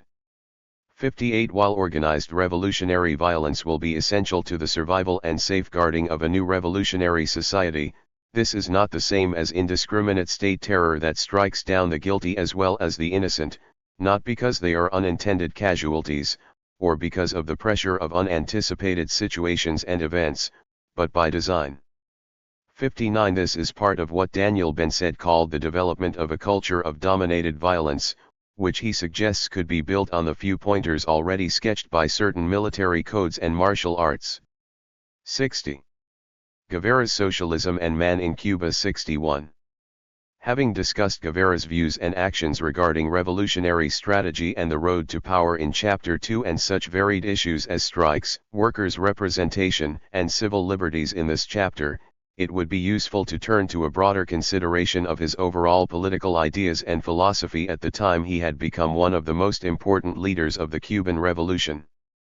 More than any other revolutionary leader on the island, Guevara clearly laid out his general theory and views in Socialism and Man in Cuba, which he considered his most finished work. 62. In it, Che molded and shaped his vision of the new man to be forged by Cuban communism, a selfless and idealistic man, infused with the values and practices of heroism, dedicated to the good of society. 63. Socialism and Man in Cuba's focus was on the individual's sacrifice for the collective good. Little if any room was left for individual self-fulfillment, expression, and freedom, and their close relationship with the collective good that Marx had thoroughly explored, especially in his early writings. When Guevara does write in Socialism and Man in Cuba about the individual's greater fulfillment and greater inner wealth, it is in the context of taking on many more social responsibilities and sacrificing for society. 64. For Guevara's new man, work is a social duty that, together with the development of technology on one hand, and voluntary labor, on the other hand, would achieve his full human condition when he produces without being compelled by the physical necessity of selling himself as a commodity. 65. The problem of course was that while Guevara did not and probably could not do very much to bring about the development of technology in the island, he increasingly had to rely on voluntary labor and moral incentives to rid the country of the erroneous view appropriate only to a society based on exploitation that work is a disagreeable human necessity, 66 Thereby increasing, although with good intentions, the exploitation of Cuba's workers and peasants. Moreover, Guevara's ascetic attitude toward consumer goods aimed to suppress rather than satisfy the material needs of the Cuban people. In light of this and his faith in the communist one-party state, it was the establishment of economic equality and opposition to competition and the market, rather than the overcoming of capitalist class rule through the self-emancipation of the exploited and oppressed, that remained as the true essence of his vision of socialism and communism. Guevara's Socialism and Man in Cuba and the Transition to Communism. In Socialism and Man in Cuba, Guevara argues that socialism cannot be built with the worn-out weapons of capitalism and that the new man must construct communism simultaneously with the material base of our society. 67 According to Guevara, the instruments to be used to mobilize the masses to achieve these ends must be of a fundamentally moral nature, although material incentives, especially those of a social nature, can also be used. 68 Guevara did not clarify whether he was simply criticizing, by implication, the economic practices resulting in increasing inequality in the Soviet Union or whether his critique extended to the views of Marx himself as formulated in the Critique of the Gotha Program and other writings. Instead, he obfuscated Marx's views on the transition from capitalism to socialism. Thus, in Socialism and Man in Cuba, Guevara stated that we are not before a pure transition period such as that envisioned by Marx in the Critique of the Gotha Program and indicated that we are instead facing a new phase not foreseen by him, the first period in the transition to communism or in the construction of socialism. 69 It is impossible to tell what Che Guevara had in mind when he wrote these lines, but they certainly failed to convey anything that substantially differed from Marx's view about the transition to the higher form of communism. 70 At the time, this might have been Che's way of avoiding a frontal confrontation with Marx's political economy precisely because Guevara was actually putting forward, in overall terms, a far more voluntarist theory and perspective than that of the German socialist pioneer.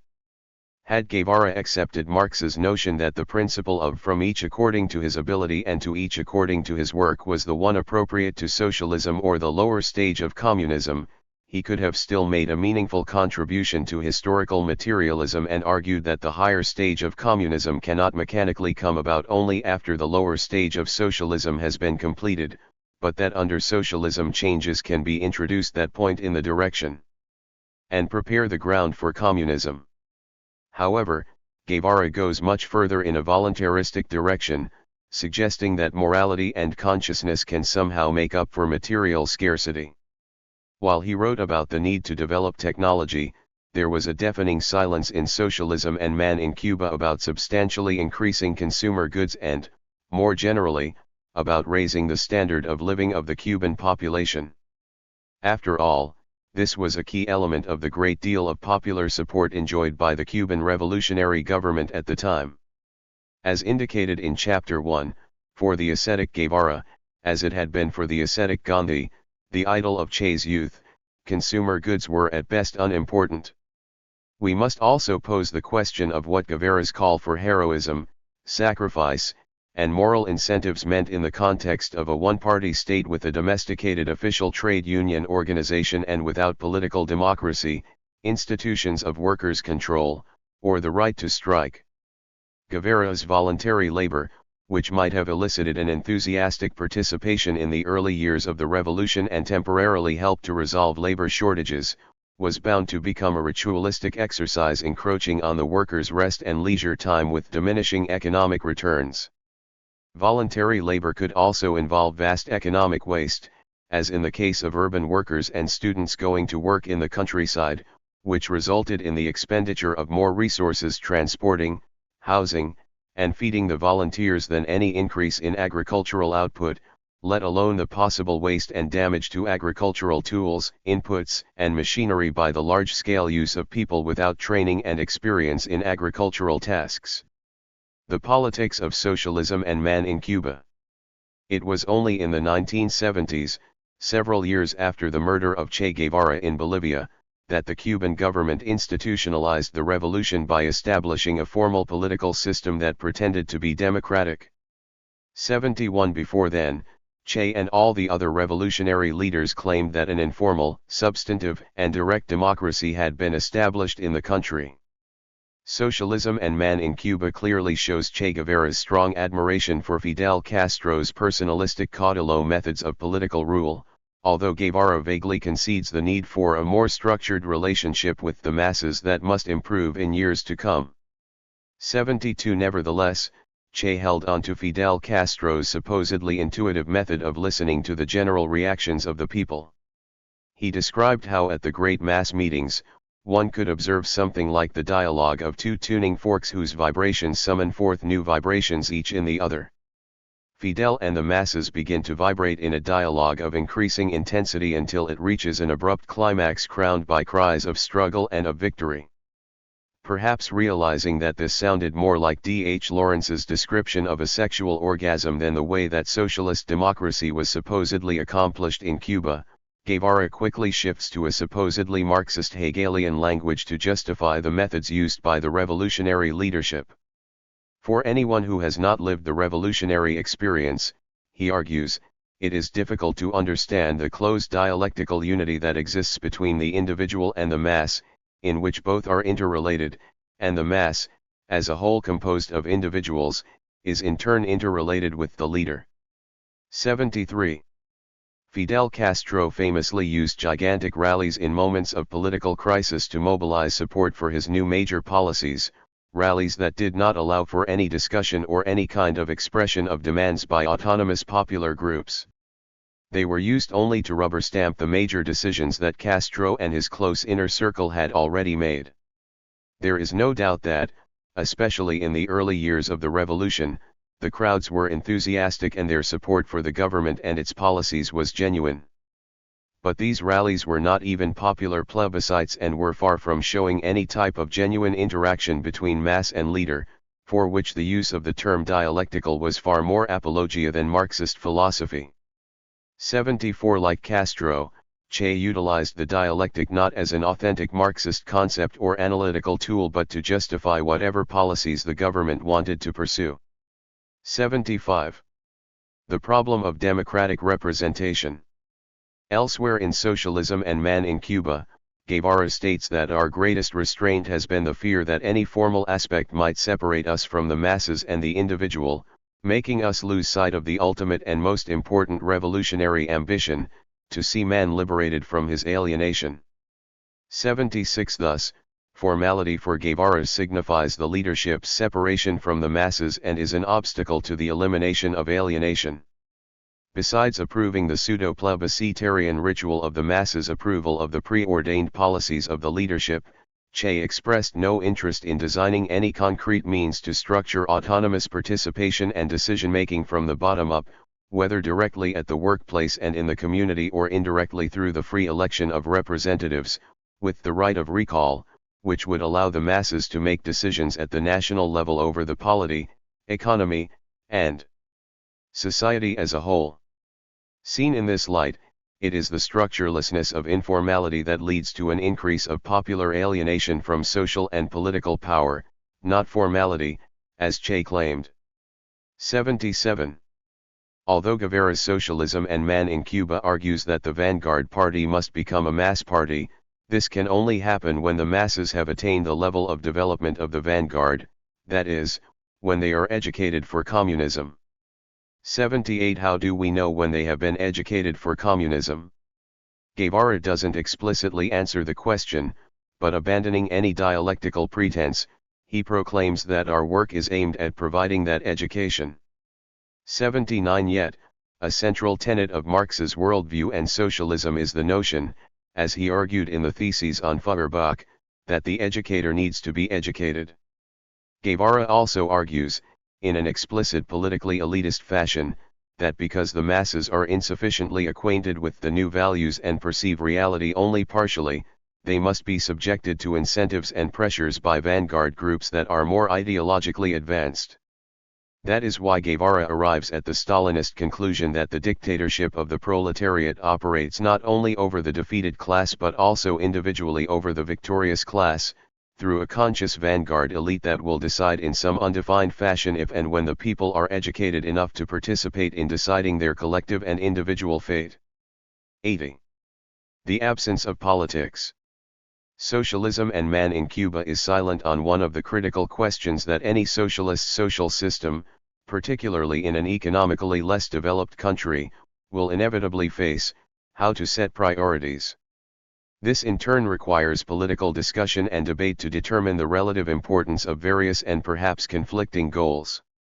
Thus, what is truly remarkable about socialism and man in Cuba is that while it is very concerned about ending alienation through the elimination of competition and the market, it says absolutely nothing about the single most important way to eliminate alienation: working people controlling their fate by making democratic decisions about social, economic, and political matters. In fact, it has no working class or popular politics at all. The clear implication is that whatever politics exist are the exclusive domain of the vanguard party and the leadership, which apparently always know best. While the pamphlet is vocal in its opposition to the capitalist market and competitive system that tends to commodify everything, including human relations, and in its praise for the individual's selfless dedication to the collectivity, opposition to the capitalist market and to the commodity form can in fact be the basis for a reactionary utopianism attempting to emulate pre-capitalist social formations. It certainly does not equal socialism, if we mean a society in which the working class and its class allies take control over their fate via a thorough democratizing of the economy, polity, and society as a whole. Misunderstanding Guevara's concept of love. Some leftists have praised but misunderstood other pronouncements that Guevara makes in Socialism and Man in Cuba, such as his often quoted statement, "Let me say, with the risk of appearing ridiculous, that the true revolutionary is guided by strong feelings of love." It is impossible to think of an authentic revolutionary without this quality. This is a marvelous sentiment and is often cited to portray Guevara as a warm, affectionate, and loving revolutionary. The problem with this interpretation is that a few lines further down in the same paragraph, Guevara explains, "While our vanguard revolutionaries must idealize their love for the people, they cannot descend, with small doses of daily affection, to the places where ordinary men put their love in practice." 81. In other words, this is not love as most people understand it, but rather an abstract love of the people by those at the pinnacle of the political hierarchy, without a concrete human object. In fact, Guevara's approach plays into the hoary conservative critique of revolutionaries that they love humanity but hate actual people. In this instance, Guevara's approach to love is another example of his tendency to hypostatize society at the expense of the individual and seems to have been reinforced by aspects of his personality, as when he lamented certain character traits which make it difficult for me to get close to people. 82. In any case, 2 years later Guevara was saying something very different in his message to the Tricontinental sent from Bolivia in April 1967. In that message he proclaimed hatred as an element of struggle, relentless hatred of the enemy that transforms us into effective, violent, selective, and cold-killing machines. Our soldiers must be thus: a people without hatred cannot vanquish a brutal enemy. 83. Che Guevara and the Communist Model. Paco Ignacio Taibo too has written that it is curious that Che, who had been so critical of the economic policies followed by the Soviet Union, did not have a minimal awareness of the social disaster, the political authoritarianism, and repressive character of Soviet society. Taibo concludes that Guevara was a prisoner of what he labeled Neanderthal Marxism. 84. Since his experience in Guatemala, when he became radicalized, Ecobedo Guevara adopted and remained committed to the Soviet Union's communist system model in its fundamental structural outlines, even though not necessarily with regard to certain specific economic and cultural policies such as socialist realism in the arts. The key structural features of communism as a social system included the establishment of a one-party state in control of the social, political, and economic life of the society through the so-called mass organizations, such as the official trade unions and women's organizations, acting as transmission belts for the single ruling party. The efforts of the single party and the mass organizations to control the population have been supplemented by the political police as the principal organ of repression, which has historically been directed not only against foreign interference but also against domestic dissidents and opponents, regardless of how homegrown and legitimate their grievances might be. This system was consolidated under Joseph Stalin in the Soviet Union, and after World War II, the invading Soviet army extended its reach to Eastern Europe. Revolutions in other parts of the world established versions of the same system in countries such as China, Vietnam, and Cuba. There were differences among the systems established in these countries, as well as between them and the Soviet Union. But the same has been true for capitalism in countries such as Japan, the United States, and Sweden, which remain capitalists since they all maintain the essential elements of the capitalist system in terms of the primacy of the private corporate sector, capital accumulation and exploitation, the profit system, and other key elements of the system. This top-down political vision also explains why Guevara never saw popular election of representatives as central to the process of the emancipation of the exploited and oppressed. Properly understood, the popular election of representatives is not merely an instrumental, pragmatic tool, but a process of decision-making that is inextricably connected to political discussion, education, and self-government. Earlier revolutionary movements, such as the Paris Commune and the Soviets of the 1905 and 1917 revolutions, placed a major emphasis on the deliberative and legislative, as well as the executive, powers of the people at the base. However, Guevara explicitly rejected the notion that democratic discussion and decision-making could be applied to the non-combat aspects of military life in his 1960 treatise on guerrilla warfare, which was perhaps his most open-ended and least dogmatic work. Moreover, he also glossed over the importance of the election of representatives among the people ruled by the guerrilla armies when he proposed that in view of the importance of relations with the peasants, it is necessary to create organizations that make regulations for them, organizations that exist not only within the liberated area, but also have connections in the adjacent areas. 85 Che spelled out no democratic representative mechanisms through which the peasants could learn through practice to rule themselves. In the guerrilla scenarios discussed by Guevara, the potential influence of the mass media or competing political parties were of little importance. Closely connected to Guevara's avoidance and rejection of the popular election of representatives was the virtually obsessive fear that he shared with Fidel and Raúl Castro about divisions among the revolutionary leaders and the people at large. They saw any kind of genuine elections as creating divisions that they had to suppress for the sake of unity. Their fear was reinforced by the negative effects of divisions among the revolutionary leaders that they witnessed in countries such as Algeria, which ended with the overthrow of Ahmed Ben Bella, a close friend and ally of the Cuban leaders. Whatever significant political differences may have existed among the revolutionary rulers have never been revealed to the public, except when people have been purged from the leadership and, of course, with the public only hearing the side of those who won the fight and remained in power. 86 This is the monolithic unity that Raúl Castro, along with the other revolutionary leaders, has invoked through close to 6 decades in power. 87. The supposed unity of the Cuban people advocated early on by Che Guevara, Raúl Castro, and the PSP has been used to justify the monopoly on power that the Cuban Communist Party holds. In fact, the Cuban people have never been united in the sense of having transcended class, race, and many other kinds of politically and socially rooted conflicts. And the Cuban working class, much less the Cuban nation, is by no means homogeneous. As Leon Trotsky argued against the similar Stalinist notion of homogeneity and unity. In reality, classes are heterogeneous, they are torn by inner antagonisms, and arrive at the solution of common problems not otherwise than through an inner struggle of tendencies, groups, and parties. It is possible, with certain qualifications, to concede that a party is part of a class. But since a class has many parts, some look forward and some look back, one and the same class may create several parties. For the same reason, one party may rest upon parts of different classes. An example of only one party corresponding to one class is not to be found on the whole course of political history, provided, Of course, you do not take the police appearance for the reality.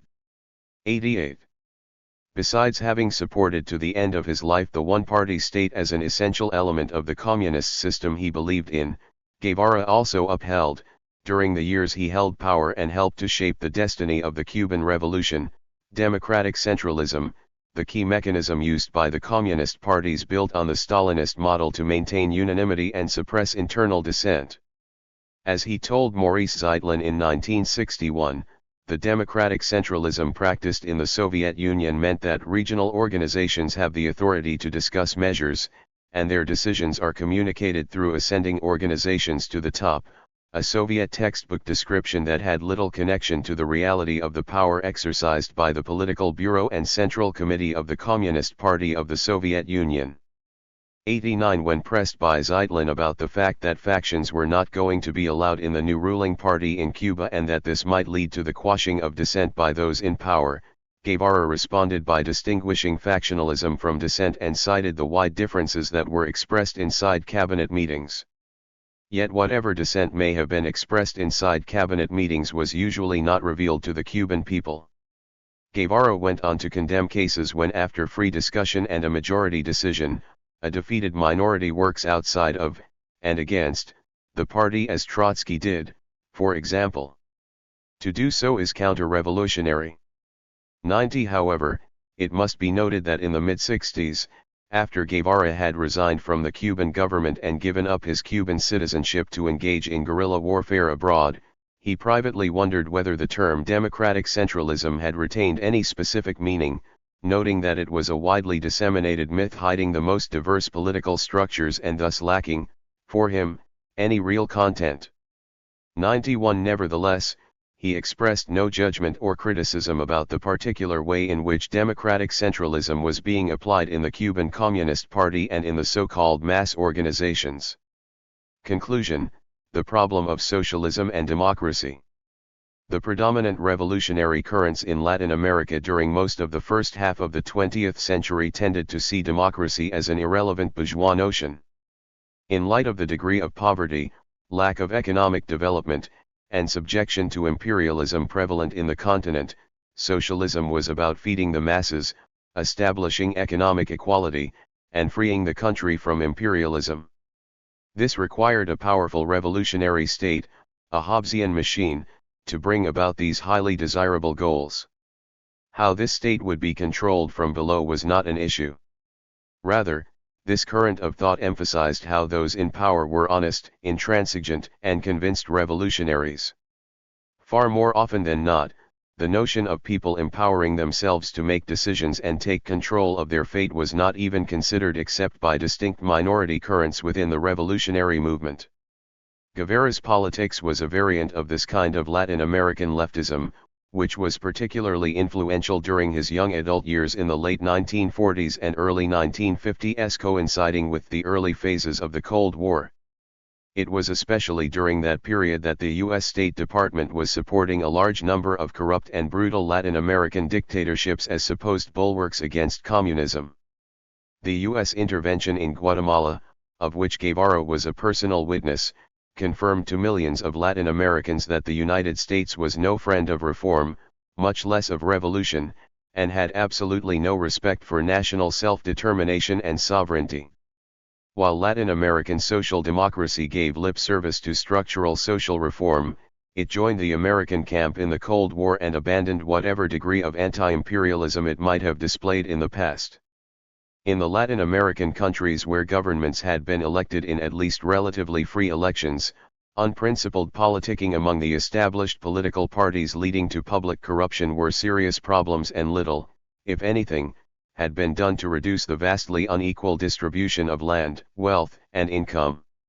The Latin American media, even when not censored by dictatorships, was under the control of big capitalist interests and depended on the heavily biased North American news services such as the Associated Press and the United Press for content. In the face of such realities, communism seemed a real alternative to many young Latin Americans sincerely concerned about the fate of the poor and oppressed. Implicit in this ideological and political choice was a politics from above, at least in the sense that the people in general could not be trusted to make their own choices.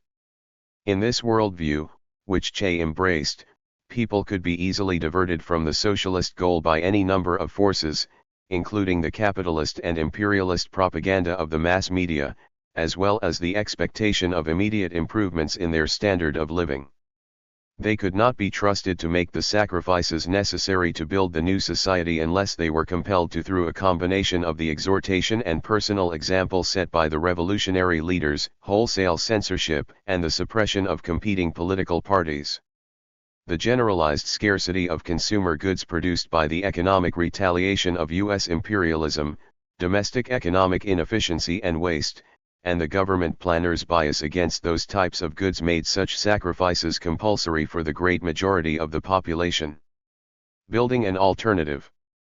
As the legacy of the traditional social democratic and communist parties becomes increasingly diluted and loses influence over the new political generations, other organizational experiments and political currents have developed in Latin America, Europe, and Africa.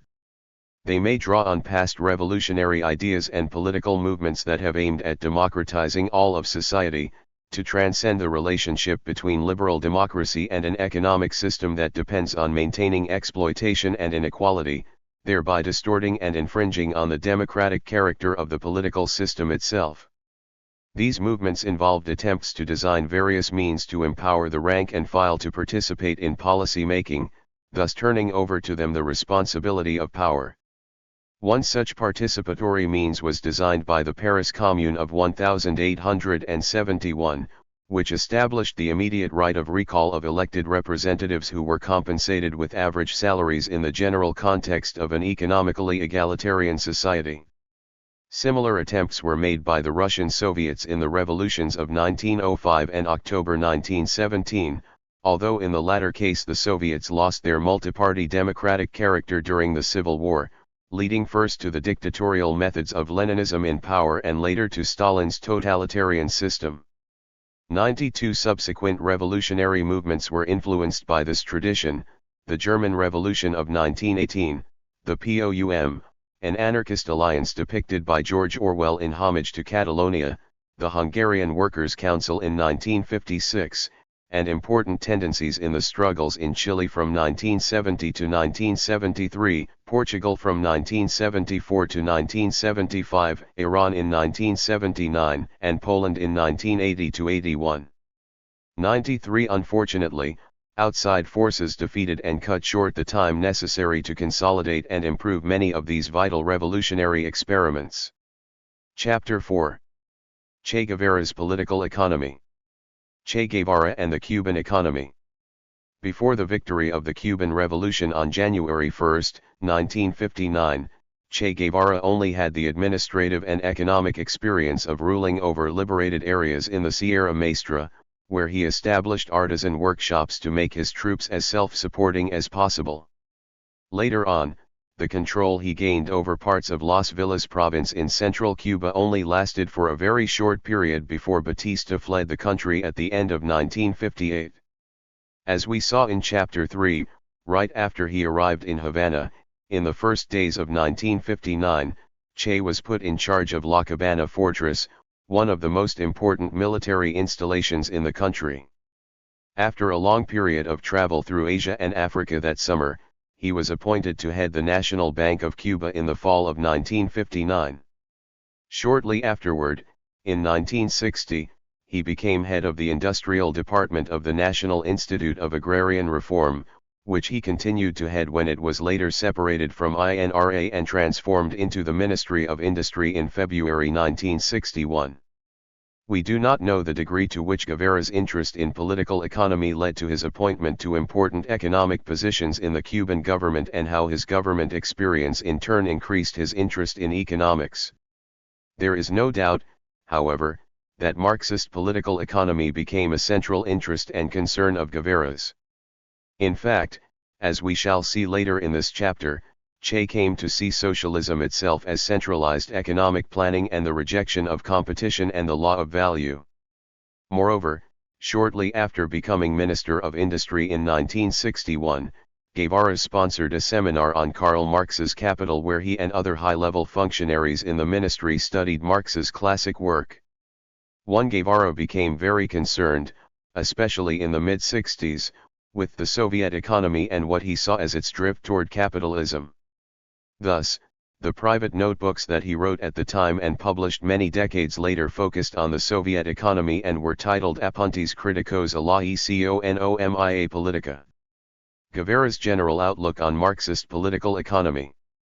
From the moment Che Guevara became an independent communist, he adopted the orthodox politics of the Soviet communist political tradition, which defined socialism as the nationalization of private enterprise and the establishment of the dictatorship of the proletariat under the leadership of a vanguard communist party.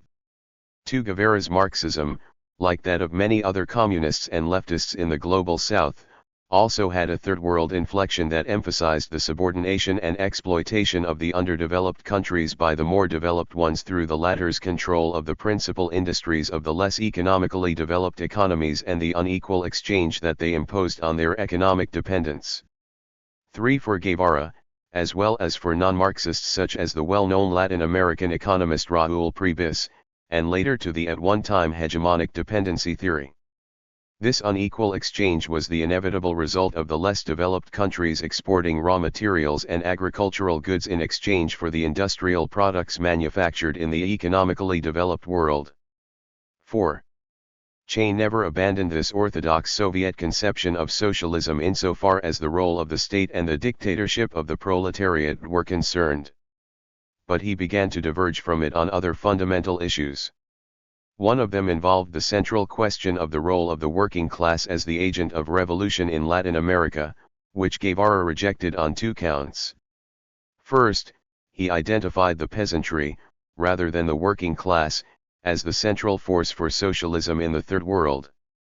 Second, he argued that in the developed capitalist countries, in spite of having become more cohesive and organized, the working class had turned its back on proletarian internationalism and had therefore become incapable of achieving class consciousness. 5. That is why he was also critical of Lenin's support, in his left-wing communism, an infantile disorder, of communist participation in conservative unions. Che argued that as a general tactic it is, at least, dangerous and can only be implemented by men of Lenin's stature, because the contact with the mud puddle of the aristocratic proletariat perverts men and parties and opportunism easily installs itself in unions. 6. What began as a disagreement on several issues had become, by the mid-1960s, a full-blown critique of the USSR. According to Guevara, one could find phenomena of expansion, non-equivalent exchange, competition, exploitation up to a point and certainly the subjugation of the weak states by the strong seven in the Soviet Union's drift toward capitalism. In 1965, he even claimed in a famous speech in Algiers that when the socialist countries engaged in international trade guided by the prices established by the world market, they were to a certain extent, accomplices to imperialist exploitation and therefore had the moral duty of liquidating their tacit complicity with the exploiting countries of the West. 8. Central to this capitalist drift was what Che characterized as the Soviet Union's concessions to individual, private, non-collective economic activity and to the law of value. He attributed the origins of this drift to Lenin's new economic policy, one of the greatest steps backwards of the USSR, mainly through its concessions allowing the peasantry to grow crops and trade them freely. 9. It is significant that in his Apuntes of the mid-1960s Guevara arrived at that conclusion without even discussing the concrete situation widespread hunger that forced Lenin to adopt the NEP, in contradiction to some of Guevara's own previous writings. 10. Neither did Guevara explain how the nefarious influence of NEP could have survived beyond Stalin's brutal collectivization of the peasantry and super-exploitation of the working class. By now, politics for Guevara did not seem to be a response to concrete circumstances but the exclusive result of ideas or principles. He explicitly disregarded the reality of the economic crisis in the Soviet Union of the 1920s with the astonishing claim that, at the time, there was nothing economically impossible. The only issue to be considered, he wrote, is whether something is compatible with the development of socialist consciousness. Lenin says that the difficulty lays in awakening interest. Give enough room and interest will be awakened, that is the typical petty bourgeois greed of the peasant. To form socialists on that basis, fat chance. 11. Thus, for Che, there was no difference between the overcoming of ideological and political obstacles by fostering a new consciousness through political struggle and education and the overcoming of the objective economic obstacles of underdevelopment and dire scarcity. It goes without saying that Lenin's primary concern in proposing and implementing the NEP was not the immediate conversion of peasants to socialism, but the economic survival of the regime. He thought that new collectivist possibilities would develop in the Soviet Union after the economic situation was stabilized and the growth of cooperatives had introduced the principles of collective work to the Soviet peasantry. In contrast with Guevara's voluntarism, his priority was to promote and in fact to direct the revolutionary movement in Western Europe with the hope that a successful socialist revolution in a developed capitalist country such as Germany would in turn help the Soviet Union develop economically. Beyond that, it is important to consider whether the NEP or a similar economic policy was justified and necessary in 1921, not only because of the severe economic crisis experienced by post-World War I and post-Civil War Soviet Russia but also because of the overwhelming dominance of peasant simple commodity producers in the country. In socialism, utopian and scientific, Friedrich Engels made the distinction between modern capitalism, in which production has become a social act but the social product is appropriated and controlled by individual capitalists, and socialism, in which both production and its appropriation have become socialized. 12. Following this distinction, it is the productive property requiring collective work that is the proper object of socialization, not individual or family production, much less petty personal property. 13. Therefore, Soviet agriculture could not have been, for the most part, ready for any substantial collectivization, except for the viciously brutal one that Stalin carried out, starting with the first five-year plan in 1928. 14. Much of Guevara's critique of the Soviet Union derived from his conception of the political economy of socialism and communism as a uniform, monolithic society without conflicting interests of any kind, based on the assumption that class conflict is the only possible kind of social antagonism. 15. Consistent with that monolithic vision, he also cast a negative eye on the Soviet kolkhoz, arguing that even if the kolkhoz were totally collectivized, their most important feature, the contradiction between the property belonging to the whole people and the property of the individual collectivity, would remain unchanged, an unacceptable situation from his point of view. 16. This also explains much of his critique of Lenin's NEP, as well as the cooperatives that Lenin had advocated in 1922. The fundamental error, argued Guevara, is to think that the collective character of the cooperatives prevails over their private character, adding, there is a class force behind them and their legitimacy and consolidation strengthen the class that Lenin feared so much. 17. It is this same monolithism that explains other aspects of Guevara's political economy beyond his critique of the Soviet Union. One was his disregard for the principle of the popular election of representatives in every facet of socialist society, as I analyzed with respect to guerrilla warfare in Chapter 1. So, for example, while reflecting on key economic issues confronting a socialist society, such as whether or not to postpone economic development in order to devote resources to produce needed consumption goods, he considers no mechanism by which people could make a decision on such a critical question, implying it would be decided solely by the ruling Communist Party. 18. The same disregard for democratic mechanisms of control also led him to espouse an uncritical view of the Soviet political system. In a discussion on the atomic bomb, Che said, absurdly, that the Soviet atomic bomb was in the hands of the people, ignoring the potential total annihilation of peoples and intrinsic inability of nuclear weapons to distinguish between combatants, civilians, the ruling classes, and the rest of the population. 19. Guevara was very clear about the fact that the Soviet economy was not working well. He rejected the Soviet Union's claim that it had achieved the highest standard of living in the world and noted that events have defeated this dream. 20. He was also contemptuous of the Soviet boasts about agricultural achievements, which he regarded as a mockery after the Soviet Union's purchase of wheat from the United States. 21. Adding elsewhere that the United States could boast more about its agriculture than the Soviet Union despite the fact that they are imperialists, not socialists. Guevara was not only willing to recognize the productive achievements of U.S. agriculture but also pointed out the success of large U.S. corporations in partially eliminating management bureaucratism, by which he meant paperwork, and their greater ability to make quick and flexible decisions. 22. It was that lack of flexibility that, according to Guevara, made it impossible for Soviet factory directors to close a plant to renovate and update it, or to increase production. For fear that the factory's productive quota would be increased to an even higher level by central planners. 23. Guevara argued that there had been no technical progress in the Soviet Union and the mechanisms used to replace the market had become fossilized, implying a lack of fresh and even critical thinking. It is in this context that Guevara's new critical stance towards Stalin must be understood. 24. As Guevara put it, it is in the supposed errors of Stalin that we can see the difference between a revolutionary and a revisionist attitude. Stalin sees the danger of commodity relations and tries to confront them, breaking up what he is opposed to. The new leadership, by contrast, gives in to the impulses of the superstructure and emphasizes commodity relations, theorizing that the complete utilization of these economic levers leads to communism. There were few times when Stalin was publicly opposed, thereby demonstrating his great historic crime, with his contempt for communist education and institution of the unlimited cult of authority. 25.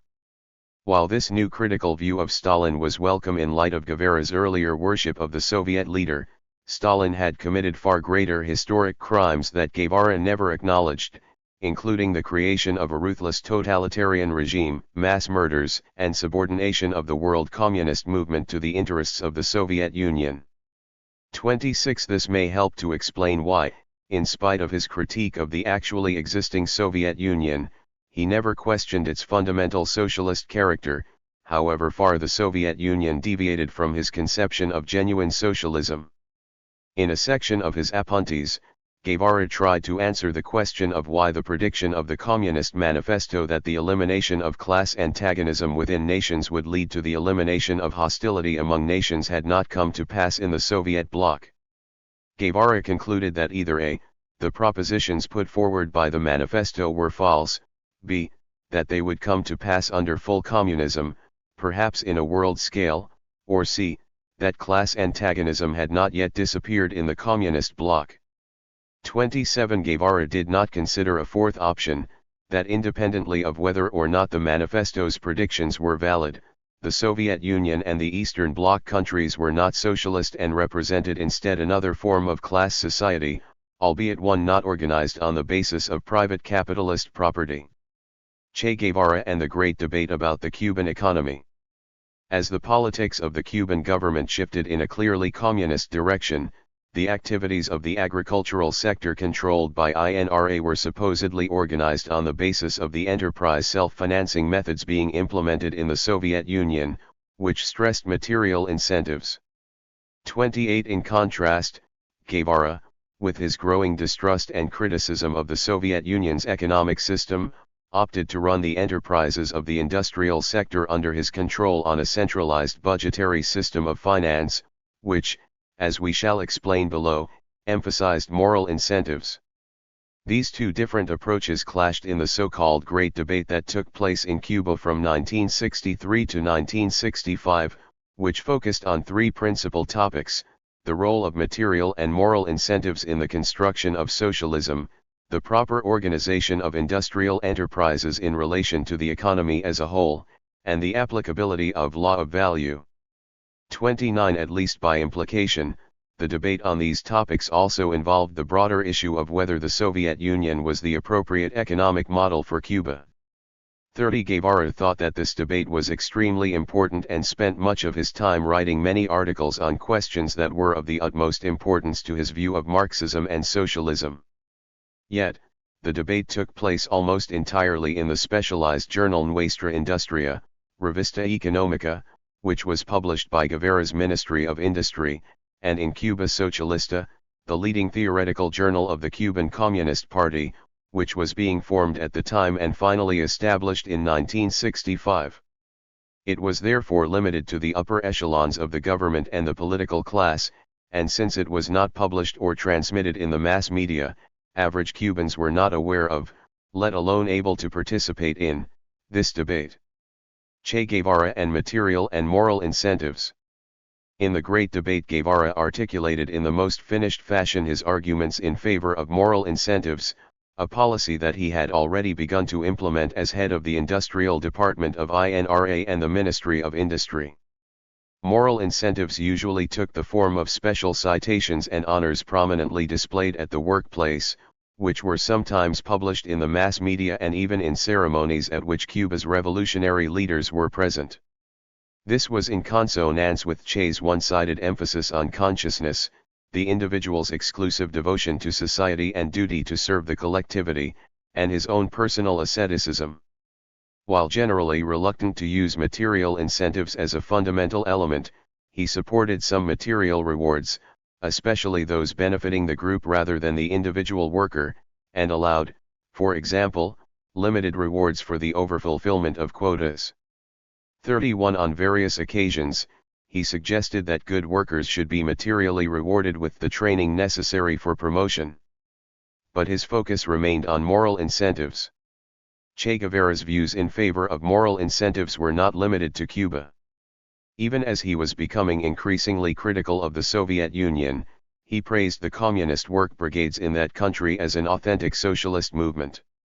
32 Moreover, he pointed out at the bi-monthly meeting of the top administrators of the Ministry of Industry on October 12, 1963, that one of the causes of the Soviet Union's agricultural catastrophe was the little attention given to the development of moral stimuli. 33. When in the first half of the 1960s, the Cuban government instituted voluntary labor as a way to deal with a variety of problems in the economy, including serious labor shortages, it introduced a system of competition among groups of workers to increase production.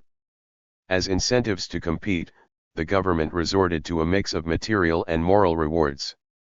By late 1965, however, material rewards had been phased out. The government established a bureaucratic apparatus to promote and administer socialist emulation and the Cuban equivalent of Stakhanovism. Reynaldo Castro, no relation to the Cuban leaders, became a well-known figure in a nationwide emulation during the 1962 sugar harvest for hand-cutting about 11 tons of sugar cane a day. He was named National Hero of Work in 1964. The Cuban government even created a millionaires' movement for the sugar workers, who, organized into brigades, had cut 1 million arrobas. Che heaped considerable praise on both Reynaldo Castro's achievement and on the millionaires' movement. 34. The predominance of the moral incentives policy in the Cuba of the 1960s cannot be exclusively attributed to Che Guevara's persuasiveness, prestige, and influence, however. Andrés Villarano, a government economist of that period, indicated that the government had been pushed into adopting moral incentives as a result of the lack of equilibrium that had developed between the purchasing power of the people and the consumer goods available on the market.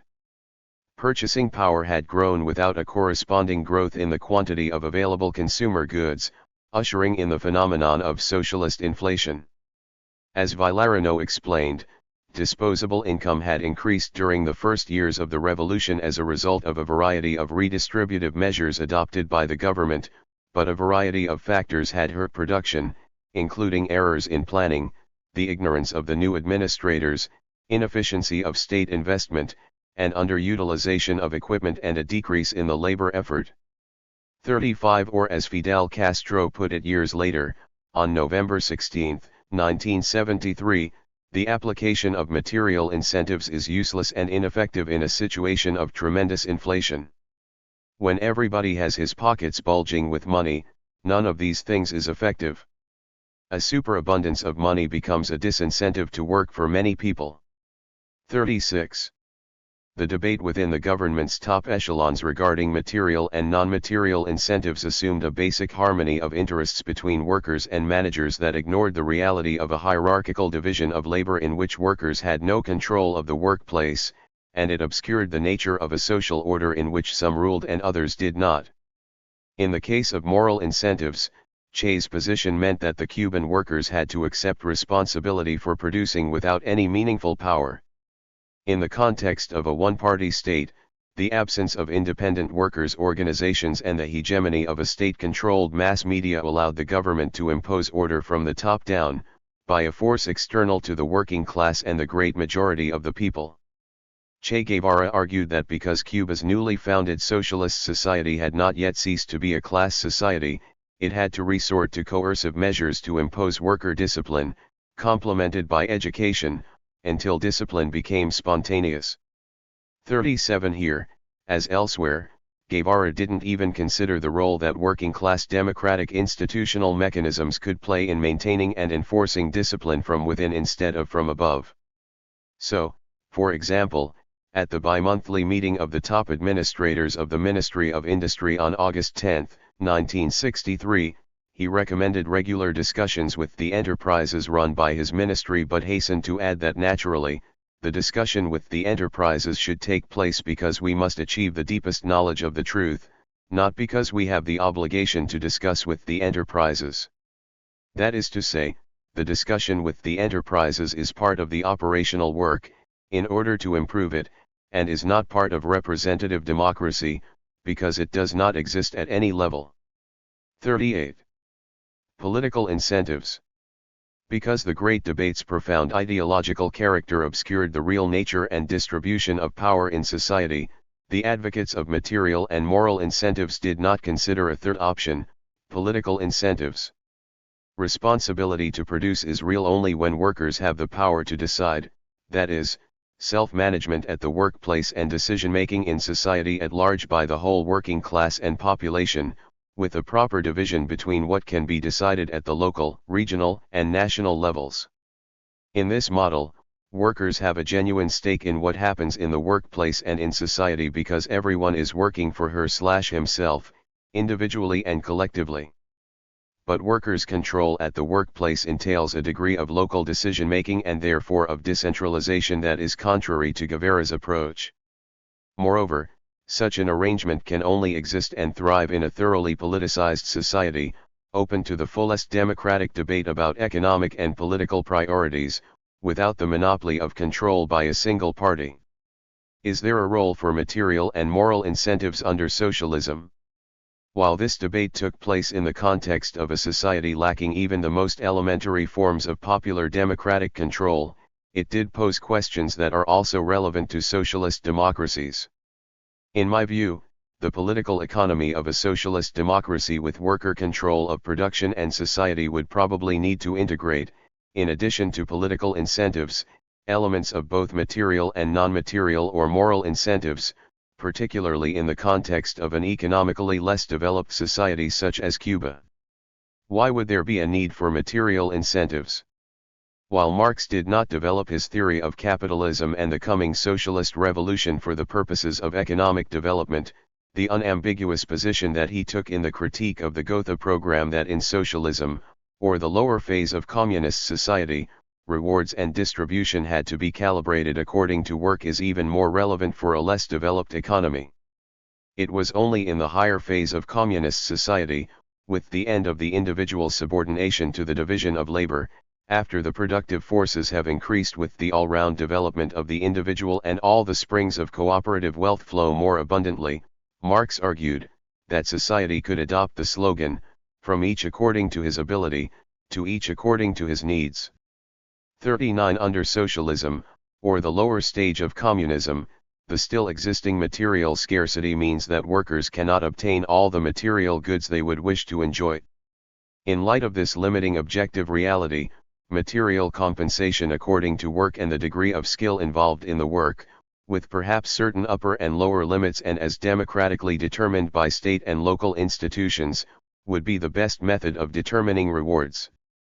The use of such an approach would be clearly more objective and far less arbitrary than other criteria such as political loyalty, as has been widely practiced in Cuba, or the responsibility without power advocated by Guevara, if proper social welfare provisions are made for those unable to work and workers' control and a free trade union movement has an indispensable supervisory role over the system of rewards.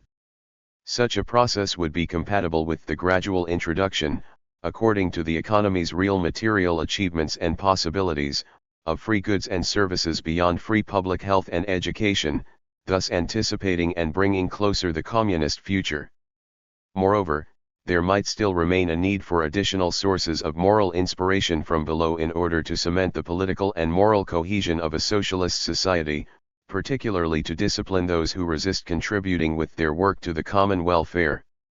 Here we should consider what E. P. Thompson, James C. Scott, and other social scientists have called moral economy. The sanctions deriving from moral economy are bound to play an important role in any process of worker self-management to the extent that it would punish through informal social pressures any shirking or resistance to perform one's duties and obligations in the work process. Since working class consciousness is very uneven, the need for these types of pressures are not going to disappear in a period of transition from capitalism to socialism and might even become more necessary under conditions granting full employment and a much greater security to workers than under capitalism. In extreme cases, this might involve social ostracism like the old British working class custom of sending someone to Coventry, which involved a refusal to speak to or have social contact with fellow workers who had violated elementary forms of solidarity through such actions as strike breaking. In a sense, social ostracism could become the socialist democracy's equivalent of firing, let alone jailing, people. It is important to note that Che Guevara did consider the issue of workers' control and self-management. As he explained in his Apuntes, he had no problem with a worker directing an enterprise. Nor was he opposed to the possibility of workers electing a co-worker, but only to perform a particular task, not as a representative of the whole unity before the larger unity of the state, in an antagonistic form. 40. He expressed a similar viewpoint about cooperatives, which he regarded as an advance in capitalist society but a step backward under socialism, because it places these associations in opposition to the whole society that owns the other means of production. 41. Che argued that it was impossible to make production solely dependent on the workers' collective or individual decision at the local level, but he never considered the possibility of developing democratic mechanisms to integrate local workplace with higher national levels of decision-making. Although Che conceded that rank-and-file experience and practice was crucial, particularly in the context of an inexperienced and largely ignorant central and mid-level administration, he expressed a clear preference, based on what he claimed was his experience, for a well-situated technical/managerial cadre, which he asserted could turn around an enterprise better than the workers themselves. 42. Guevara also had a critical view of the Yugoslavian experience of workers' self-management, which he saw as another indication of the pitfalls of workers' control. In Yugoslavia, the system of worker self-management acquired a major economic and social weight from the 1950s until the 1970s. In reality, management made the business evaluations and decisions, but formally major decisions had to go through the blue-collar-dominated workers' councils, a process that opened the door for clientelism, corruption, passivity, and cynicism toward the principle of self-management. 43. Being a part of a system that combined market socialism with political authoritarianism, 44. Self-management was limited to the operation of individual work centers. Political and economic power in the various regions and the country as a whole was monopolized by the one-party state embodied in Marshal Tito's League of Communists of Yugoslavia. While this locally self-managed but regionally and nationally authoritarian market socialism did increase worker input and decision-making and productivity at the local level, it also created unemployment, sharp trade cycles, pay inequality, 45 and especially notable regional disparities favoring the northern republics. 46 Local self-management combined with the workers' lack of political and economic power outside their workplace understandably fostered a parochial outlook among many workers and managers. As the Yugoslav scholar Mitja Kamusic pointed out, this model of self-management encouraged workers at the local level to be interested in investments that would ensure an immediate increase in their earnings, stable employment, and better working conditions, but not in investments over the long term and in other parts of the enterprise, or in the types of investment that would require reduction of manpower or its requalification.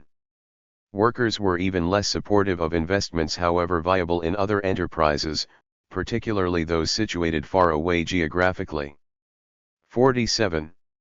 While Guevara was silent about the more positive features of the Yugoslav system, he was right in arguing that the Yugoslav model promoted the competition of factories against each other, just as under capitalism. 48 and, more generally, that workers' self-management would create unfair income differentials among workers depending on the sector and factory in which they worked. 49 But more than anything, for Guevara, workers' control and self-management would foster the expression and recognition of different interests in the workplace, which he feared could lead to an antagonistic confrontation with the state and the ruling Communist Party, the repositories, according to his still orthodox Soviet view of the nature of socialism, of genuine class consciousness. Che Guevara and industrial planning. Another important element of the Great Debate concerned the relationship between individual enterprises and the national economy as a whole.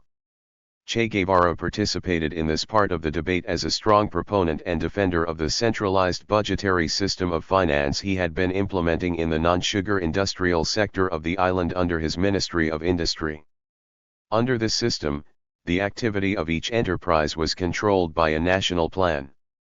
Every enterprise was subsumed in a particular industrial sector: textile, chemical, food processing, and so on, and all industrial sectors were subsumed under the public sector controlled by the plan.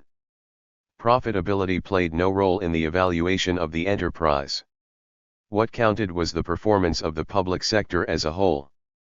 The net income of each enterprise was deposited in the national treasury, which, in turn, allocated funds to the individual enterprises according to the plan. The plan was administered by a central organization that coordinated the accounts of the enterprises in each economic sector. Labor discipline and production were based on conscience and moral incentives. 50. Guevara and his associates argued that their centralized budgetary system of finance could be implemented across the whole economy because of the relatively advanced system of communications and transport in the country that allowed for the effective coordination of economic activities on a national scale.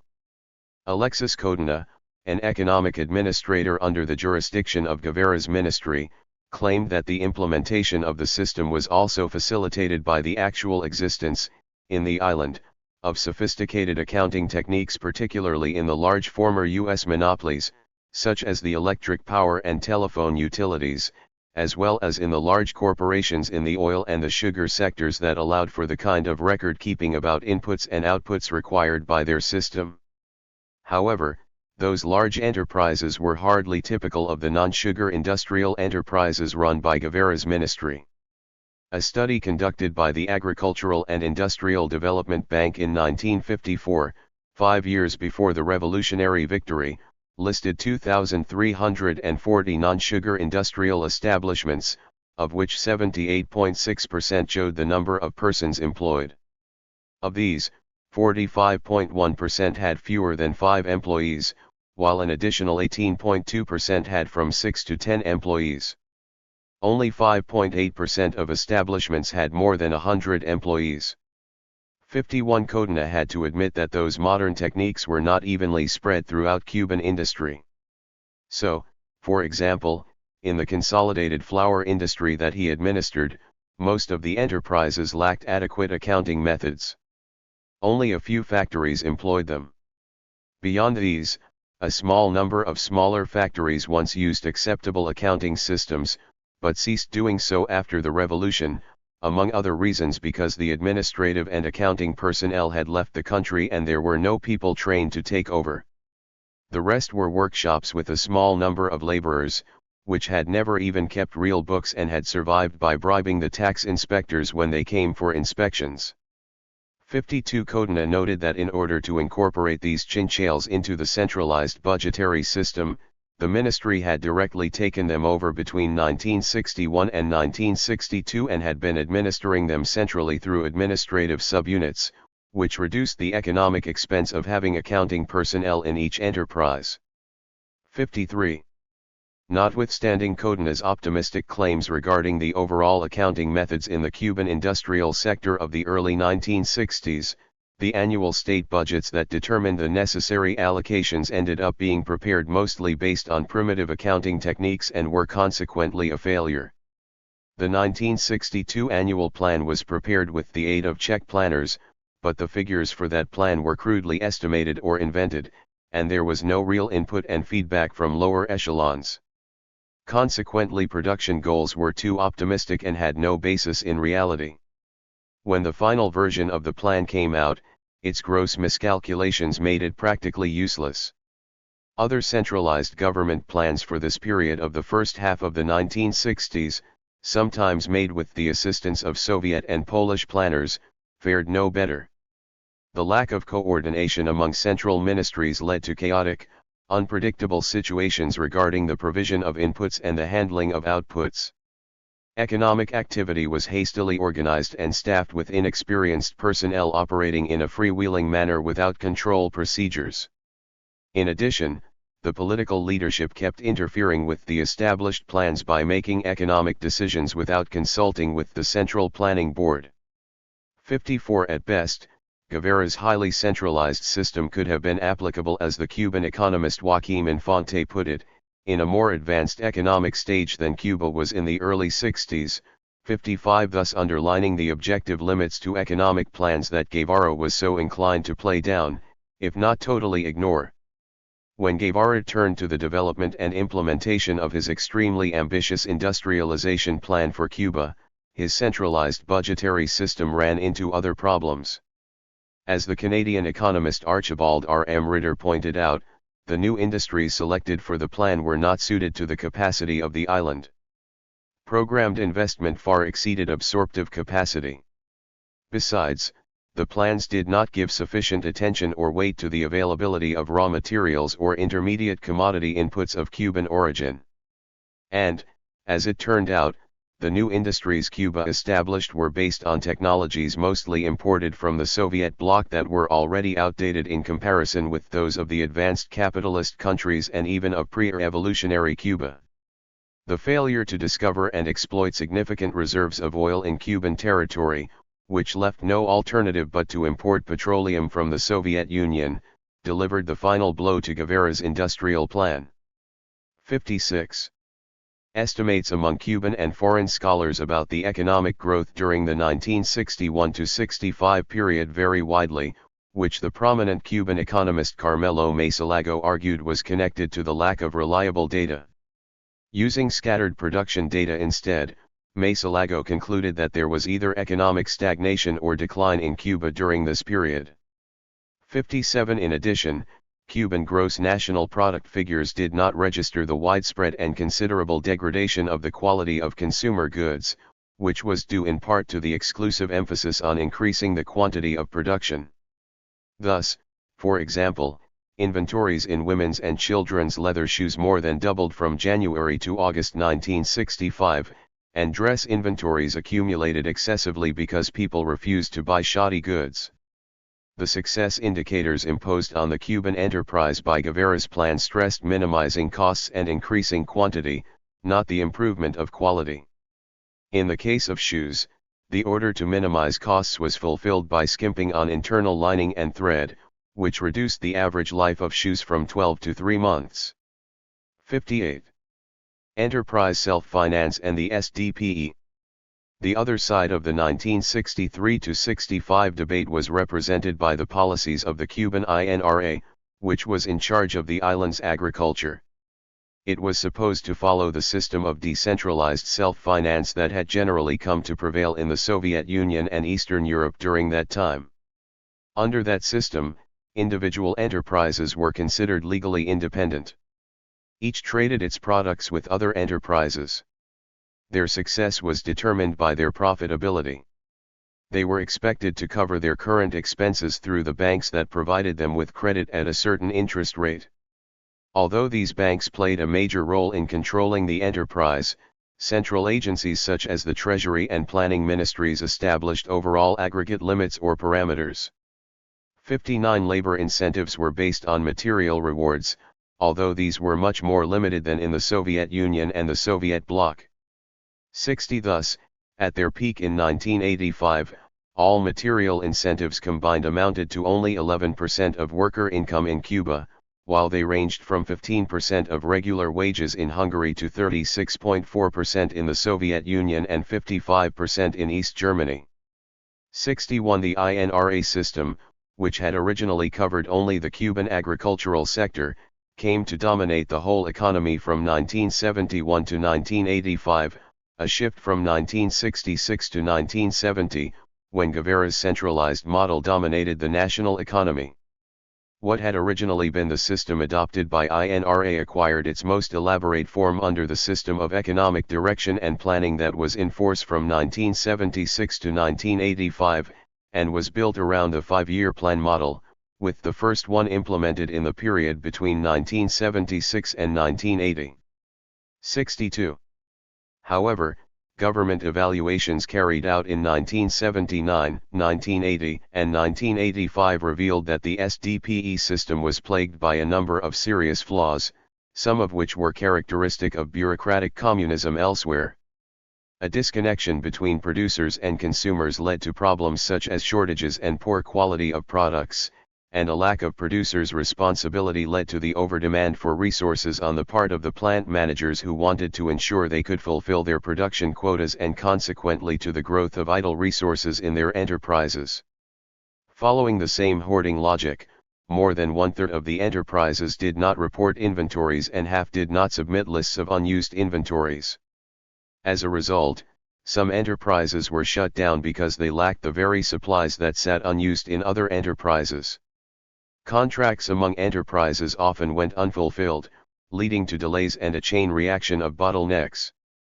Because of price rigidities that prevented price reductions to clear accumulated merchandise, out-of-fashion and unattractive merchandise was stockpiled in inventories, and perishable goods were lost. Almost one-third of enterprises lacked quality controls in 1980, and 90% of the products did not meet quality standards approved by the Cuban government. Administrative personnel almost tripled between 1973 and 1984, which led to increased production costs and price increases. 63. The same governmental evaluations also noted that the feedback and participation of lower echelons in the elaboration and control of the plan were poor, too formal, and relegated to minor issues. 64. This was a critical contradiction endemic to every communist system, and that applied to the Cuban economy both under the system of self-financing of enterprises as well as to the budgetary system of finance. Under the conditions of complete political monopoly of the one-party state and mass media censorship, authentic feedback, truthful information, and independent initiatives from below were rare, if not altogether eliminated. In this situation, an institutionalized tendency develops for subordinates to tell their superiors what they want to hear, rather than the unpleasant truth about shortages of raw materials or the wrong replacement parts being sent to the factory. This is one of many systemic reasons that both these Cuban planning systems did not work well. 65. Che Guevara and the Marxist law of value. The third principal aspect of the great debate of the 1960s was about the applicability of the law of value in the transition period from capitalism to communism. From a practical policy point of view, this was the least important of the three topics we have discussed here. However, it was quite central to Che Guevara's conception of the nature of socialism and communism. For Che, socialism meant the elimination of alienation, which was to be achieved through the abolition of competition and the market, as well as the abolition of the law of value through the establishment of central planning. For Guevara, this was a defining element of Marxism, not the replacement of the class power of the bourgeoisie by the economic and political power of the working class and its allies. In his words, the law of value and planning are two terms linked by a contradiction and its resolution. We can say, then, centralized planning is the way of life of a socialist society. 66. For classical Marxism, it is only under capitalism that most if not all products take the form of commodities. Only as commodities do products have exchange value being an expression of the social relations between producers of commodities. It is, in fact, the only expression of the social character of labor in a society of independent producers. The law of value is the economic mechanism in a society of private producers, which distributes the total labor power at the disposal of society between its various branches of production, via the mediation of the exchange of all commodities at their values. Under capitalism, this law determines the pattern of investment, that is, the inflow and outflow of capital in different branches of production, according to the deviation of their specific rate of profit from the average rate of profit. 67. Under the conditions of a revolution in a less developed country such as Cuba, there were objective economic limits to the extent to which the law of value could be suppressed. One was the existence of substantial individual and family simple commodity production that could not be easily subjected to the directives of a central economic plan. In addition, at the time of the Great Debate from 1963 to 1965, Cuba was still to a considerable degree an open export-import economy subject to the vagaries of the world market. Che Guevara, who adopted the classical Marxist conception of the law of value, was right to insist that the law of value should not be allowed to direct the destiny of a socialist economy. How else would industrial and agricultural workers be freed from having to work under the same conditions as under capitalism, to be guaranteed access to a number of basic goods independent of market-determined prices, and to begin planning to determine production and social priorities? 68. However, Guevara also recognized that the law of value had to operate, if only partially, because of Cuba's highly developed foreign trade sector. He understood that the law of value governed commercial transactions even within the socialist camp and acknowledged that it also operated because elements of the mercantile society still remained. As an example, Che cited the type of exchange that took place between the state as a supplier and the individual consumer. 69. However, he did not mention the extensive simple production that existed in the country as an obstacle to central planning and how it helped to maintain the influence of the law of value in the island's economy. That is why, as Alexis Kodina indicated, Guevara's Ministry of Industry tried to incorporate the chinchillas in his central planning and administration. While Guevara had denied that the relationship among state enterprises in Cuba was at all commodified, later, when he became more critical of the Soviet Union, he began to see capitalist tendencies there and argued that the state enterprises in the Soviet Union were selling means of production to each other as merchandise or commodities. 70. However, this was a mistaken interpretation of the prevailing situation in the Soviet Union in the first half of the 60s, since the state enterprises were not truly independent entities regardless of their formal legal status and thus could not truly engage in the buying and selling to each other of merchandise or commodities. Even under the important reforms adopted in 1965, which had the declared intention of increasing managerial powers, the success of and bonuses granted to the managers still depended primarily on the fulfillment of the national plan. 71. Yet, in contradiction with this evaluation, Che wrote elsewhere in his Apuntes that there was no relationship in the Soviet Union between the regulated scale of internal prices and the scale of prices in the world market, a clear instance of the suppression of the law of value in the Soviet Union. 72. For their part, supporters of the decentralized self-financing method, such as Minister of Foreign Trade Alberto Mora, argued that in a planned economy, the law of value does not disappear and that under socialism the law of value operates concretely in the making and implementation of the plan. 73. Implying that there was competition in Cuba's socialist society, Mora asserted that the state sector in Cuba did not constitute a single large enterprise since there were differences of opinion and conflicts among the various enterprises subsumed under it. Following Mora's approach, General Motors would not have been considered a single enterprise, since, Like in any other large bureaucracy, there is no lack of backbiting and conflict among the various sectors of its managerial hierarchy. Fundamentally, however, Mora's conception of the law of value was very different from the classical Marxist concept. For Mora, the law of value was rooted in economic scarcity, not in the capitalist marketplace, as was the relationship between available resources and the growing needs of humanity. Therefore, he asserted, the law of value would cease to operate only when the development of the productive forces created enough resources to fully satisfy humanity's fundamental, or socially recognized, needs. 74. What was not debated? The Great Debate of 1963–65 was not only restricted to a small elite public, both in terms of participation and audience, but was also limited to economic questions that involved criticisms of the Soviet economic model by other communist currents that fundamentally accepted the structures of the one-party state undemocratically controlling the whole economy from above. Basically, it was a debate between two tendencies within the ruling group about the most effective way to get workers to be productive and about the most effective manner for state managers and administrators to organize enterprises. 75. The debate elided much more fundamental issues about the economy that were not open to even limited public discussion, much less popular consultation and decision-making, and were instead unilaterally decided by the Cuban government. The following fundamental issues would have been open to intense debate in the mass media, as well as in specialized publications, in any society with a legitimate claim to be both socialist and democratic. What proportion of the economy should be devoted to production of goods and services for immediate consumption, and what proportion should be saved for replacement and innovation for future consumption? Consequently, what wage policy should the government adopt? What should be the policy toward individual and family production so widespread in Cuba in the transition to socialism?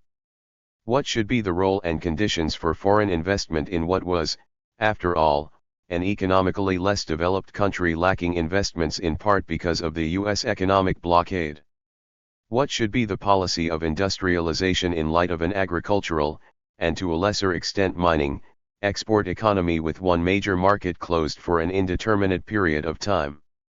It is interesting to note that Che had considered the role of popular participation in economic decision-making, but he did not refer to the concept of popular or workers' control, a notion with which he was certainly familiar, though in this context, he distinguished between the preparation of economic plans, including the rate of growth and types of production, and the implementation of those plans.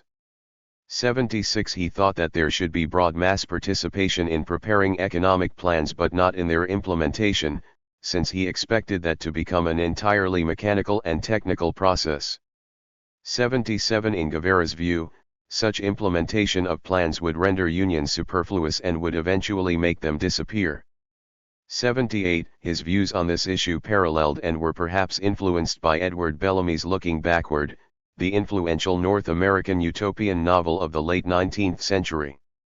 According to Orlando Borrego, Che's close collaborator and his informal literary and political executor, Guevara greatly admired Bellamy's work, even to the point of declaring that it coincided with what we are proposing. 79. Bellamy's socialist utopia in Looking Backward is expressly modeled on the army as the ideal pattern of society regimented, hierarchically ruled by an elite, organized from the top down, with the cozy communion of the beehive as the great end. All production-related issues have become a matter of purely administrative technique to be handled by administrators and experts who know all aspects of production. Universal suffrage is abolished and representative bodies of any kind, from unions at the production level to parties in the political realm, have been made irrelevant. 80. The Great Debate and Cuban Economic Cycles. Until the collapse of the Soviet Union in the early 1990s, the Cuban government tended to alternate between the Guevaraist centralized model, and the Soviet self-financing model. The swings of the Cuban government from one model to the other were largely due to serious labor problems including absenteeism, decline in hours worked, lack of skill, and carelessness which the government attempted to resolve by resorting to either material or moral incentives, and sometimes even to coercion and the militarization of labor, in order to elicit a greater dedication to work among the Cuban people. 81. In addition, as in other communist countries, the use of material and non-material incentives in Cuba was also associated with other important economic policies. These may have included planning methods, the organization of the enterprises, allocation of resources, income equalization, and mass mobilization for economic purposes. 82. For example, the adoption of the Soviet model of self-financing enterprises in Cuba in the 1970s was accompanied by the adoption of material incentives, all of which resulted in the creation of a somewhat higher degree of unemployment and income inequality. 83. Guevara's economic policy was implemented nationwide for the first time by Fidel Castro from 1966, when Guevara had already resigned from the Cuban government to undertake guerrilla warfare abroad until 1970. The policy's emphasis on capital accumulation at the expense of consumption reached its high point. In other words, the large increase in national savings was achieved at the expense of consumption through the expansion of rationing, the exporting of products previously consumed at home, and the reduction of imports regarded as superfluous. The share of state investment funds going into production rather than consumption increased for the 1965-70 period from 78.7% to 85.8%, the highest proportion ever achieved during the revolutionary period. 84. Nevertheless, with the exception of a few agricultural and industrial products, the country experienced a general decline in economic output. The country's poor economic performance, combined with the pressure from the Soviet Union, which was subsidizing the Cuban economy, forced the government to abandon the Guevaraist system and adopt orthodox Soviet methods during the 1970s. Guevaraist economic policies were again implemented during the rectification of errors period of 1986 to 90, in order to combat a number of ills that the government was facing, such as a considerable slackening of work effort, a virtual disappearance of volunteer labor, and nepotism. 85. The government increased output quotas and reduced material incentives, wages, bonuses, prizes, and overtime funds. It also revived unpaid voluntary work and labor mobilization and created new construction contingents while maintaining material incentives only in some areas of the economy such as tourism. While the government gave lip service to increased worker participation in production, it actually reinforced managerial control of the workforce. 86. This was a period of poor economic performance starting in 1986. The year Cuba stopped paying the debt it had contracted with the countries of the Paris Club. Figures published by the Cuban National Bank in 1995 show that the GDP for the 1986-90 period declined annually by 1.3% in absolute terms and by 2.3% in per capita terms. Exogenous factors such as drought, a decline in the world price of sugar, and deterioration in the terms of trade with the Soviet Union played a role in this decline. But the policies of the rectification period itself, such as elimination of the private farmers' market, had a very negative effect too. 87. The collapse of the Soviet bloc and the USSR in the late 1980s and early 1990s brought the rectification period and its economic policy to an end and delivered a huge blow to the Cuban polity and economy. Such policy cycles and oscillations were not unique to the Cuban economy, however. In the case of China under Mao, with whom Guevara, by his own admission, shared certain political inclinations, the stress on moral incentives was associated with a process of sharply increasing investment that left fewer resources for consumption. As high investment and moral incentives increased, social dislocation and discontent grew among workers and peasants because of the absence of basic consumer goods and because of the ever-diminishing material rewards for increased work. Eventually, the regime was forced to grant certain concessions in the form of greater material incentives. This is what happened as a result of the government's Great Leap Forward of 1958-61. The regime was forced to abandon that campaign because of the lack of food and the resulting famine and death of millions of people, and poor morale, even in the army. The peasants were then encouraged to return to private plots and rural markets, and the Chinese government began to pay the workers' piece rates and bonuses made possible by sharply reduced capital accumulation. 88. The occurrence of comparable cycles in Cuba and China is an expression of the systemic features that characterize bureaucratic communism.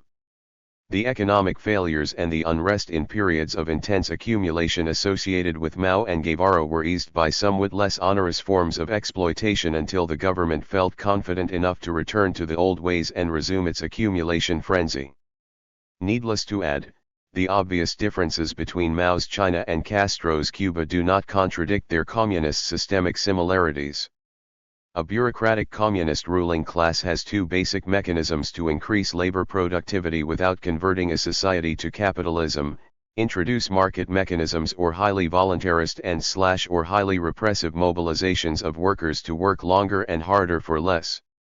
The more revolutionary versions of communism, such as the ultra-left third-period Stalinism of the late 20s and early 30s and Mao's and Guevara's politics, were associated with the voluntarist and repressive economic options that entailed greater accumulation at the expense of popular consumption.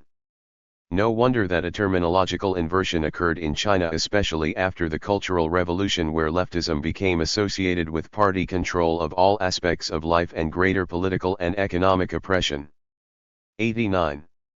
At the same time, third-period Stalinism, Maoism, and Guevaraism had a more aggressive and revolutionary attitude toward capitalism as they tried to spread their form of class rule to countries beyond their own.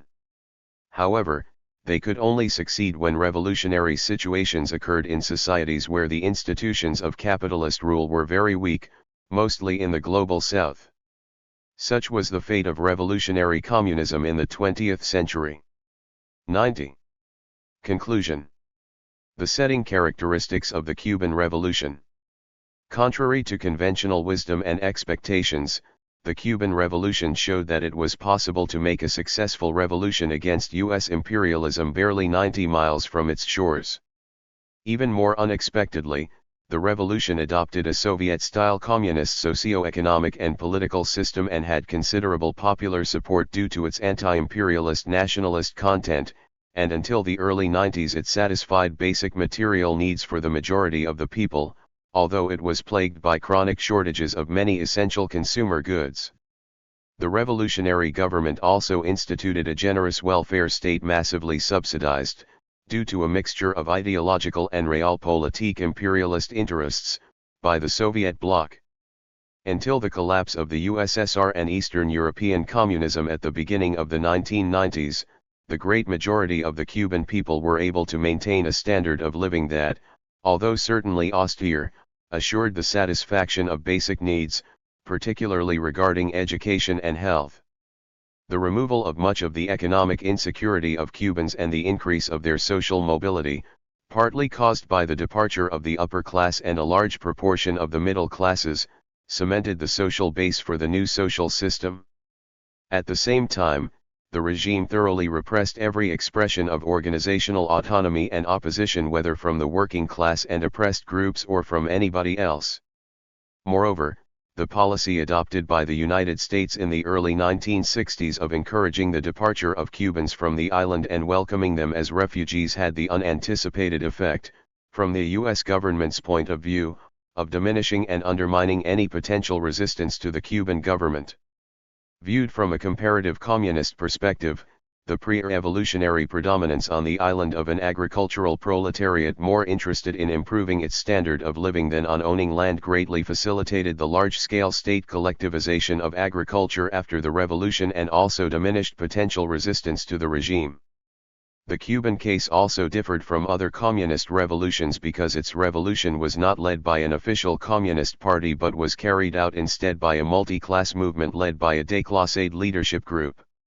That is why the founding Congress of the ruling Cuban Communist Party did not take place until 1965, several years after communism had been established on the island, although it should be noted that the PSP, the old pro-Moscow Communist Party, one of the political groups that came together to form the new Communist Party in 1965, did play an integral part of the Cuban revolutionary process, particularly after the triumph of the revolution.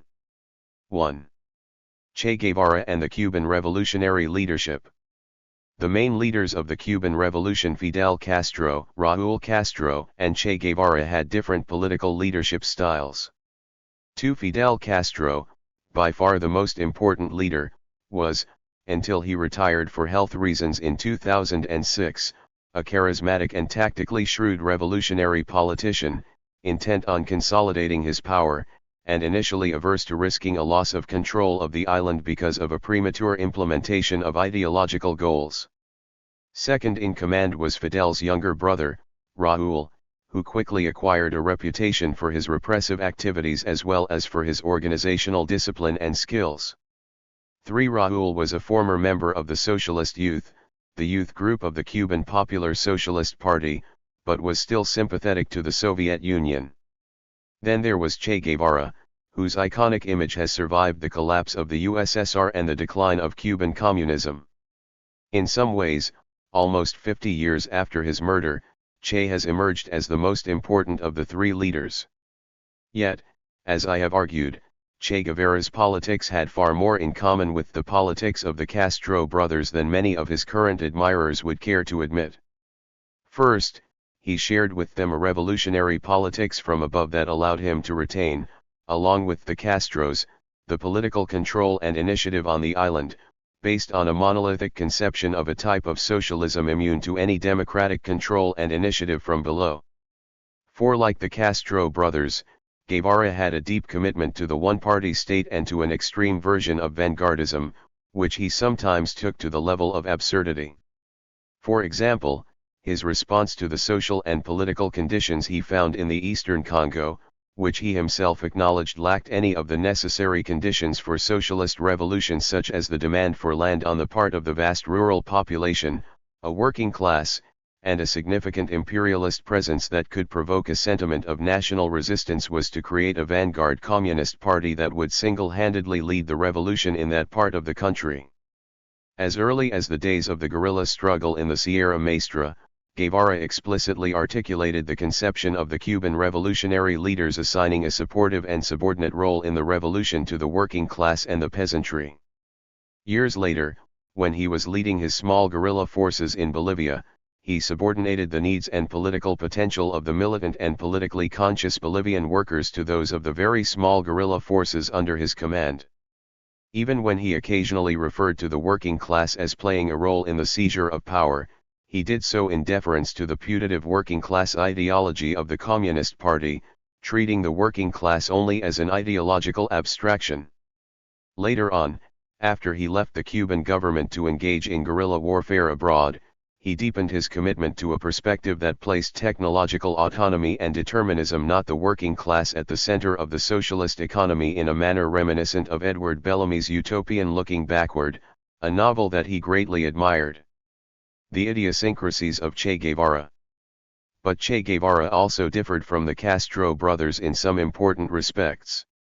He was a radical egalitarian, a trait that was rooted in his bohemian upbringing in Argentina. His almost 6 years in power in Cuba did not diminish this trait at all. This was also the case with his political honesty, particularly in comparison with the very manipulative Fidel Castro. He also had a profoundly ascetic edge that led him, for example, to try to impose, in contrast to other revolutionary leaders, puritanical policies during his occupation of the town of Sancti Spiritus in central Cuba in 1958, and to consider, in a meeting of the Ministry of Industry that he directed, that the development of consciousness could reverse material progress in consumer goods. According to Guevara, the Cuban people could be educated to do without television altogether, based on the example of the Vietnamese, who did not have television and were nevertheless building socialism. 5. Guevara's internationalism, or, more precisely, his willingness to spread the revolution outside of the island, particularly to the rest of Latin America, was more pronounced than that of the Castro brothers.